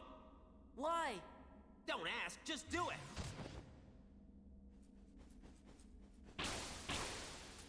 You okay? I kidnapped Kairi, but she got away from me. After that, Saïx caught her. He's a member of Organization 13. Saïx. Got it memorized? Now go save her!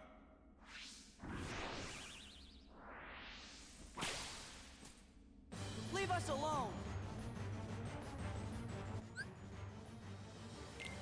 Okay, just Sora. Beat the nobodies by fighting alongside Axel.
These are like just Neo Dust or something. Oh no, it's just.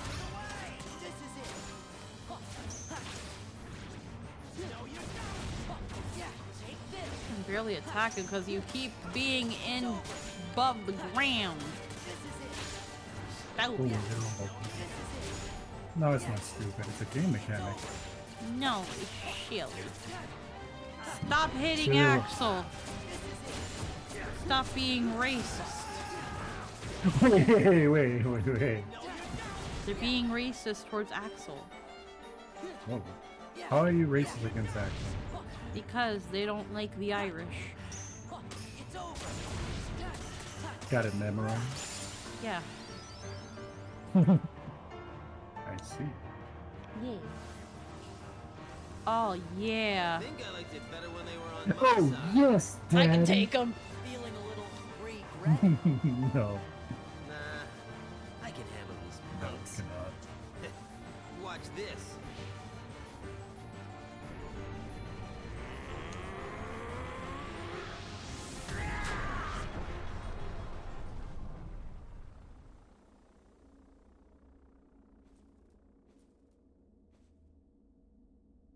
Whoa! Bad news, I hit self-destruct. fading away. Well, That's crazy. that's what happens when you put your whole being into an attack. You know what I mean? Not that nobodies actually have beings, right? Anyway, I digress. Go. Yeah, I'm Find dying, Kyrie. but you know, it's just Oh. Thursday. Almost forgot. It's just Sorry for what I did to Thursday. her. Just Thursday at this When we point. find her, you can tell her that yourself. That's crazy. Think I'll pass. My heart just wouldn't be in it, you know? Haven't got one. Axel, what were you trying to do? I wanted to see Roxas. He was the only one I liked. He made me feel like I had a heart. It's kind of funny. You make me feel the same. Kyrie's in the castle dungeon. Now go!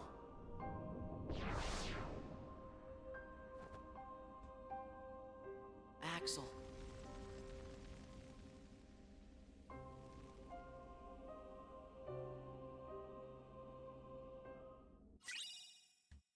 Bond of Flame enhances magic and increased damage dealt with fire-based attacks by 20%. This leads to... Come on, let's get going.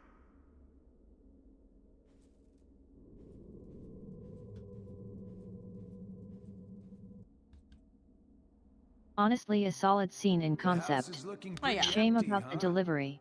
I thought I'd get a little enjoyment watching Axel throw one last tantrum.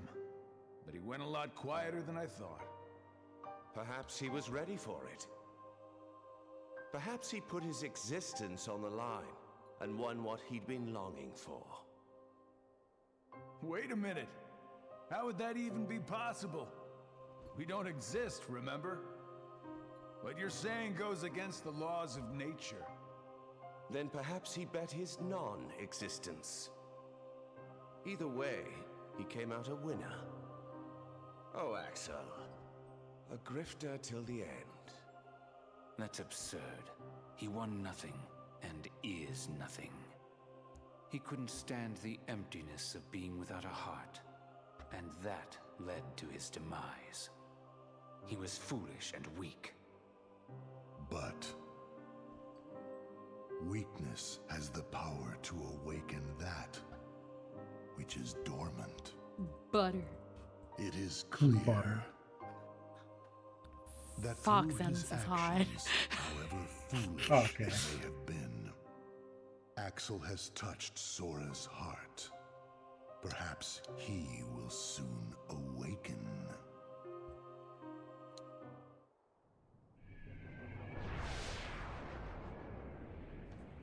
I do love me some Syax, though.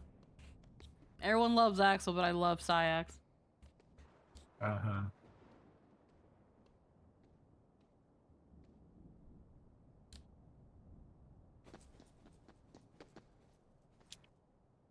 Xemnas would be Nihility. Oh, absolutely.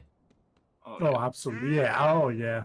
Honestly, by law, any organization member would be Nihility. They're the nobodies, right? Yeah. Yeah. The world Okay, that never okay. was. The non-existent people. Axel said Kyrie's in the dungeon. Oh, yeah, no, they are Better 100% find a way to get nihility. to that castle.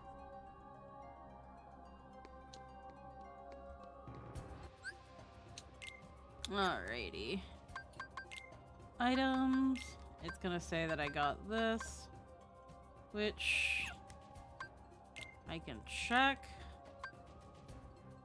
It's definitely more magic based. A lot more magic based. It's one of the coolest looking, but it's also one of the least used. Yeah. It's that thing of, also personally, I feel like late game having something be like elemental damage when there's only like 3 offensive elements in the game. It's like, why would I want to lean in on an element at this point? Mm-hmm. Slap shot. Because it's funny. Yeah, I guess. It's super funny and creative and definitely not bait. Would be cool if it was something like fire magic uses half MP or something like that. Yeah. Something that makes you actually want to use magic. Yeah. But no. No, because the game wants you to use the Keyblade. Alrighty. There's the confluence. Alright. This is where we're gonna call it for now since we are at 11 o'clock. This is honestly a really good place to stop. Yeah, because it's gonna be getting pretty heavy from then on. We're I want to say we're in the last third of the game. We're pretty close to the end of the game. Yeah, this is definitely the home stretch. Yeah, so we're done with all the Disney worlds. We're done with Hollow Bastion. We're done with all of that. Everything else that's in the other worlds are bonus content, grinding content. Nothing you really need to do. It's one of those things that makes me wonder if I'm going to actually get Glide, but I swear I remember Glide being in this game. I just don't know when the fuck I'm gonna get it. Unless it comes from final form, but I don't know. I haven't gotten final form yet. But heckin', this is where it's the end game of sorts. Yeah.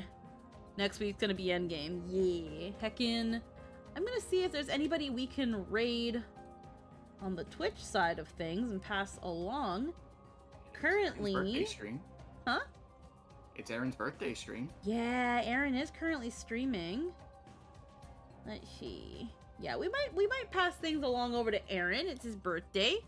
On the YouTube side of things, I don't think we have the ability to raid yet, and I don't know how raiding works on YouTube anyway, so it's a-okay.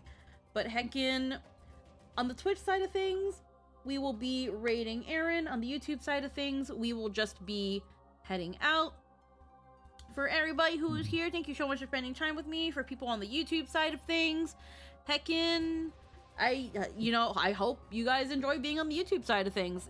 We're gonna be multi-streaming, pretty much from now on, and we'll see where we take the VOD channel of things. Curious to see how that goes. Yeah, it's really not much different. Again, the only thing that's gonna change is, that there's gonna be VODs on both my main channel and the VOD channel, but I'll probably be unlisting the other ones. But yes, all that being said, I hope you all have a wonderful night. Thank you so much for spending time with me. I will see you all later. Mwah. Bye-bye, everybody. Bye-bye.